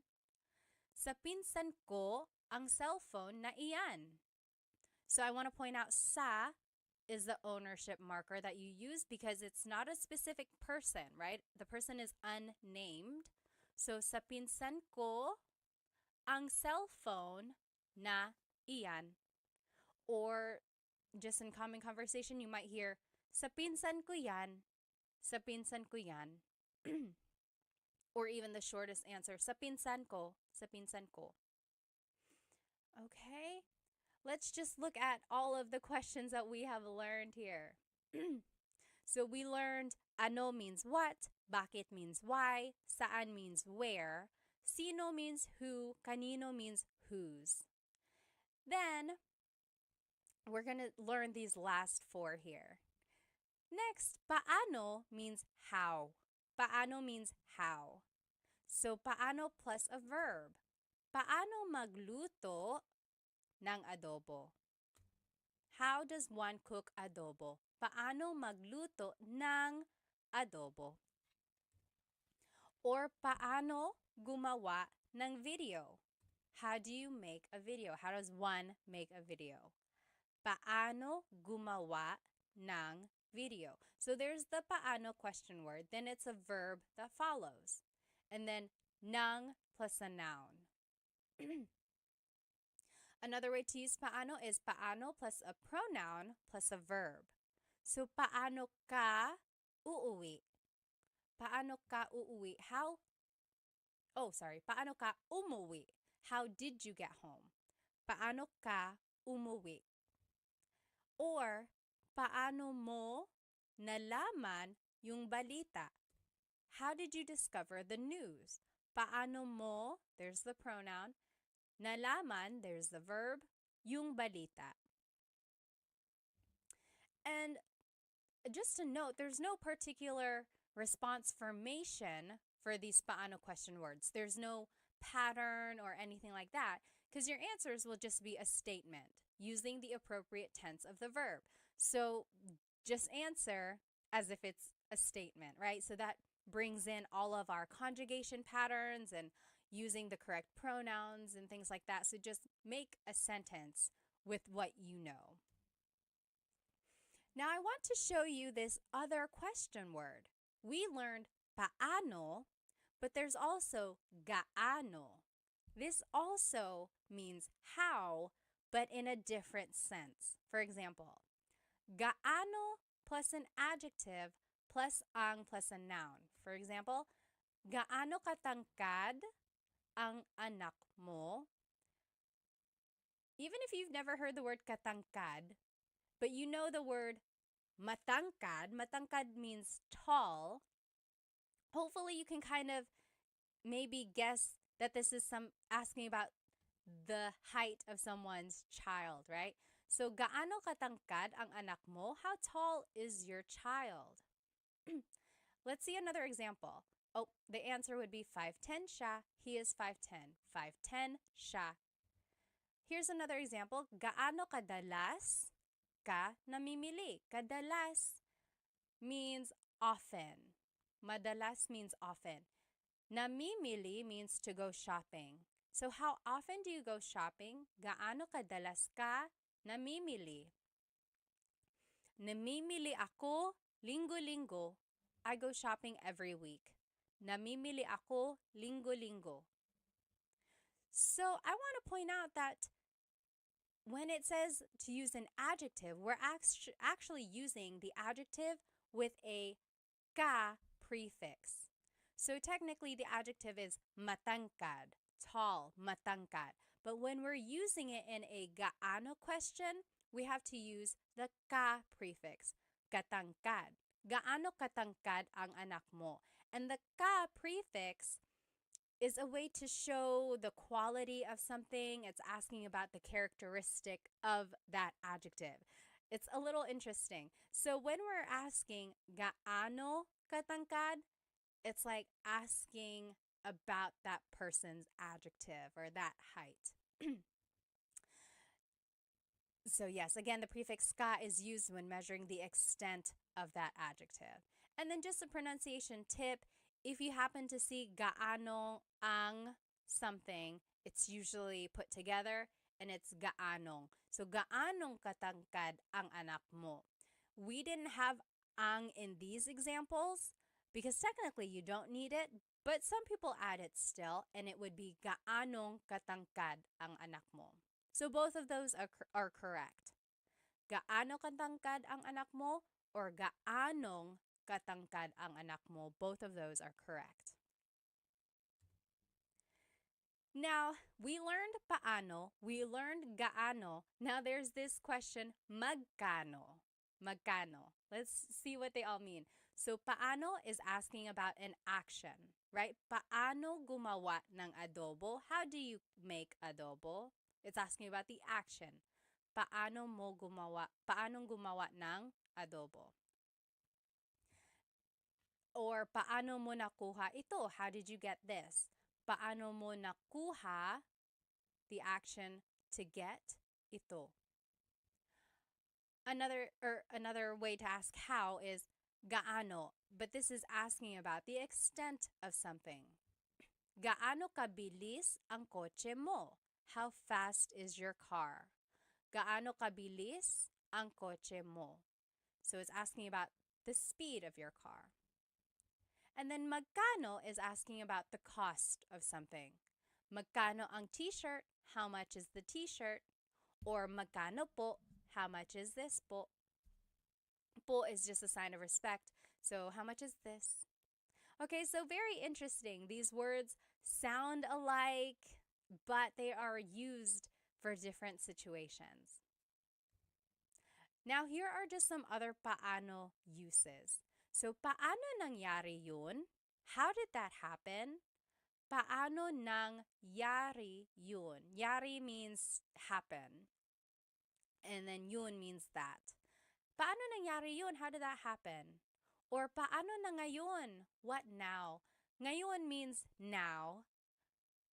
So technically this is like, how now? It's a rhetorical question when something goes wrong. Like, oh no, I lost my job. Paano na ngayon? What now? What am I going to do now? And then just a pronunciation tip. It's technically paano. Paano. When there are two vowels together, you say them separately. Paano. But when speaking quickly, Filipinos just say paano. Paano na ngayon? Paano na ngayon? Now, let's practice using paano and gaano in some questions. So, paano is with a verb. How do you do something? And then paano plus a pronoun plus a verb if you want to be specific by adding a pronoun. Gaano uses an adjective. So, gaano plus adjective plus ang plus a noun. Okay, so just try to follow these sentence structures. And then here are the examples that I want us to do. Let's do number 1 together. How does one write a book? How does one write a book? Magsulat means to write. Libro is book. Libro is book. So how does one write a book? This is actually This is asking about an action. So we would use paano. Paano magsulat ng libro? Paano magsulat ng libro? How does one write a book? Go ahead and pause the video now and we will do the rest together. Okay, welcome back. Let's do number 2. How did you make this? Ginawa means made. Paano mo ginawa ito? So that's following rule number 2. Paano, then the pronoun, then the verb. Paano mo ginawa ito? Number 3, how far is your house? Malayo means far, bahay is house. So, gaano kalayo ang bahay mo? Do you see that it's asking about the distance of your house? So it's like an extent of that adjective. So, gaano kalayo ang bahay mo? That's why we're using gaano instead of paano, because we're asking about like an adjective related to your house. How did you get that? Nakuha means got. Paano mo nakuha yan? There's no adjective in this question, so we would just still use paano. And that follows rule number 2. Paano mo nakuha is the verb yan. Number 5, how big is their dog? Malaki is big, aso is dog. How big is their dog? So it's asking about an adjective, so we would have to use gaano. Gaano kalaki ang aso nila, their dog nila. And then number 6, how spicy is the food? Maanghang is spicy, pagkain is food. So it's asking about an adjective, the spiciness of it. So it would be gaano kaanghang ang pagkain. Gaano kaanghang ang pagkain. So in all of these examples, I gave you the adjective in the ma form, right? malayo, malaki, maanghang. So it's the ma form of the adjective. But remember, when you are using gaano as a question, you have to change the adjective into the ka form. So it has to have the ka prefix because it's asking about the extent of that adjective. Okay, if you have any questions, again, please feel free to write them in the comments. I will try to answer. Okay, next question word we're going to learn is ilan. How many? Ilan. So it would be ilan, then ang, then a noun. For example, ilan ang anak mo? How many kids do you have? Ilan ang anak mo? Ang anak ko ay tatlo. Ang anak ko ay tatlo. I have 3 kids. Or tatlo ang anak ko. Or tatlo, tatlo. So again, there are many ways to respond. The first one is formal. No one really says it like that. The second one is common. That is what people would say. And then the last one is the short answer, which is also acceptable. I have 3 kids. That is what that means. Now, you might hear someone say, ilan na ang anak mo? Ilan na ang anak mo? Na means already. It's kind of like an emphasis. Maybe you haven't seen someone in a very long time and you're just catching up. They're like, ilan na ang anak mo? How many kids do you have now? Or how many kids do you have already? So it's just like an emphasis. And then technically, when you want to make something plural, you have to add the word mga. So mga anak, kids, mga anak. But in the question form, you don't have to add mga because it's already implied. So you don't say, ilan ang mga anak mo? You can, it's not wrong, but people drop it and it's just, ilan ang anak mo? How many kids do you have? But it's not incorrect if you wanted to add mga. Ilan ang mga anak mo? It's just kind of redundant. All right, next, ilan ang plus a verb. Ilan ang pupunta sa handaan? How many are going to the party? Ilan ang pupunta? Pupunta is the verb meaning to go. So, ilan ang pupunta sa party? The response is, ang pupunta ay 5. Or 5 ang pupunta. Or 5. I would say the second one. 5 ang pupunta. 5 people are going to the party. Next example, ilan ang kakain dito? How many are eating here? Ilan ang kakain dito? And then, your response is, ang kakain dito ay 3. Or 3 ang kakain dito. Or 3. That means 3 people are eating here. Or will eat here. So, both of these questions ask about like how many people are coming, how many people are eating. And I didn't add the word tao because it's kind of implied already. Like ilang tao ang kakain dito or ilan na tao ang kakain dito.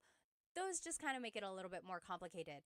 If you want to just get straight to the point of the question, you don't have to add the word tao. It's kind of implied. So, ilan ang pupunta sa handaan, ilan ang kakain dito. It's asking about like the people. Okay. Next. Just a pronunciation tip. When there's ilan ang, it's usually put together and it's ilang. Ilang taon ka na? How old are you? Ilang taon ka na? I will say when you make the contraction, though, it kind of changes up the sentence structure or the grammar. So, ilan ang taon mo? Technically, if we were following the sentence structure that we learned, it would be ilan ang taon mo? How many years do you have? How many years are you? But when we make the contraction, ilang taon ka na, now we are using a different pronoun. So, ilang taon ka na. And you don't have to add na, ilang taon ka? How old are you? Ilang taon ka? But I do want to point out you have to change the pronoun here when you're making the contraction. And it's just a different form of asking how old are you. Another example of that is ilan ang anak mo? How many kids do you have? Versus ilang anak ang meron ka? So we made the contraction and then now we changed up the grammar a little bit. So they both mean how many kids do you have? But this one is literally meron means to have. So ilang anak ang meron ka? How many kids do you have? So same meanings, just different ways of saying it. All right. Now, when you respond with an amount of something, you might hear or you might use this word lang or na. So, ilan ang anak mo? How many kids do you have? A response could be, isa lang ang anak ko. I only have one kid. Lang means only. Isa lang ang anak ko. Or, na means already. Tatlo na ang anak ko. I have 3 kids already. Tatlo na. Tatlo na ang anak ko. Or another example, ilang donuts ang kinain mo? How many donuts have you eaten? Ilang donuts ang kinain mo? Or how many donuts did you eat? So, you could say, dalawa lang, only 2. Dalawa lang, only 2. Or, apat na ang kinain ko. I already ate 5. I've already eaten 5. Apat na ang kinain ko. So these 2 words kind of show almost like an emphasis, or they just give you an idea of how much or little something is. Only and already. Okay? Now, there are other ways to use ilan. Very interesting. So there's pang ilan, tig ilan, and mga ilan. So, pang ilan is what you use when you're asking about the ranking of something or the order of something. So, for example, pang ilan ka sa magkakapatid? In what order were you born amongst your siblings? So, were you the oldest? Were you the firstborn? Are you in the middle? Are you the last? Where were you in the order of your siblings? Pang ilan ka sa magkakapatid? Some responses, panganay ako, I'm the oldest. Panganay ako. Pangatlo ako, I'm the third. Pangatlo ako. Or bunso ako, I am the youngest. Bunso ako. So you'll see the response usually has pang in it because the question has pang. So pang is almost like in which or where. It's just asking about like the placement of things. Okay, so here's another example. Pang ilan ka sa contest? What place did you get in the contest? Pang ilan ka sa contest? Here are some examples. Una ako, I was first. Una ako. Pangalawa ako, second. Pangatlo, third. So again, there's that pang prefix that you use to answer when it's a pang question. Very interesting. Next, tig ilan means how many of each. So for example, maybe you're shopping at a store and you're like, oh, I like all of these t-shirts, but I want multiple of them. They might ask you, tig ilan na t-shirt ang gusto mo? How many of each t-shirt do you want? For example, oh, I want 3 of the red t-shirts, 2 of the white t-shirts, 1 of the black. So, tig ilan na t-shirt? How many of each t-shirt do you want? Your response would just be the number of it. So, dalawang pula, 2 reds, isang puti, 1 white, and so on. So you see it's asking how many of each type of thing. Another example, tig ilan na tsokolate ang gusto mo? How many of each chocolate do you want? So, for example, if there are M&Ms, Snickers, Twix, and so on. Tig ilan na tsokolate ang gusto mo? You could say, tig iisa po. I'll take 1 of each. Tig iisa. 1 M&M, 1 Snickers, 1 Twix. Tig iisa. Or tig dadalawa po. 2 of each. 2 M&Ms, 2 Snickers, 2 Twix. Tig-dadalawa. Tig-dadalawa. And then tig-tatatlo po. 3 of each. You get the idea. And then I want to show you that the question has na. So tig-ilan na t-shirt, tig-ilan na chocolate. And in this case, na is translating as of. How many of each t-shirt, how many of each chocolate do you want? And then just a pronunciation tip here. Tig-ilan is a homonym, meaning it can have different translations depending on how it's pronounced. So tig-ilan, when there's a hyphen in it, you have to have that glottal stop. Tig-ilan. That means how many of each. When there's no hyphen, tigilan, tigilan. It's just one word, tigilan. That means to stop. For example, tig-ilan t-shirt ang gusto nila? How many of each t-shirt do they want? Tig-ilang t-shirt ang gusto nila? That means how many of each t-shirt do they want? But if you say, tigilan mo yan, that means stop that. Okay, so again, that glottal stop is important for proper pronunciation because they mean different things otherwise.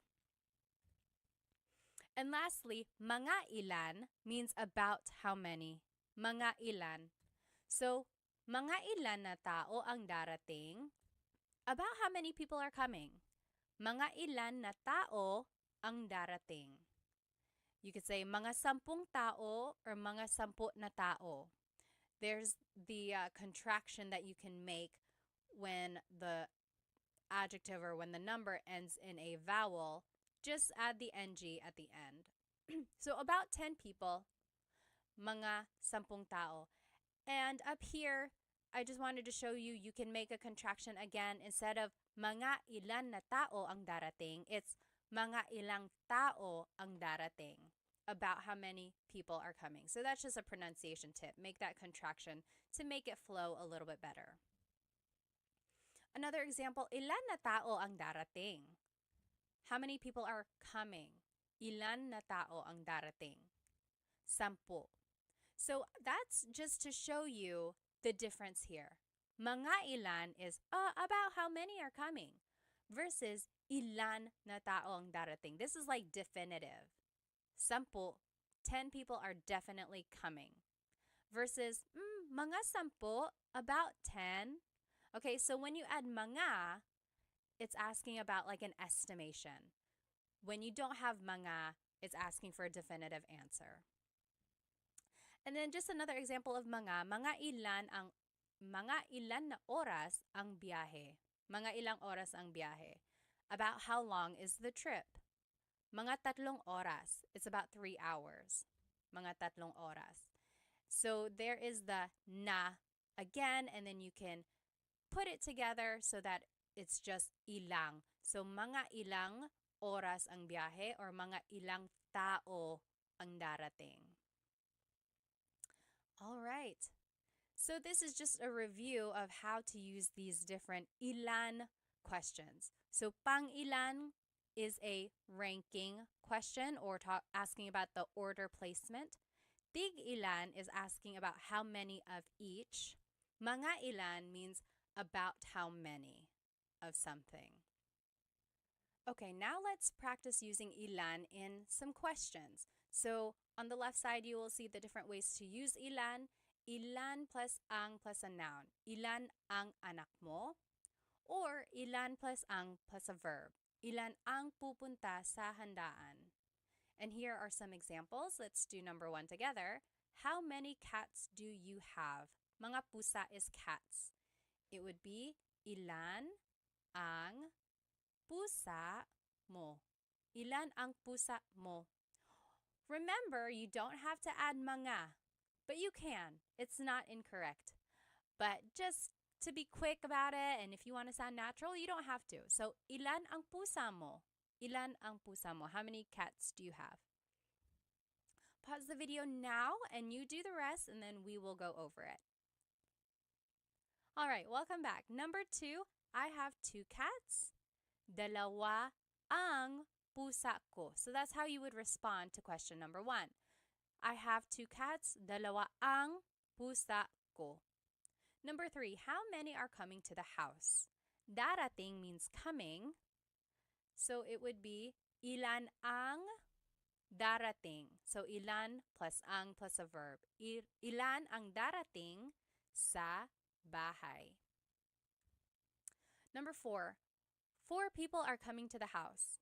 Apat means 4. So 4 people are coming to the house would be apat ang darating sa bahay. Apat ang darating sa bahay. Remember, the short answer would be apat, apat. Number 5, how many friends do you have? Kaibigan is friends. Actually, kaibigan is friend. Mga kaibigan would be friends. Ilan ang kaibigan mo? Ilan ang kaibigan mo?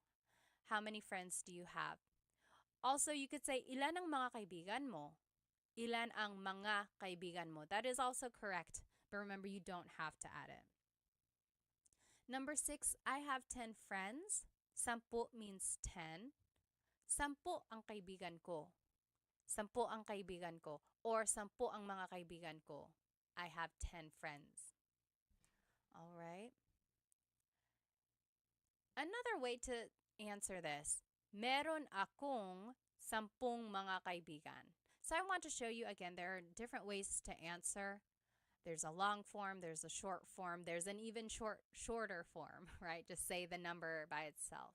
So if you hear different responses, hopefully you can recognize some of the vocabulary words and just kind of go from there. This one is a fun practice. So I want us to match the question words with the correct example. Then we're going to translate and then give a response. So on the left side are the different question words. Pang-ilan, tig-ilan, mga ilan. On the right side are some example questions. How many of each hat do you want? About how many balloons are we going to buy? How many drinks have you had? Like, what number is that? Or what number of drinks is that for you? So we have to match what question word would go with that question, and then we will translate. So go ahead and do that. Pause the video and see if you can match and then translate and give a response. Okay, welcome back. Let's see. This is what the answers would be. Pang-ilan goes with this question. How many drinks have you had? What number is that? What number of drinks is that for you? So it's asking about like the order of your drinks and asking about just basically like where you are in your line of drinks. Tig-ilan would be how many of each hat do you want? So it's asking about the amount of each. Mga ilan, about how many balloons are we going to buy? So it's an estimation. We don't know exactly. It's just about how many do you want. Okay, so hopefully you were able to match them. Now let's see if we can translate them. How many of each hat do you want? It would be, tig-ilan na sombrero ang gusto mo? Tig-ilan na sombrero ang gusto mo? And then your response could be, tig-iisa po, one of each. Tig-iisa. Next, about how many balloons are we going to buy? Mga ilan na lobo ang bibilhin natin? Or mga ilang lobo ang bibilhin natin? Your response, mga 5, about 5, mga 5. How many drinks have you had? What number is this? What number of drinks is that for you? All of that is encompassed by this one question.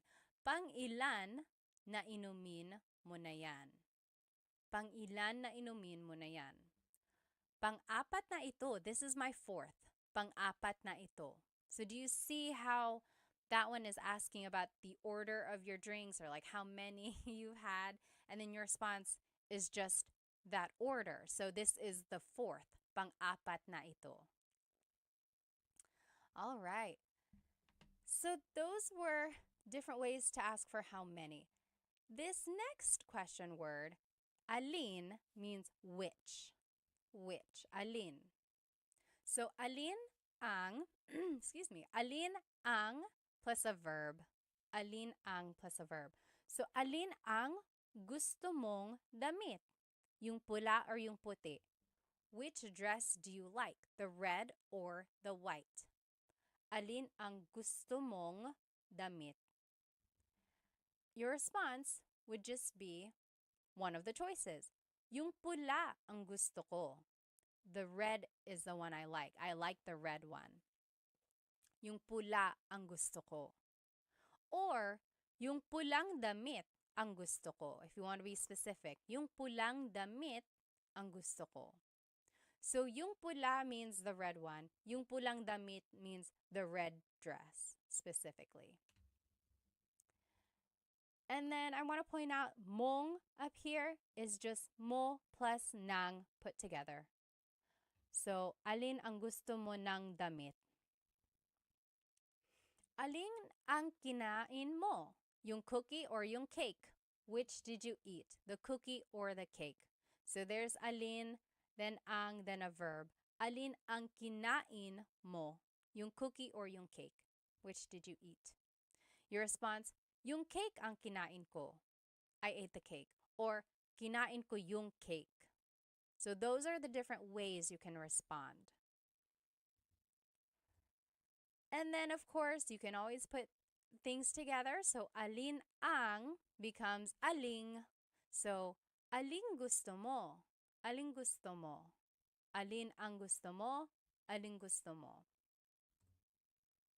Alin plus an alin plus ang plus an adjective. Alin ang mas malaki?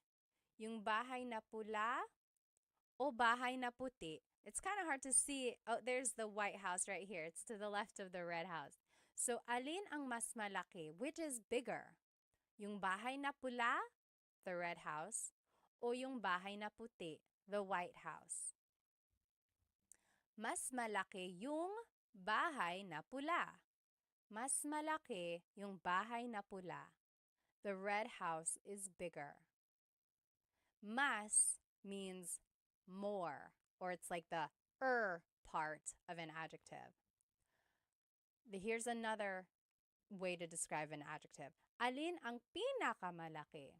Which is the biggest?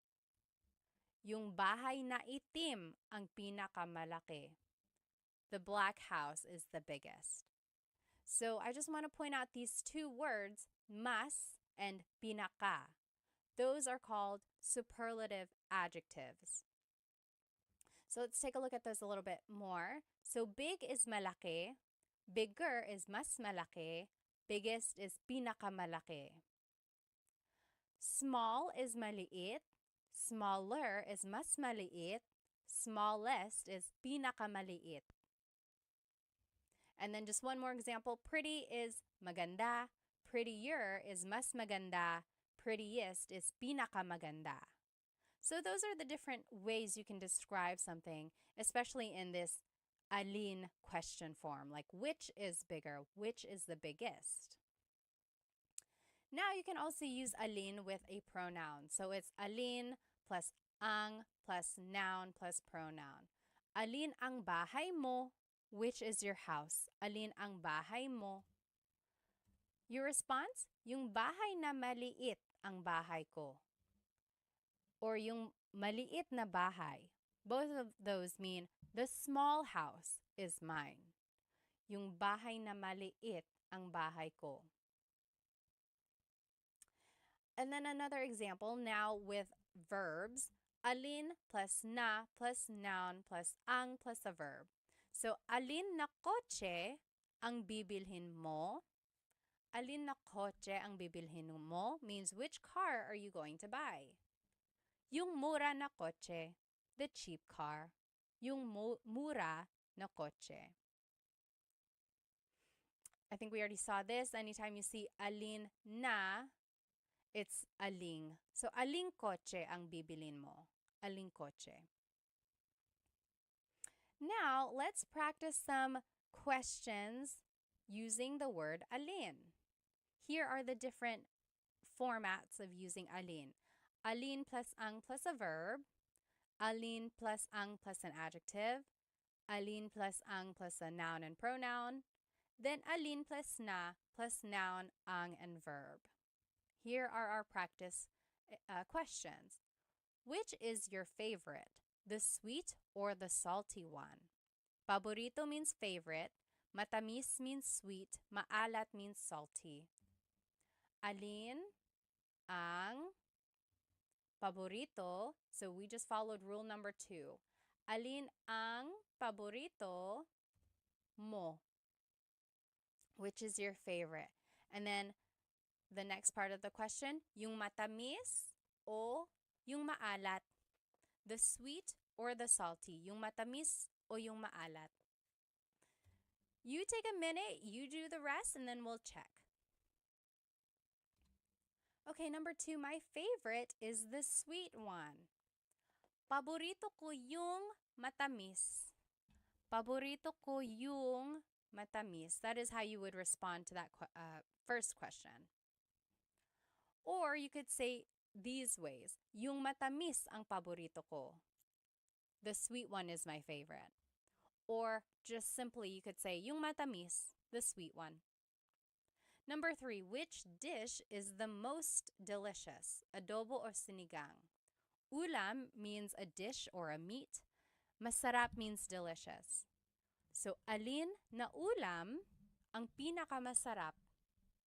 Alin na ulam ang pinakamasarap?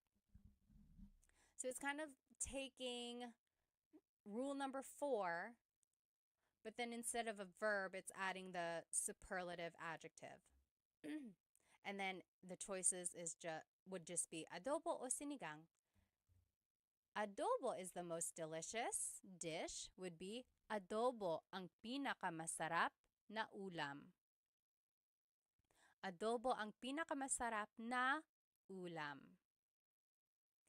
So there you go. Hopefully you can see the patterns and then using some of these sentence markers when you want to add more information to your sentence. And I want you to try this Taglish tip whenever you are giving a choice. Maybe you can start using this word yung.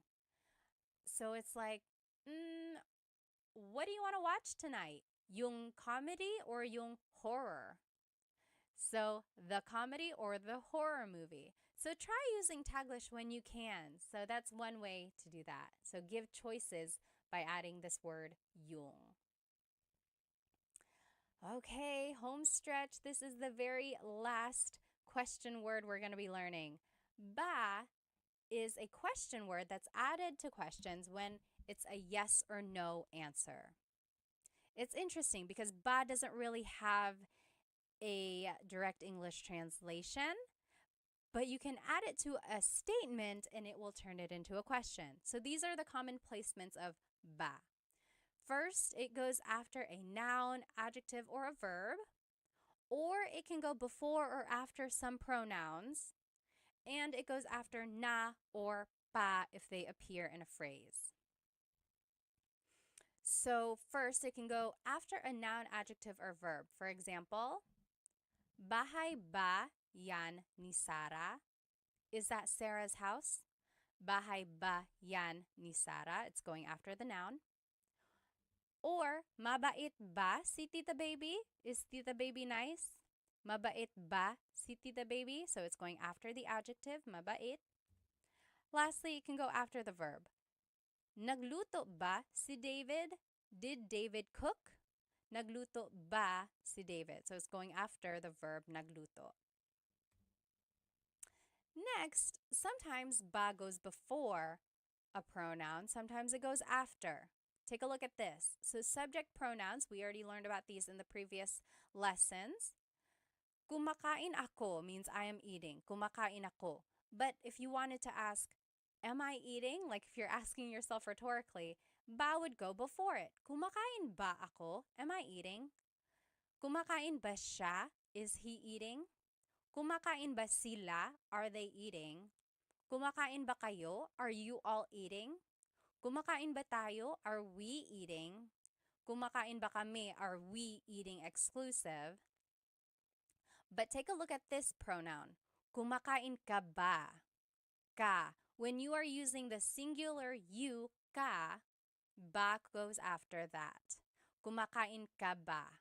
And that's the only pronoun in the subject pronouns when ba would go after it. And I haven't found a rhyme or reason why this happens. Why is it ka has to go before the ba? It's just one of those things that has been a pattern in the Tagalog language. So just take note of that. Again, if you mix it up, if you happen to say kumain ba ka, that's not correct, but someone will correct you, hopefully. So don't be scared of making the mistake. Just know that there are certain times when ba goes before or after. Now let's take a look at possessive pronouns. So bahay nila yan, that means that is their house. Bahay nila yan. But when you add ba, it turns it into a question. Bahay ba nila yan? Is that their house? Bahay ba nila yan? So it's going before. Next, bahay ba namin yan? Is that our house? Bahay ba namin yan? Or bahay ba natin yan? Our house inclusive, bahay ba natin yan? So those three examples, ba is going first. Now take a look at the last four examples. Ba is going after the pronoun. Bahay ninyo ba yan? Ninyo can be interchangeable. I've actually heard it bahay ba ninyo yan and bahay ba ninyo yan. So I've heard ba go before and after the pronoun for ninyo. Next, bahay mo ba yan? Bahay mo ba yan? Ba is going after the pronoun. Bahay ko ba yan? Bahay ko ba yan? And bahay niya ba yan? Bahay niya ba yan? Niya is another pronoun where I've heard both. Bahay ba niya yan? But mo and ko usually go before ba. So it's tricky. This slide is just to show you that it can be tricky when using ba and pronouns. I would say practice it. Also listen to native Tagalog speakers or listen to Tagalog movies and you will see where, or you will hear where ba naturally goes. Okay? Again, it's unclear why ba goes before or after some pronouns.